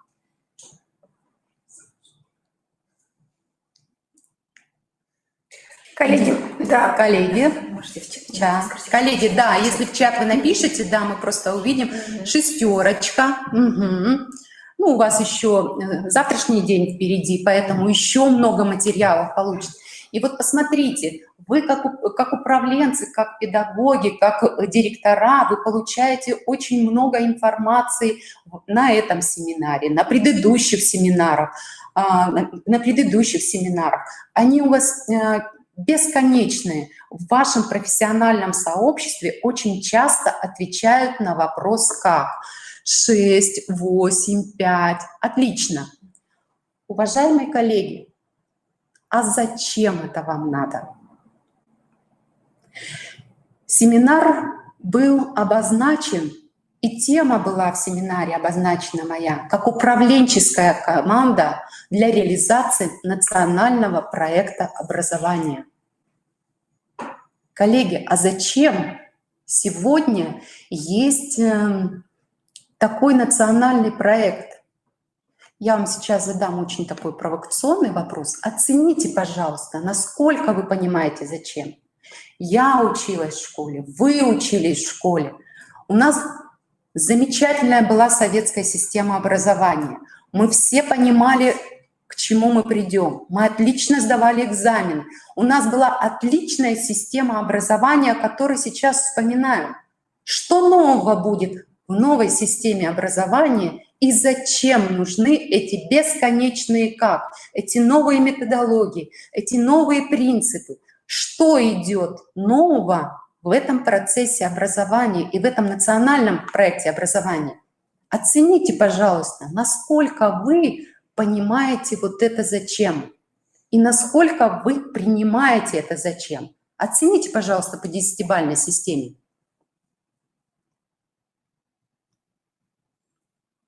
Восемь.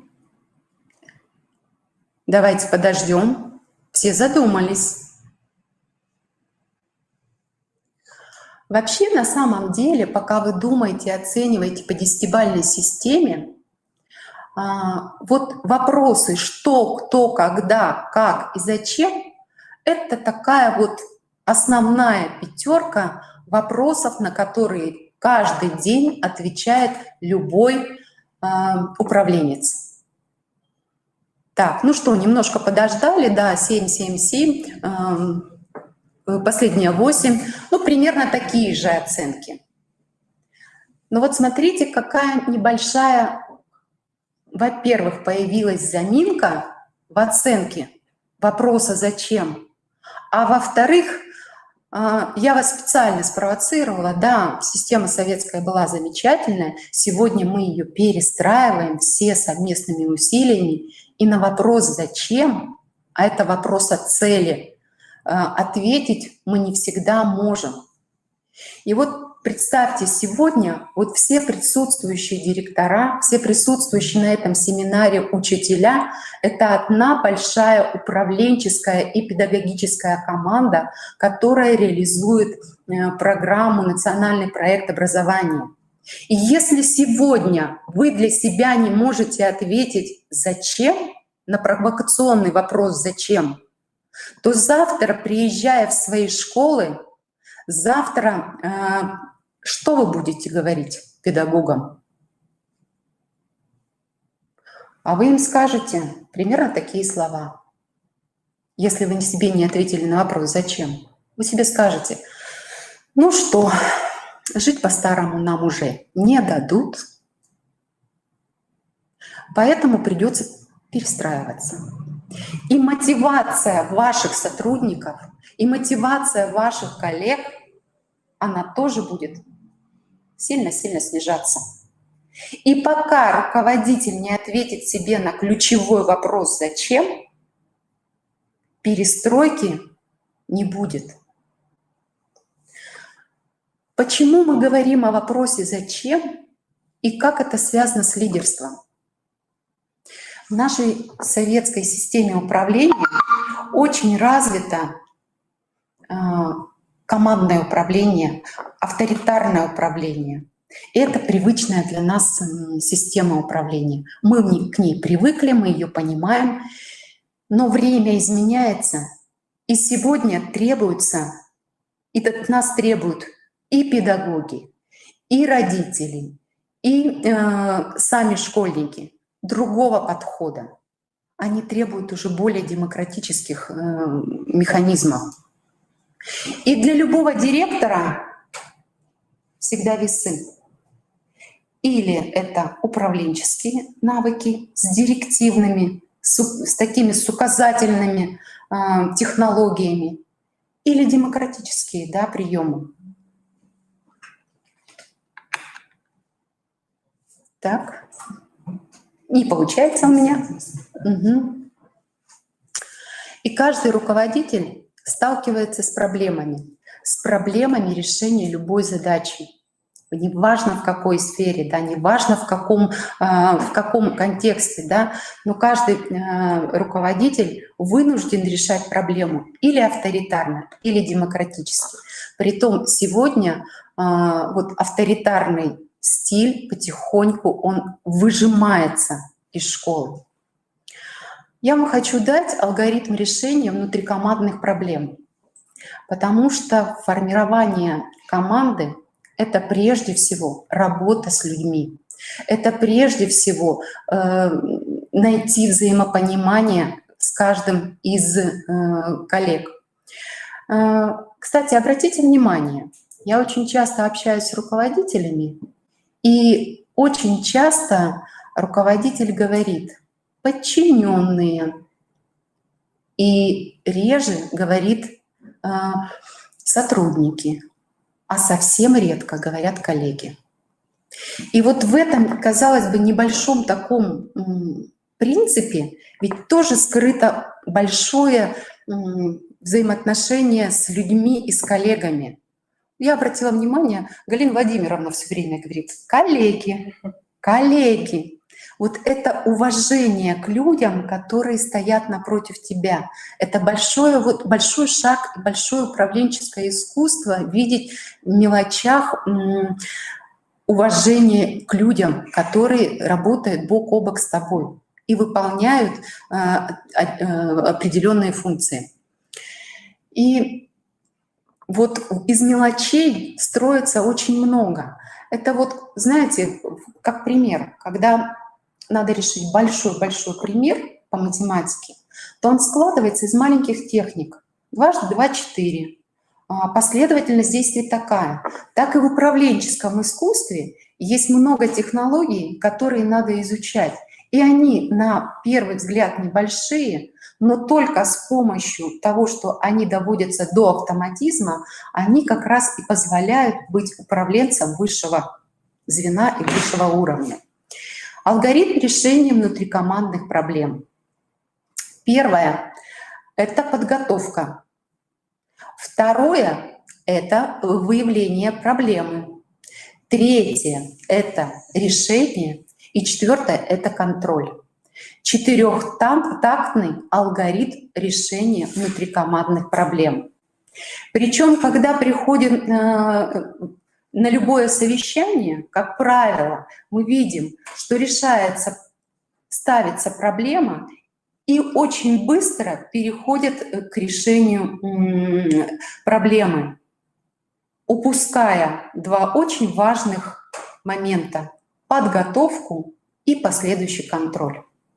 Давайте посмотрим, что мы можем решить в внутрикомандных проблемах с помощью такого алгоритма, которым, я надеюсь, вы можете воспользоваться. Подготовка. Что влияет на работу?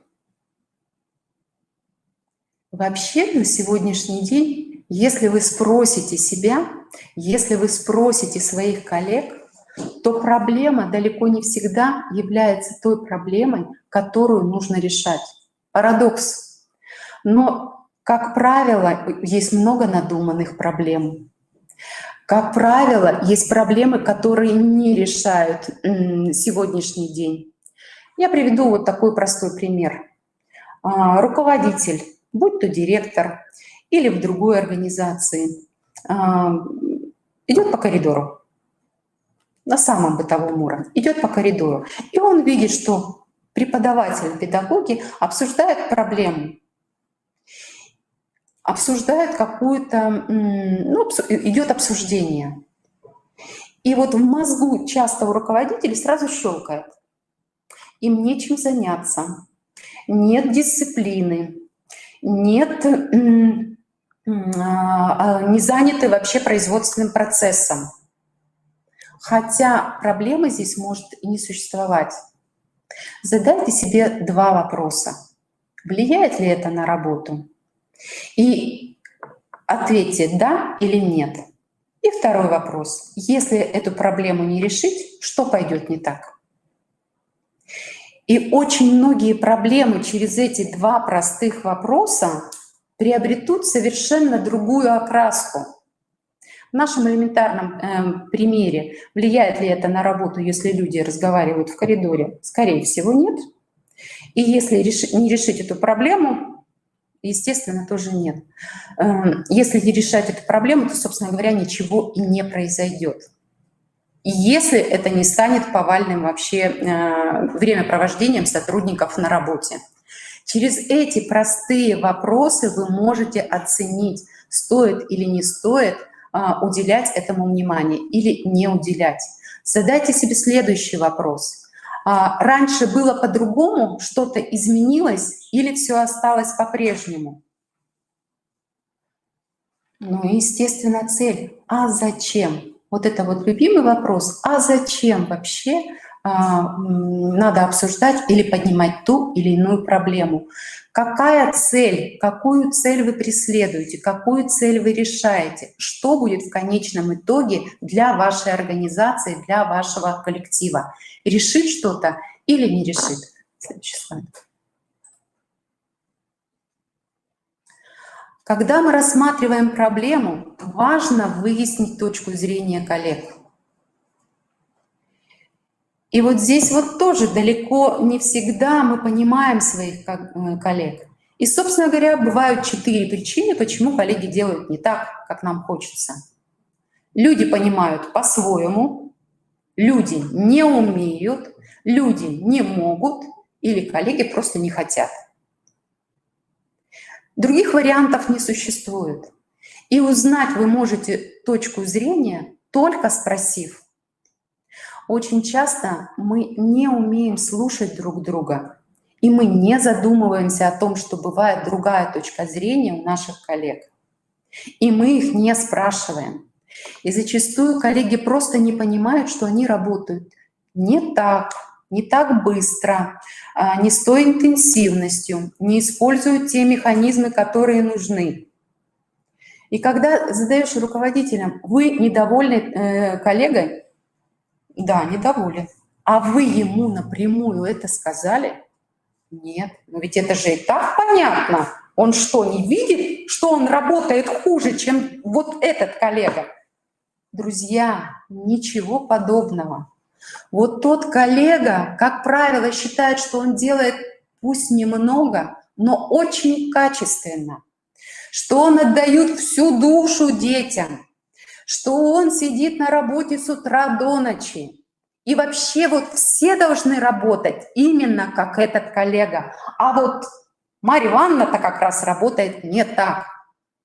Поэтому отсутствие прямой связи, отсутствие обратной связи, она как раз вот в самом элементарном, таком примитивном где-то понимании, она не дает вам возможности правильно принять решение. Поэтому спрашивайте коллег своих, что они имели в виду, какая их точка зрения и почему они это так делают. Потому что у каждого коллеги, у каждого абсолютно есть своя точка зрения и есть своя мотивация, почему он это так делает. И ему кажется, что он делает это правильно и на благо Родине, Отчизне и любимому коллективу. Понял по-своему, это вообще все понимают по-своему. У каждого абсолютно своя картинка мира. И порой, когда начинаешь с коллегами общаться по-человечески, вот я просто скажу по-человечески, начинаешь просто удивляться, насколько мы разные. И, соответственно, решения не принимают тоже очень разные. Если человек не умеет, то это уже всегда проще, это научить. Если вы спросили, тем более, всегда возможно, не может. Есть знания, есть навыки. Вам это известно лучше даже, чем мне. И никогда знания не переходят просто так в навыки. И управленческие знания, послушав, тоже, к сожалению, не переходят в навыки. Только многократно проверяя и многократно применяя небольшие управленческие инструменты, мы приобретаем автоматизм и, соответственно, приобретаем навыки. Ну, если не хочет, то тогда уже применяем власть, применяем другие методы управления в зависимости от сложившейся ситуации и от точки зрения коллеги. Угу. Есть такое понятие, как звезда Эриксона, да? Когда я уже начала говорить, что все люди, они имеют, во-первых, все ресурсы и используют все ресурсы, и директор использует все ресурсы. И любой педагог совершает, и любой человек совершает поступок только из благих намерений. Когда учитель кричит на ученика, ему кажется, что только так он может донести вот свою точку зрения. И только так вот этот именно конкретный ученик поймет в данной ситуации учителя. И только так он умеет донести до него. И, возможно, он прав. Возможно, нет. А возможно, он просто не обладает какими-то не управленческими, в данном случае, преподавательскими, учительскими технологиями, которыми обучают. Значит, его просто надо дообучить. Но человек всегда делает то, что он считает приемлемым и возможным в данный момент времени. И если эта картина мира не складывается и не соответствует нашей, то это ничего страшного. Решение. Вот смотрите, мы перешли к следующей фазе. И когда мы говорили проблема, вот между проблемой и между решениями есть точка согласия. Директора, к сожалению, и как любой руководитель, мы очень часто проскакиваем. Очень часто не проговариваем проблему до конца. Есть проблема, нет проблемы. В чем состоит проблема? А считают ли ваши коллеги это проблемой? Ну, вот как я у вас спрашивала, да, зачем мы перестраиваем школу? Зачем сегодня реализуется проект образования?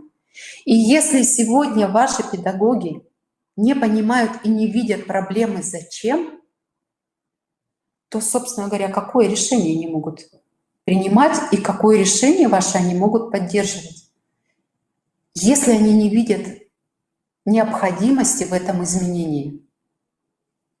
Поэтому выясняйте, в чем проблема, точка согласия, что такая проблема есть, ее надо решать, и только после этого будет приниматься решение.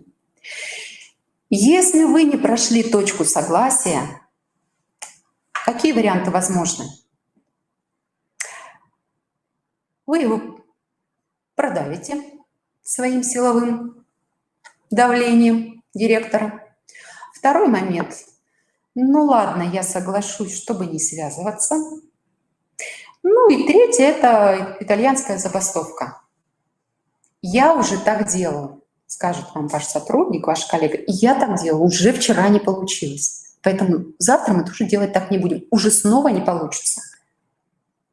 Если ваши коллеги не поняли, не приняли эту проблему, если вы их не убедили, зачем, если вы сами к этому зачем не пришли, если внутри у вас это зачем не созрело, то решение, оно, к сожалению, будет достаточно эффективным. Есть такое в бизнесе понятие «продайте свое решение». Уговорите и убедите, чтобы решения принимали сами сотрудники. Как это можно делать? Если ваш сотрудник, если ваш коллега понимает зачем, то, как правило, он ищет как уже сам. Как мы будем решать? Да, мы будем решать, потому что есть проблема, потому что ее надо решать, потому что она действительно стоит, она очень важна. Это и моя проблема, и ваша проблема, и нашего коллеги проблема, и родителей, и учителей. Это общая проблема, только тогда она начинает решаться. Что будет, если проект образования реализовываться не будет?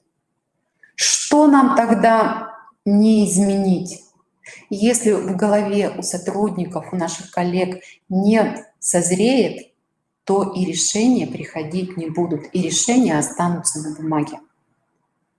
Как только вы пришли к какому-то решению, фиксируйте что, где, когда. Фиксируйте на бумаге, иначе вопросы остаются просто вопросами, обсуждения остаются только обсуждениями. И уходят опять вот в неизвестность, в никуда. Невозможно не зафиксировать, решить задачу. Ну и последнее – контроль. Очень часто я встречаю, если руководитель раздал поручение, вроде как все поняли, вроде как все пошли выполнять, все, задача решена, проблемы нет. На этом заканчивается вся управленческая функция. На самом деле есть еще очень важный момент контроля. Это момент, по сути, обратной связи. Не скупитесь сказать добрые слова тем, кто потратил время и реализовал проблему. Не скупитесь на то, чтобы отметить человека именно в той части, в которой он действительно этого заслуживает. И, естественно, спросите, а что не получилось? И приучайте своих коллег, своих сотрудников. Сделал – скажи. Не сделал – скажи. Не получается – скажи. Не тяни, говори сразу. Вот это маленькая тоже техника, но заставляющая людей говорить сразу, что происходит у них, она позволяет быть, во-первых, во времени здесь и сейчас, чувствовать ситуацию и не затягивать исполнением конкретной задачи, конкретного поручения. Ну и есть очень управленческое правило, которое, к сожалению, тоже не всегда выдерживается руководителями. Это если есть какие-то провалы, то это провалы руководителя. А если есть победы, то это победы конкретных людей и вашего коллектива.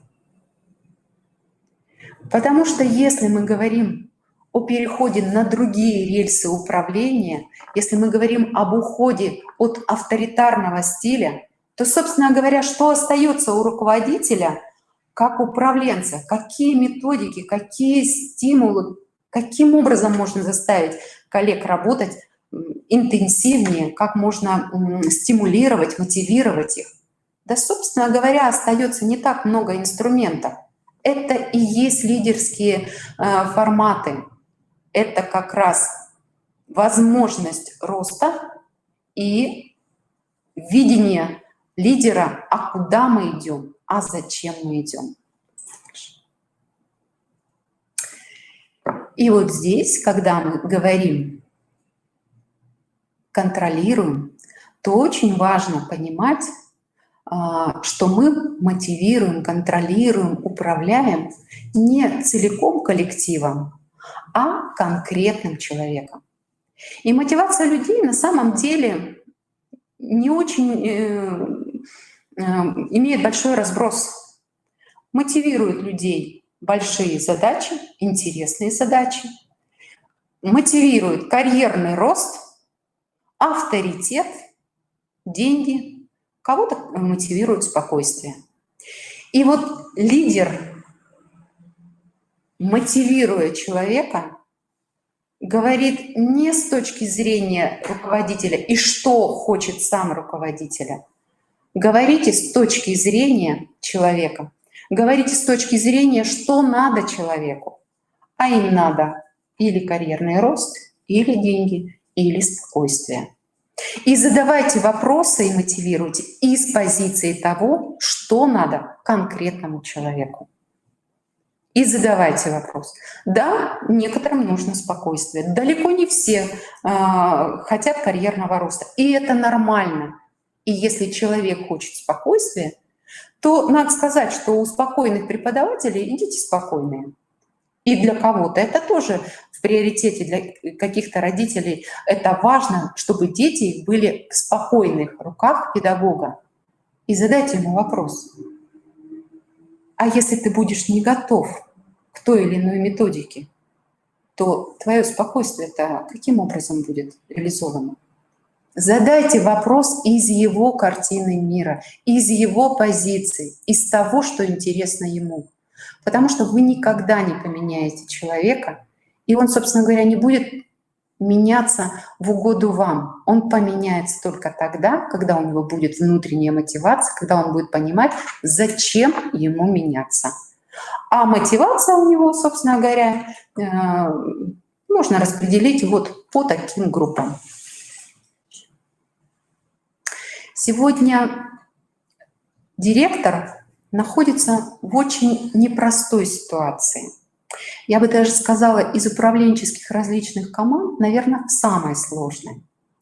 Я уже говорила, да, что с одной стороны директор управляет не только своим коллективом, но и школьниками, которые есть. Их, причем школьники, которые учатся, но и те, которые ушли вчера. И директор влияет на этих школьников, вчерашних выпускников. Большое влияние оказывает на родителей. Ну и все, естественно, в учительском сообществе.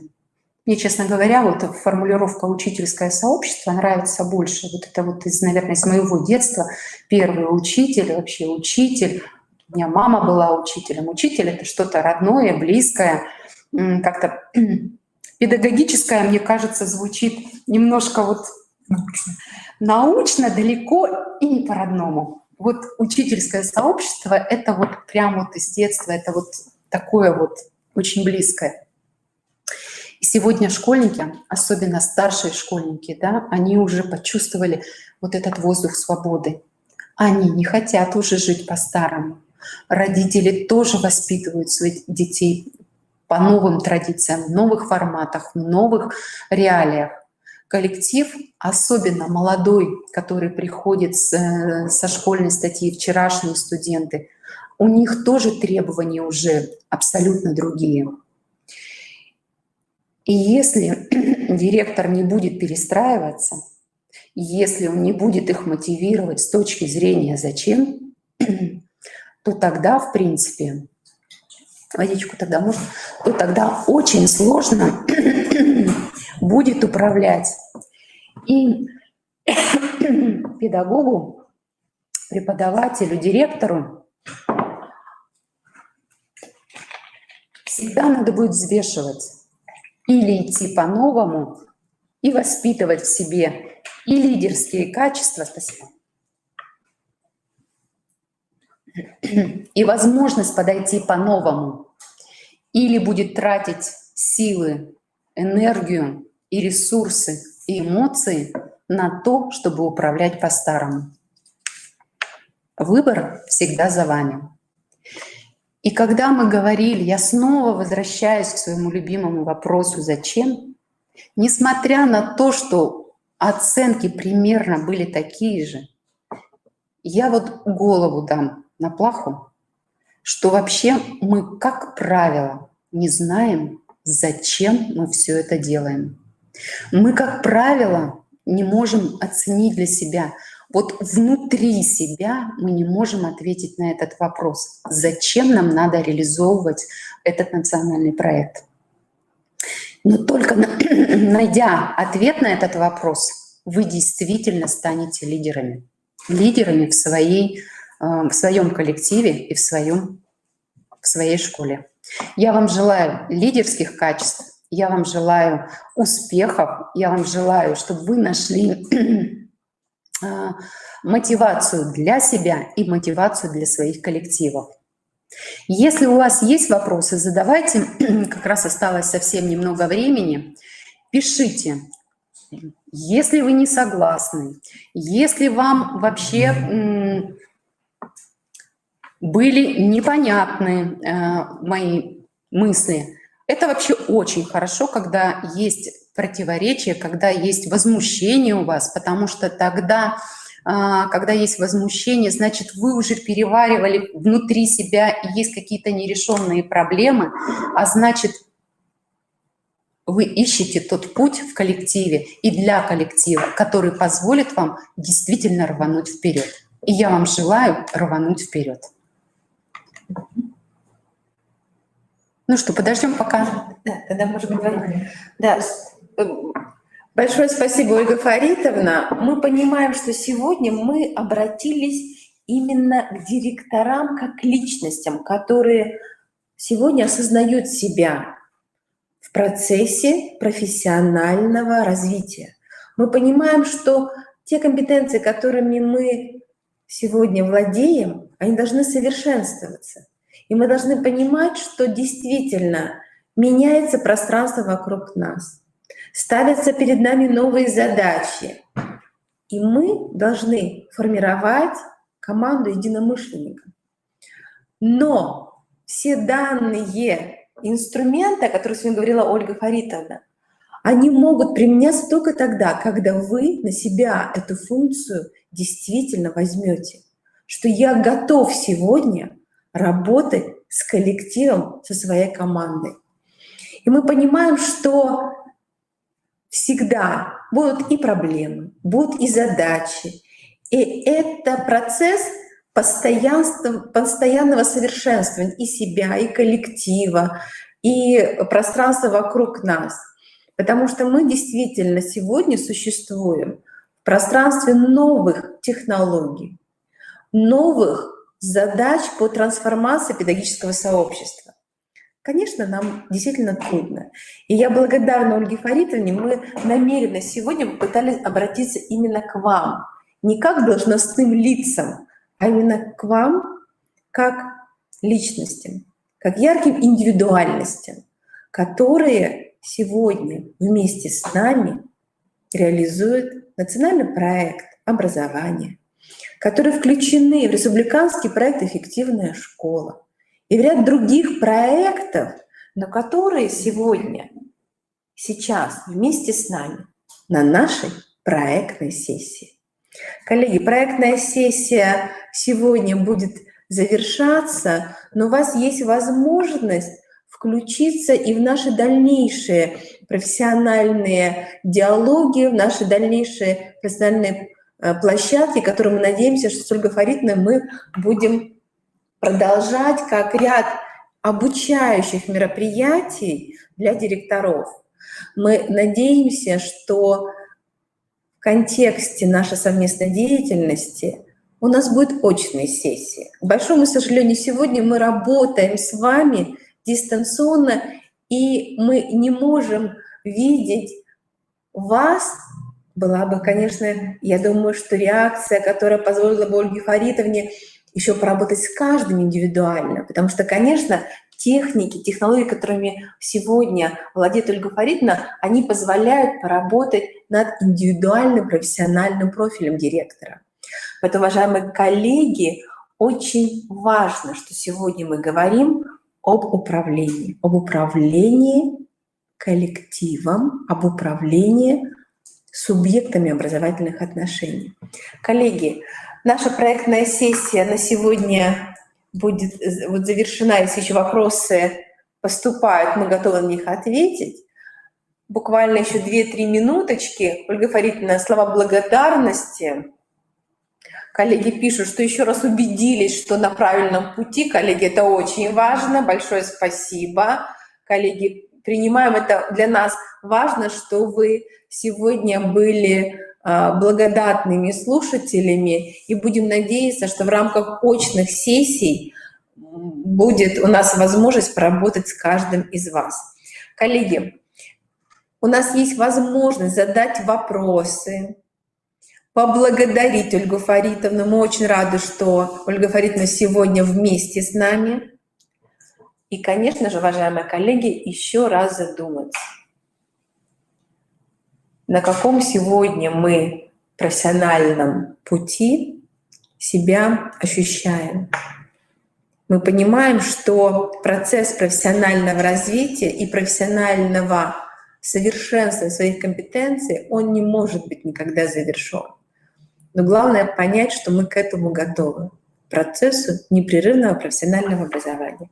И наш семинар — это еще один из инструментов, еще одно пространство, где мы можем почувствовать, понять, осознать и прийти к тем необходимым решениям, которые важны для вашего профессионального развития. Уважаемые коллеги, мы понимаем, что вопросы вы все представили. Мы оставили контакт Ольги Фаритовны, очень интересный профиль в Инстаграме, в Фейсбуке, уважаемые коллеги. Поэтому, Ольга Фаритовна, я надеюсь, что могут быть и прямые обращения. Пишите по электронной почте, если еще будут вопросы, если впоследствии будут вопросы, то я, конечно, на все отвечу. Пожалуйста. Да. Коллеги, и я анонсирую, что мы будем надеяться, что готовность поработать со школьными командами Ольги Фаритовны, она в настоящее время определяется именно как наше уже профессиональное решение для вас. Поэтому, коллеги, будем ждать очных встреч с Ольгой Фаритовной, а на этом мы завершаем проектную сессию для директоров общеобразовательных организаций. Коллеги, спасибо, доброго вечера, до завтра.